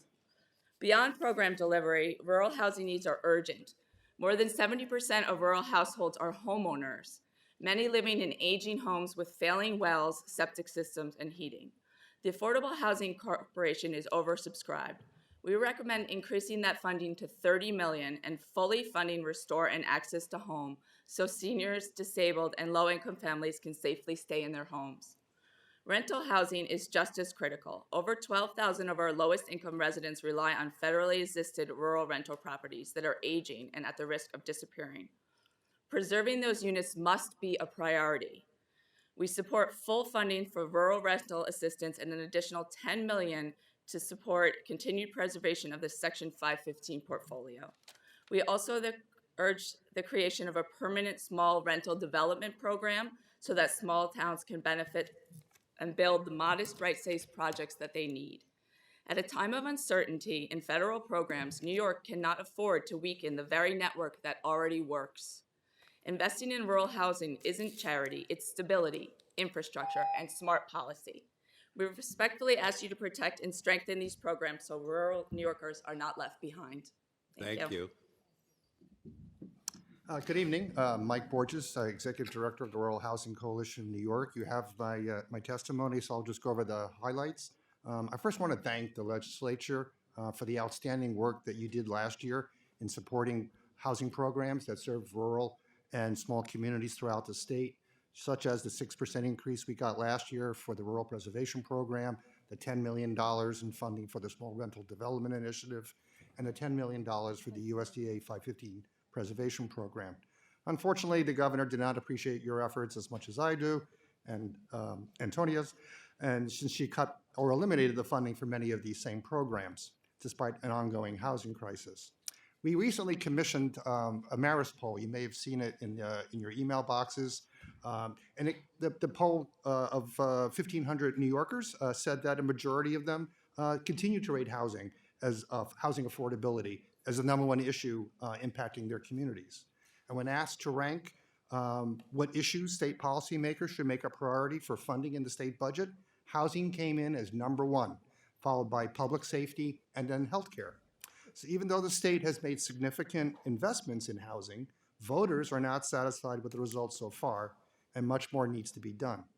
Therefore, we ask the legislature to reverse the executive budget cuts, provide parity and equal funding for both rural and neighborhood preservation companies, as well as provide additional funding to expand the number of rural preservation companies to areas of the state presently underserved or unserved by nonprofit housing providers like Western New York, the Hudson Valley, and the Capital Region. Lastly, we ask for additional funding for the Restore program to expand the types of repairs that can be funded for low to moderate income seniors so they can remain safely in their homes. I know Senator Cleary mentioned that as well. It's very important that seniors don't get on step ladders, don't do things that are going to cause them harm and end up in emergency rooms. The Senate in their one house last year did put in an extra money for this program. Again, we're asking for $6 million more in Restore, which is typically oversubscribed every year, along with Access and Main Street. So thank you for your time. I appreciate the opportunity to testify. I also want to give a shout out to Senator Kavanaugh. It's been great working with you. I know you have 10 more months to go, but you will be sorely missed. So thank you again. Thank you. Good evening, everybody. My name is Zava Candler. I'm the political director at For the Many. We're a grassroots organization that works to pass legislation and win elections across the Hudson Valley. I just want to shout out everybody here. I was looking around and I was like, the Housing Committee is a pretty all-star committee full of a lot of great legislators. So thank you for also doing the marathon. Also thank you to the chairs for all the work that you're doing. And of course, Assembly Member Pretlow and Senator Krueger for doing this for weeks and weeks on end. I think of you when I'm doing my endurance running for inspiration.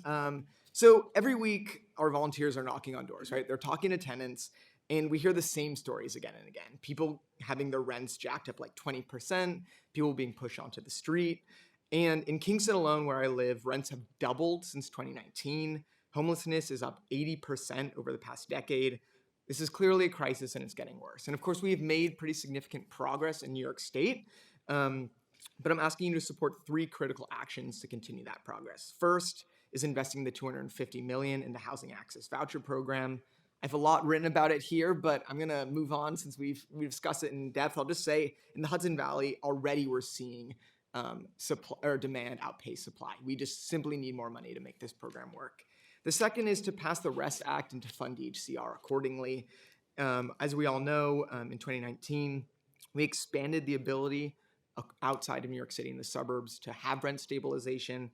But cities that we organize in, like Poughkeepsie and Newburgh, have tried to opt in and have been faced with lawsuits that have been targeted to just minutia of their vacancy studies, which we also learned recently were funded by New York City real estate interests, despite it being in the Hudson Valley.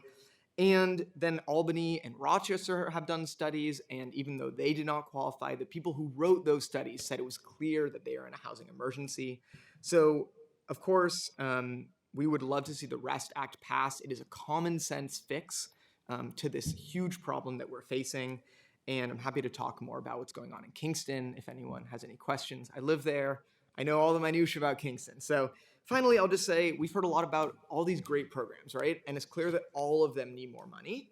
And so we need to raise revenue to address this housing crisis. For the Many supports common sense revenue solutions like the progressive income tax, the corporate tax, the capital gains tax, and the heirs tax, measures that, of course, would raise money from the ultra wealthy and the super profitable corporations and ask them to pay their fair share. We also support the Empire Act, which would raise revenue while giving workers the power to enforce their own labor rights, which seems like a win-win in this time when we're losing money from the federal government and they're coming after our rights. So I'll just end by saying thank you all. Housing is the largest single expense for our members, and I ask that you support these 3 actions in this budget. Thank you. Thank you. Good evening, everyone. My name is Drew Gamels. I am the senior attorney at Riverkeeper. My background is in municipal, land use, and environmental law. I have experience representing developers, municipalities, and community groups, so I have worked with Seeker from all sides. We understand the governor's urgency in addressing New York's housing needs, particularly affordable housing. However, we believe the SECRA amendments in the executive budget may jeopardize public health environmental protection, and smart local planning without guaranteeing the construction of affordable units. To clarify, the role of seeker cannot be replaced by other permits and local review processes. Other permits and reviews do not require the same holistic local analysis of issues like traffic, noise, or cumulative impacts.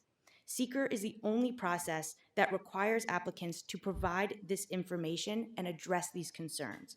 Seeker also requires mitigation and requires developers to incorporate such measures as conservation easements, safe pedestrian walkways, traffic controls, mixed-use projects, or clustered developments. You won't get that mitigation any other way. Eliminating seeker review for larger housing projects without guardrails risks creating long-term harms. To summarize our main concerns, the definition of previously disturbed site is far too broad. The definition must be narrowed to identify areas that are substantially developed and not exempt housing on sensitive sites such as erosion-prone areas and wildlife habitats. Development in floodplains in New York City should not be exempt from seeker review. Buildings and associated infrastructure in the FEMA 100-year floodplain are extremely and increasingly vulnerable to significant flooding events. The proposal also dramatically expands exemptions for housing outside New York City without regard to community size, infrastructure capacity, and land use controls. A one-size-fits-all approach is not the right solution. And finally, the proposed legislation fails to include an affordability requirement. Without even a modest, flexible affordability component, these exemptions may increase displacement pressures and fail to address the housing affordability crisis. With targeted revisions, this budget can modernize seeker to promote smart growth, affordability, and housing development without sacrificing environmental and public health protections. Thank you for your time and consideration this evening. Thank you. Assemblywoman Rosenthal. Thank you. I wanted to ask Mr. Candler, maybe, do you think the billionaires who live in rent-stabilized housing could pay more taxes? And that way, we'd have a lot more revenue. It's a great question. I'm not convinced that those billionaires exist, but if I think all billionaires should be paying more taxes. And I think that what we're seeing right now is we're seeing this artificial choice in the housing world about, do we put more money towards rural housing? Do we put more money towards preservation? When we know that there's so much money on the table. There was a $12 billion tax cut to millionaires and billionaires in New York State from the Trump cuts. And what we're asking is to just take back that money. They could even break even, and we would still have so much money here in New York State to address housing. Thank you. And as Mr. Borges knows, the Assembly and Senate work hard to make sure that rural housing, and we do fill the gap every year. Maybe next year the executive will put in their share. Yep. Hope springs eternal. Yeah. But yeah, you all bring up great points and a lot to think about. Zavra, one last thing.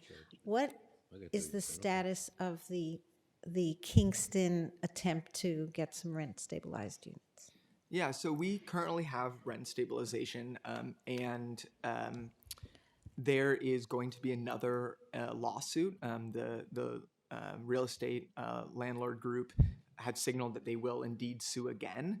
This would be a number of lawsuits after already they went to the highest court in New York and lost. But because of the way that law is written, it is opened up to being able to sue again and again on these vacancy studies. And so I think you look at the one city who has done it, right, who is the model of what it actually looks like to succeed. And even we are facing costs to pay the attorneys and to go through this and to have more and more public hearings when we could be just relying on publicly available data, not have to deal with any of this. And then, of course, all the other cities as well could opt in. Thank you. Thank you. Brian Kavanaugh, our housing chair. Thank you. I will not ask additional questions for the rest act because you and my assembly colleague covered that very well. But thank you for being here and for your support for that. And as you know, sponsoring that and working on it. I wanted to just talk about the rural preservation program in particular. So the proposal this year that I think both of your testimony is to increase to restore the money that was cut from the executive budget and also add. There are several communities that don't currently have rural preservation programs. Can you just talk a little bit more about, and I know, unfortunately, Michelle Hinchy, our ag chair, who spends a lot of time working closely on all of these issues, housing as well as many others in those communities. But can you just talk a little bit more about how those programs work, why they're essential, and why we should be making sure we fill in the gap? Because it is a significant addition this year, and it's going to be, it's going to be a fight to get it. So they're nonprofit. There's a network of nonprofit organizations called Rural Preservation Companies. There's currently 60 of them around the state. They provide housing counseling. They do rehab, repair. They build housing. They do all kinds of weatherization work, things like that. There are certain parts of the state that don't have any coverage. There's nobody doing that work in that area. So I get calls from legislators. I get calls from residents saying, I have a problem with the leaking roof. My mobile home needs to be replaced. I'm sorry, I look at my map, I see who's serving that area, I'm going, there's no coverage over there. I have nobody to send you to. I'm sorry. They start crying and I was like, I'm sorry, I can't help you. So there are people out there crying for help and there's nobody there to help them. So that's one of the things we need to do is by expanding the number of RPCs from this current 60 to hopefully 64.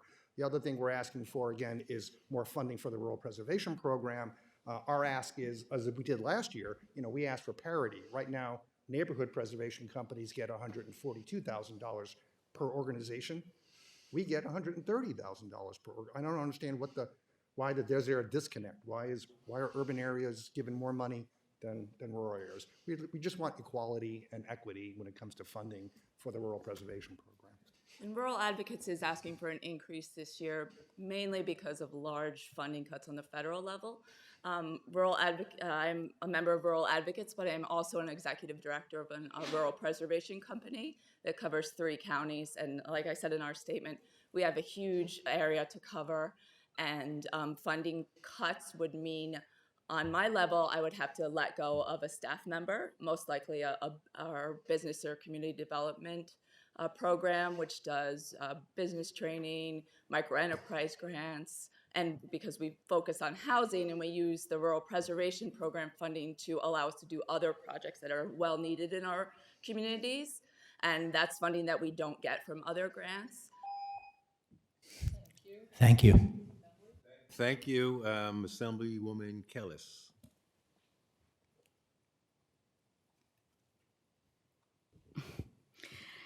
Thank you to all of you. I wish we had more than 3 minutes when, of course, when we need it, but then we are here forever. So at the same time, I'm glad we only have 3 minutes. I just wanted to say I am so in agreement with the RPCs. Thank you so much, because I feel like the rural areas we get forgotten so often, and I have to explain to people what poverty looks like in the rural areas. And like the fact that 20% of my roads are dirt roads, and I have a significant number of my population that doesn't have, some people that don't have electricity.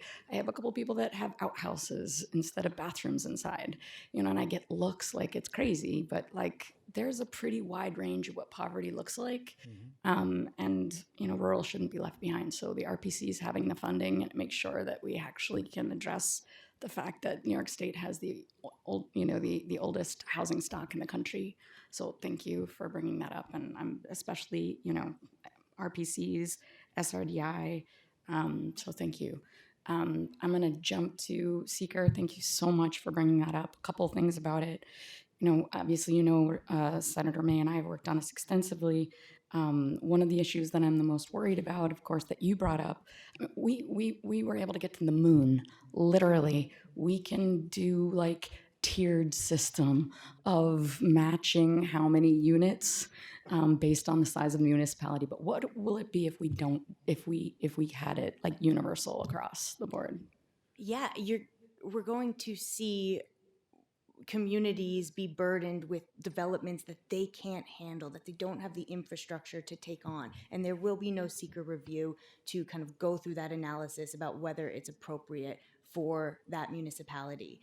I know that there was reference to zoning and site plan. Not every municipality has zoning or site plan. And if they do have site plan, it might not be strong enough to address these issues. In fact, it's about 29% of towns in New York State don't have comprehensive zoning codes. And so, I think we need to be aware that seeker is a valuable planning tool, even if you're not taking a project through the environmental impact statement process, but just going through an environmental assessment form really gets to those issues and helps municipalities assess whether this is appropriate, whether mitigation is needed, whether any changes to the project might be necessary. And so that's going to be the impact without a tiered program, because you're going right now from 3 family dwellings being exempt under seeker to 100. Right. That's But we huge. also don't want it to be too small so that we can't have enough development in a city like Ithaca, which is only at 35,000, but our affordable housing developments are 160 units. Yeah, But absolutely. I Same with think Albany the and- importance is that we modernize it, so we remove the sort of NIMBY focus of using it to prevent those people from living near us, and then ensuring the protections of environmental review. Thank you, And Assemblywoman. So thank you. Thank you. Which, we work together. A little bit of a 1-2 here because I proudly carry the bill with Assemblymember Kellis. And I just wanted to follow up on that. I hear you're I'm not asking for an endorsement of our bill, but on some of those other issues that you commented on in the executive proposal, can you do a similar commentary on our bill and whether the environmental protections are sufficient in what we've put forward?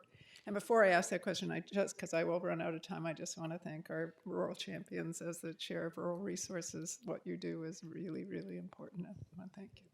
Yeah, there's a lot of things we like in the legislation that you've that has been introduced by both of you.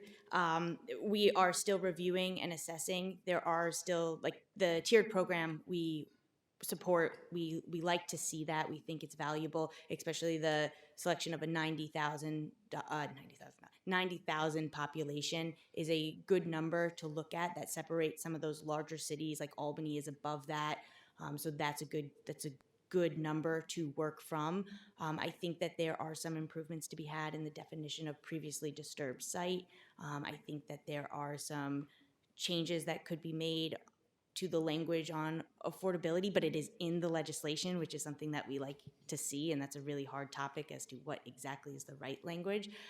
The area that I haven't dived into in your legislation is there's kind of like another category of seeker review. I've been thinking about it as seeker light, and so I have not had the time to really assess that, but that's something that we're now turning to and taking a look, that we can be in touch with your office about any detailed suggestions that we might have.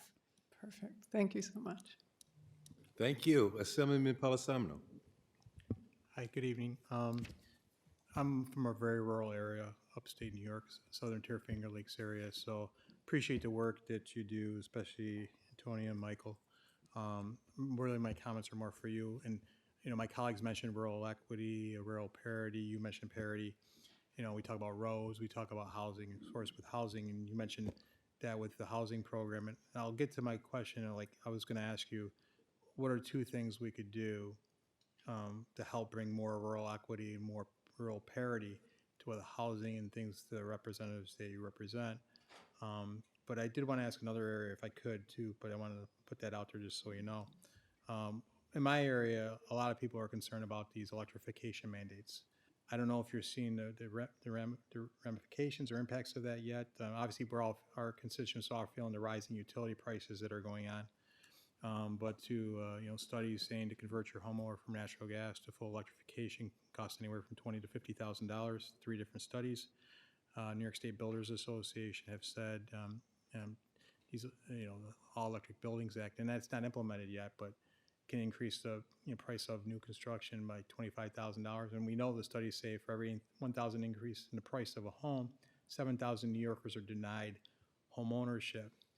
Are you seeing any, I guess my question I want to ask, are you seeing any impacts of the rural electrification yet, or anything like that that you have concerns about, or is part of the discussion? Because people I represent in rural upstate New York in my area are really concerned about these electrification mandates and the rural mandates and in rural areas. Yeah, I mean, HDR does have requirements for making improvements or new construction, more environmentally friendly, more climate friendly, more resilient to climate change.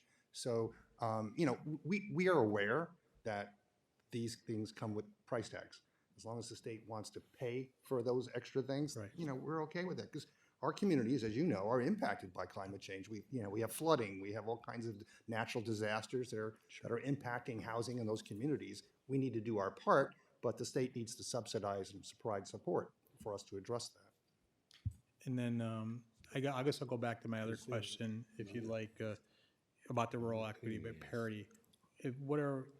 What is one or two things that we could do right now as legislators to bring more rural equity, more rural parity to especially the housing industry in our rural communities? Well, we need to be funded the same. So urban areas need to be funded the same as rural areas. But we did a survey back in 2024, fall 2024. We asked, with the Association of Towns, we asked rural supervisors, rural mayors, rural leaders, what were the main obstacles to building housing in rural communities? Their top three were infrastructure, lack of infrastructure, lack of a local capacity. So there's no nonprofit housing entity to help people, and that's what I was talking about before. And there's no programs targeted for rural areas. We need to create more programs at the state level that only rural areas can apply for, so we're not in the same pool as New York City or Rochester or Buffalo. Thank you very much for your time. Appreciate it. Thank you. Senator Jack Martins. Or Long Island. Or Long Island. So to you and to Antonia, thank you very much. I think message received by everyone, and certainly we need to prioritize all four corners of the state. So good job. Ms. Gamels, thank you for that secret analysis. I too have concerns. I represent a district on the North Shore of Nassau County where we have coastal wetlands, we have density, we have areas that don't have sewers, we have the parking lot we call the Long Island Expressway, and we have difficulty on good days getting around, and so impacts like parking, traffic, understanding sole source aquifer and understanding the impacts if we don't have sewers and what nitrogen is going to do not only to our coastal wetlands but to our sole source aquifer are certainly things we can't give up and we're not willing to give up. So I'm intrigued by the idea, as I know you are, and certainly I'm intrigued by my colleague here, Senator May's proposal and Assemblyman Kellis's, but I think we need work to make sure that we do not lose sight of the environmental aspects of this as well. So I do appreciate your comments and thank you for them. To Mr. Candler, congratulations on your efforts in Kingston. I am familiar with them, certainly followed it, the ups and the downs of it, and I understand certainly the advocacy. The median income in Kingston is $70,000. And so freezing rents for everybody who's making $70,000, $50,000 and thereabouts, to me, I get it. I understand what the effort is. But I'm going to ask you, if somebody's making $140,000 and they're in an apartment in Kingston, are you as concerned about freezing that person's rent as you are the person making $50,000 from a policy standpoint? And therein lies the question about means testing. Do you understand my point? I understand the question. So we had a series of hearings this fall. Sure. And I went to every single one of them, and I got to hear story after story from the people who currently have rent stabilization and were afraid of losing it. And what I can tell you is that these are the people that keep Kingston going. They're the people who drive the buses. They're the people who work in the restaurants. And, Mr. Saver, and no question. Yeah, I'm not questioning it for a second. Right. Your efforts and the residents of Kingston's efforts in doing what they needed to do to protect the community with regard to spikes in housing costs. I get it. Yeah. I'm asking you if it's the same effort when it comes to somebody making twice the area median income, not the person making $70,000 or $60,000. I got I it. wish I could answer, but I'm happy to connect later. Thank you. Assemblyman Burdick? Thank you, Chair Pretlow. Drew Gambles, I wanted to explore, as you can see, a number of us do, your intriguing comments. And we actually haven't heard a lot of criticism right now of the governor's proposal. It seems to be more tweaks that people are talking about. Yours was, pretty blunt force. Yeah, I represent Lewisboro, and there's a development there, affordable housing development. Lewisboro Commons, totally 100% affordable housing. It took 12 years for the developer to get the approvals.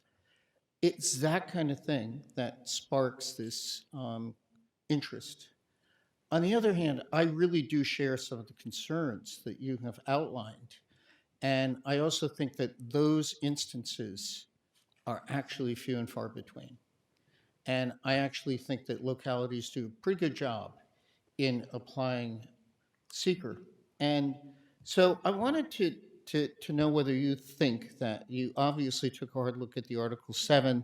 Do you think that as it's written with the exemptions and removing from actions to be reviewed, it's actually providing certain development as of right? The proposed Yeah, the proposed governor's legislation? proposal. I mean, it seems to just say this whole list, it's not going to be reviewed. It's either not on the list or it's exempted. You said that targeted revisions could make it a good proposal. And can you be more specific? And also, one of the things we heard actually earlier today, and I talked to a noted law professor who thinks that we ought to take a look at the shot clock approach, and wanted to see what you think. I think that the timeframes that have been added by the governor in her proposal, I think I have no concerns, and they are achievable and might help move the process along.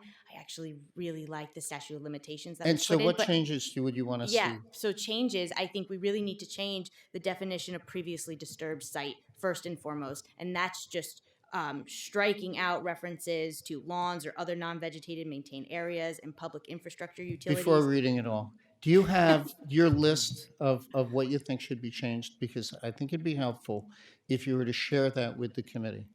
Yes, I Okay. do have a very detailed list, a chart actually. That would be great. That'd be Yeah, I great think if you that's a had lot faster. specific, and I also share the Senator May's interest and my colleague Anna Kellis's interest in having you take a look at their bill. Absolutely, I can do Great. the same thing and share that chart. Thanks so much. Thank you. Thank you. Hi, I want to thank everyone for their work, but I also have some specific questions for Drew from Riverkeepers, because as I was reading your longer testimony, it confused me, because supporters of the governor's secret proposal suggest that there are other state permitting laws that duplicate what is required in the environmental review. But I think your testimony says no, that's not actually true. Am I reading your testimony correct? You are reading my testimony correctly. That is not true. Okay. So, yes. I don't want to, I have a couple more questions for you. So, you pointed out in your testimony the governor's SECRA exemptions should not apply to projects in the FEMA 100-year flood zone in New York City. So that's my district. That's Brian Kavanaugh's district. That's actually Assemblymember Rosenthal's district over on the west side. That's pretty much anybody who's near the rivers surrounding New York City, Manhattan, Staten Island, Queens connections to Long Island. You pointed out Long Island. When the 100-year maps were changed by FEMA, I know when I looked at them, I went, oh my God, this is so much territory. And the city of New York actually changed its building code to require a completely different standard if you were building over there. And so my question to you is, can you explain what it would mean if nobody had to follow the stricter federal delineations for doing anything in the 100-year FEMA zones? Because Right. I'm like in panic about it. Yeah, so right now, the proposed legislation states that areas in the coastal flood zone in New York City will not be exempt. That's a very small area New York City created, where the FEMA 100-year floodplain is a much broader area. And while New York City did update its building code to require buildings to be built so that key infrastructure in that building is above anticipated flooding, you are still going to be exposing residents who live in those buildings to dangerous flooding conditions if they're trying to get to and from the buildings in those areas. I know that it is a substantial area in New York City, but we need to make sure that those projects are going to be evaluated with critical detail, paid attention to the risks that come with being in the floodplain so that they can plan for potential impacts and mitigate those impacts. I mean, that's the whole purpose of SECRA, is to make sure that mitigation measures are incorporated. So it's not no construction, it's let's be smart and plan for impacts. Thank you. Time's up. Thank you. Assemblyman Steve Otis.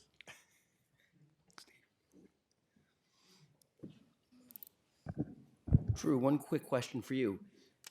Just because a project is covered by seeker, it doesn't mean the project can't go forward. It just means that there needs to be some level of review, alternatives analysis, impact analysis. But it does not foreclose the local government from necessarily going forward with a project. Is that correct? That's 100% correct. And I would also add, it doesn't even mean that the project's going to go through the environmental impact statement process. It could, and you see this a lot with how appropriate sized housing developments, they stop at the environmental assessment form. They get a negative declaration, but they fill out those forms because they are typically unlisted actions. So they require that review. It is just kind of step one.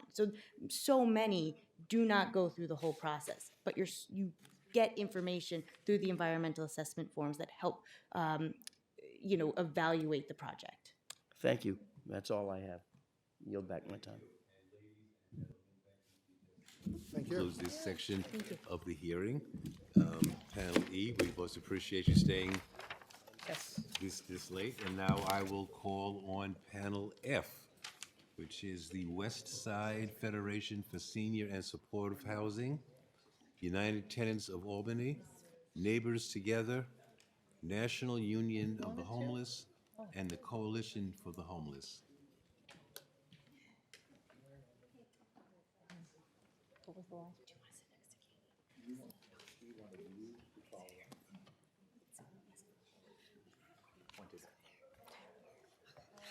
No, I'm sorry. Cordell, I'm brain dead by now.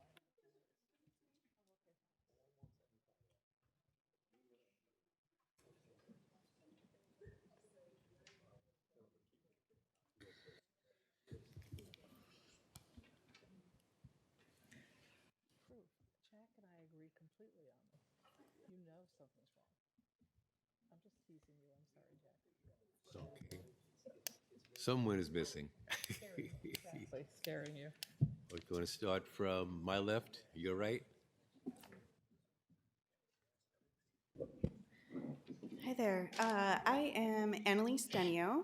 I am a senior policy analyst for Leading Age New York, but if you'll allow it, I'd like to read the statement of Eustacia Smith, who is the Director of Advocacy for our member, the West Side Federation for Senior and Supportive Housing. She did, as Senator Krueger predicted, have to catch the last train home. For 50 years, WISFISH, as we like to call it, has developed and operated low-income housing for older adults and currently houses Speak a little over... closer to the mic, please. I can't. Oh, sure. And they currently house over 2,500 residents across 31 buildings. They know intimately that stably housing residents as they age in place depends on providing critical services along with housing. That's why they urge you to fund the Affordable Independent Senior Housing Resident Assistance Program in Bills A1948 and S9214. This program would fund a staff member in independent affordable senior housing called a resident assistant to assist residents with obtaining a broad range of services that would enable them to age in place, even if as their needs change over time. While affordable senior housing supports independent living, a key link is often missing: help with navigating complex government and community programs, including home care services. These services can be difficult to enroll in and maintain, particularly in a tech-centric world where basic appointments are made online. Without the support of an on-site staff person, many seniors don't know how to access services, or they give up at some point during the process. There are also barriers beyond just the technical. Accessing home health aid services can trigger tough emotions regarding loss, and many older adults struggle with acknowledging that they need the help of a home health aide after a lifetime of caring for themselves and their family. By building a personal, trusting relationship, a resident assistant can support them past these barriers and help them come to terms with the fact that they need services. Resident assistants also help address social isolation so often faced by older adults, noticing when someone is isolated and reconnecting them to community activities. A wealth of recent data shows that loneliness leads to poor health and decline, while social connections support better health and longer independent living. This program is included as one of the proposals in the state's newly created Master Plan on Aging. The plan recognized that no currently existing program can do what on-site services can do to keep people housed as they age in place. However, the plan is only useful if it's funded and implemented. It's critical that we implement programs like this one, as all of the data show that older adult population is booming, while at the same time, long-term care options are strained and shrinking. This program is a cost-effective solution to keep older adults housed in the community, reducing hospitalizations and reliance on expensive nursing homes. The resident assistant bill asks for just $2 million per year over 5 years. And can make a difference. Thank you. Thank you. Thank you.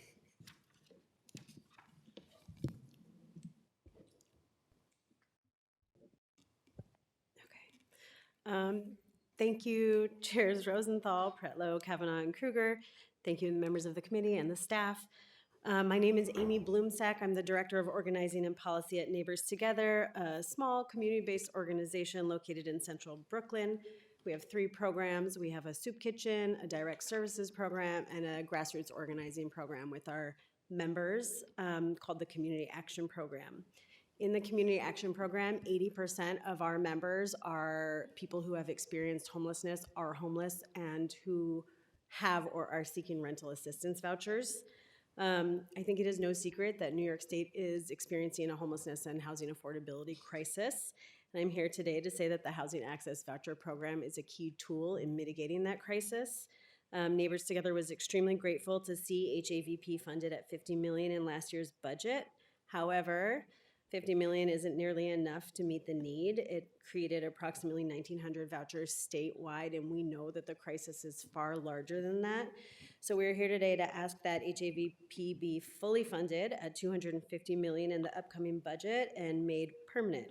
There's no reason that it needs to be a pilot program. We know that vouchers work.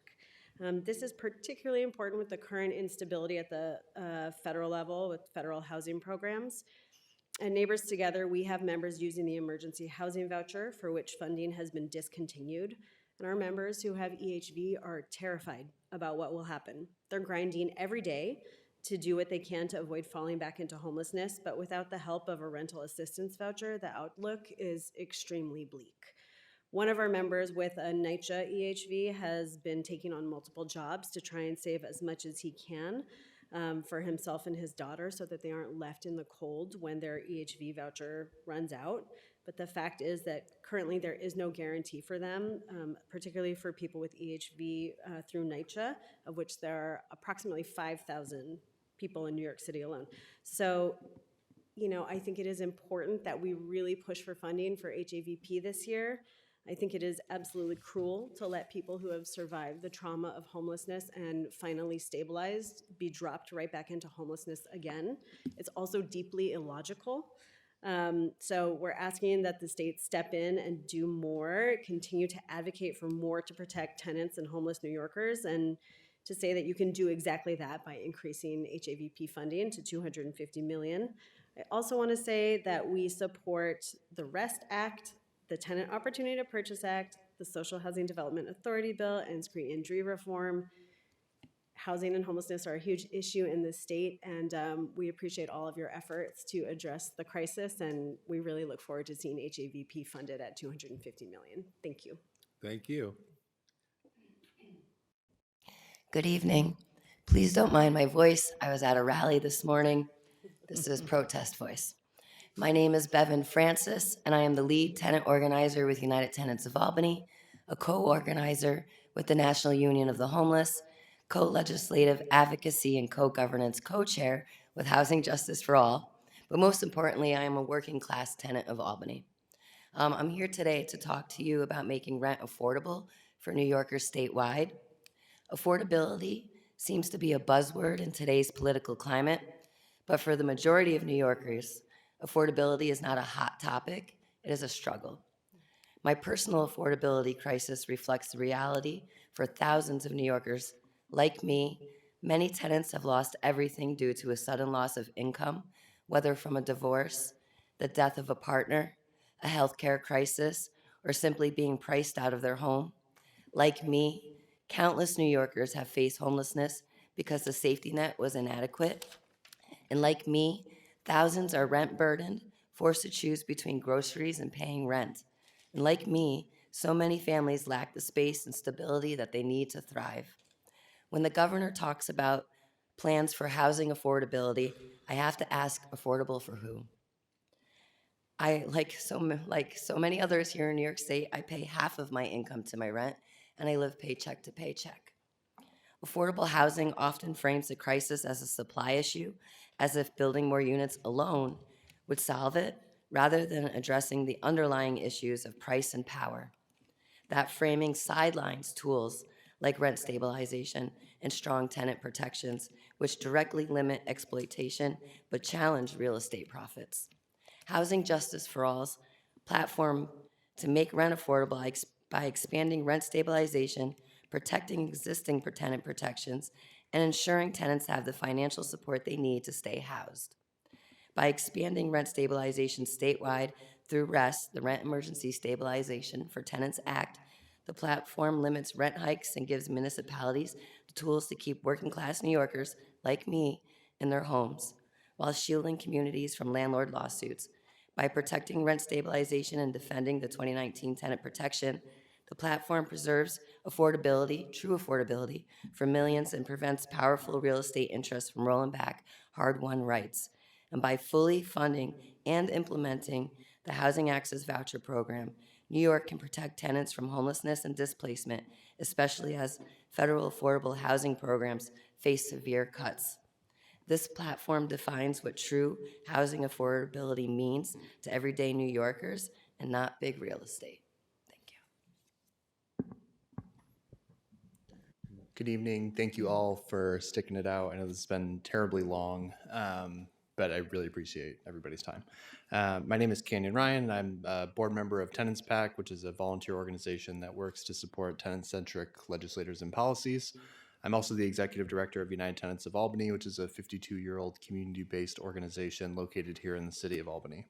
UTA is a member of the Neighborhood Preservation Coalition, and during our last fiscal year distributed over $677,699 in emergency rental assistance to support over 315 low-income households that were at risk of imminent eviction and or actively overcoming homelessness. We also supported over 500 households in Albany and Rensselaer County during their eviction proceedings and supported dozens of tenants at risk of displacement due to their landlords being in foreclosure. Shout out HOP. We also received 7,700 calls on our emergency housing hotline in upstate New York. And our office received over 1,200 walk-ins. And all that's really just to say that UTA wholeheartedly supports the request for $20.68 million through the Neighborhood Preservation Program, because that funding is the lifeline of our organization. 99% of the tenants that we work with every year have an area median income of below 80%. And in fact, the average household income for a tenant assisted by UTA, excluding those that report having no income, which is about 13% of tenants that we assisted last year, had an area median income below 30% of, well, below 30% of the area median income, a monthly income of below 30% of the area median income, and we're spending more than 45%, just less than 50 per month on their rent. We hear both their horror stories on our emergency housing hotline, as well as their greatest desires. Our neighbors and friends are struggling because it's becoming increasingly difficult to afford to live, let alone to retain shelter. And we know what folks want because they tell us every day. They just want housing, but it's not just housing. It's not just more units. They want and need affordable housing, homes that they can build their lives around, build families in, and dependably live in for the foreseeable future, which is what we all want. The problem, though, is that this need is difficult to realize when rents are so high. In the capital region, rent increases have outpaced the income increases by more than 2 to 1. We know that there are two solutions to this crisis. They're part of a much larger program to solve the housing crisis, but two solutions that the two organizations that I'm here representing support, both Tenants PAC and United Tenants of Albany, are the Rent Emergency Stabilization for Tenants Act and the Housing Access Voucher Program. I'm going to run out of time, so I just want to say thanks again. Thank you. Assemblywoman Rosenthal? Thank you so much. WISFISH, Westside Federation for Senior and Supportive Housing, does a lot of work in my district. I work very closely with them. I'm sorry, Ms. Smith couldn't go, but you did a great job representing her. I'm also the sponsor of the bill and working with Leading Age to ensure that seniors can stay in their homes and get assistance to manage all of the complicated technological and other issues that they will face as they get older. Bebin, beautiful, as always, beautiful testimony, thank you. And I think all of you, perfect ending, illustrating really the essence of the need and what our job is to take care of. Our job is to ensure that people aren't homeless. Our job is to ensure that people can afford affordable housing. Our job is to make sure there's enough affordable housing so people can go out and have productive lives. But we know housing first is very important. You can't organize your life if you have nowhere to live. And so I appreciate all of your efforts. I appreciate all of your testimony. And, here's to fighting hard to getting all of these concerns accomplished in the budget. Thank you. Thank you. Senator Cordell Clear. I'm going to say much of the same, and I carry the bill in the Senate now, formerly carried by Brian Kavanaugh, but I chair the Committee for the Aging, and I know how important it is, and WISFISH is also in my district, and I really appreciate the work they do for our seniors who are a vulnerable population and the fastest growing population, but are sometimes invisible. Because people forget about them. But I want to thank all of you for your testimony because it isn't about just building housing. It's about building housing that's targeted to the income of the people for who that housing is being provided. And sometimes I do see the word affordable, and I wondered if they really know the definition of affordable. You look at the income levels for people just in my district alone, and for Black people across the state, average $55,000 a year. This is not affordable when you're talking about $3,000 and $4,000 and $5,000 a month rents for people who will be just living to pay rent, basically. Don't buy any food and don't have any children, don't feed them. So we really have to do something about it. And I know that we talk about the AMI, which is a federal rate, but we have to look at ways that we don't have to use that measure and actually use the measure but thank you. You thanked us, but thank you for hanging out. We appreciate you staying and delivering the testimony. Thank you. Oh, sorry, I didn't realize. Yes, Rachel May. Thank you, and I echo the thanks to all of Then you one more. for Jack your Martins. powerful words and for your commitment. This question is for Kenyon. So in Syracuse, the Common Council just deadlocked on good cause eviction 4-4, which means it failed.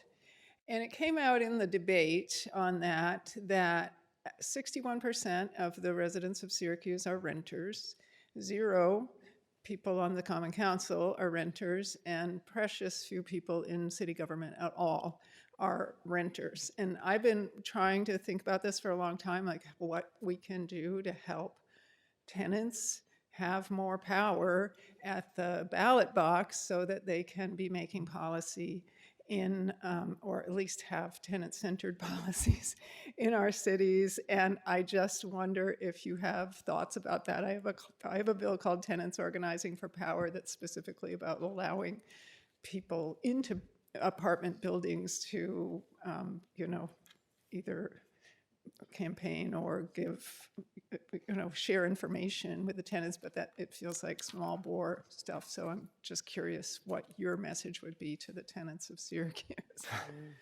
That's tough. I mean, I think, our message to the tenants of Syracuse is keep fighting.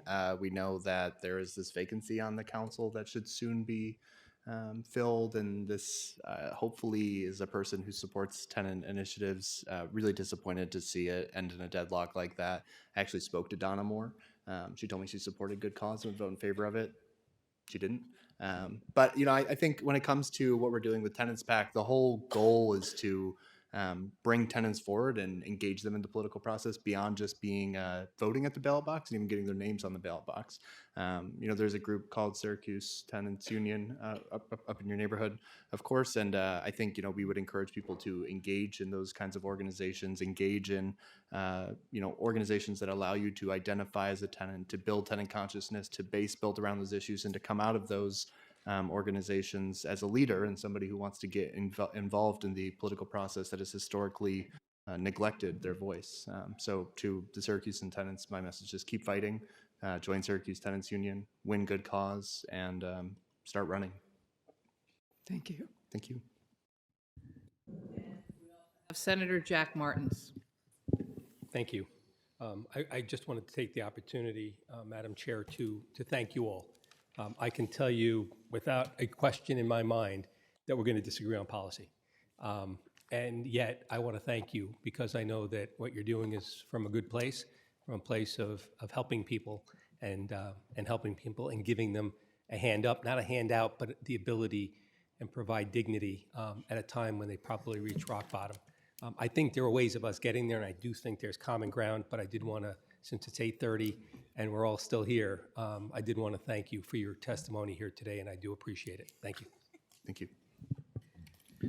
And I also just want to thank you all for your work and just reaffirm that we all find what you're doing incredibly important and appreciate that. Thank you.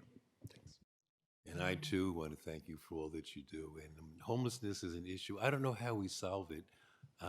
There are so many what they're calling drop-in centers, which I think are really torturous, where people are taken to various locations at 7:30 at night, and at 7 o'clock they're kicked out. And they're left to walk the streets, pushing their belongings around, trying to find someplace to stay warm or someplace to eat. And that's not what we should be doing. We should be trying to create more housing. But there is that whole supply and demand thing. And I have a personal feeling that HUD destroyed the rental market when it came up with Section 8 and told people what a rent should be, not what it was, but what it should be. And people that were at the time renting units for $500 and $600 a month, when HUD said a one-bedroom, I live in Westchester, was $1,600 a month. That $600 apartment went up to $600, and it started pricing people out of the market, and it's been really a downhill trick since then. So I don't know how we get out of this. There are a lot of plans out there. I know the neighborhood preservation programs. We have Mount Vernon United Tenants, and Dennis Hannaretti runs that in Mount Vernon. He does the same thing that you're doing here. Trying to keep people from being evicted, and saving people, but it's an uphill battle. So anyway, we in the legislature do our best to try to be helpful to everyone that we can. Like I say, we just appreciate everything that you guys have been doing. With that, I'm going to close this section of the hearing, and The last section of This is the last section of the hearing, and I'm going to close this section, and I'm going to invite everyone to join us at 9:30 tomorrow morning, where we will do economic development.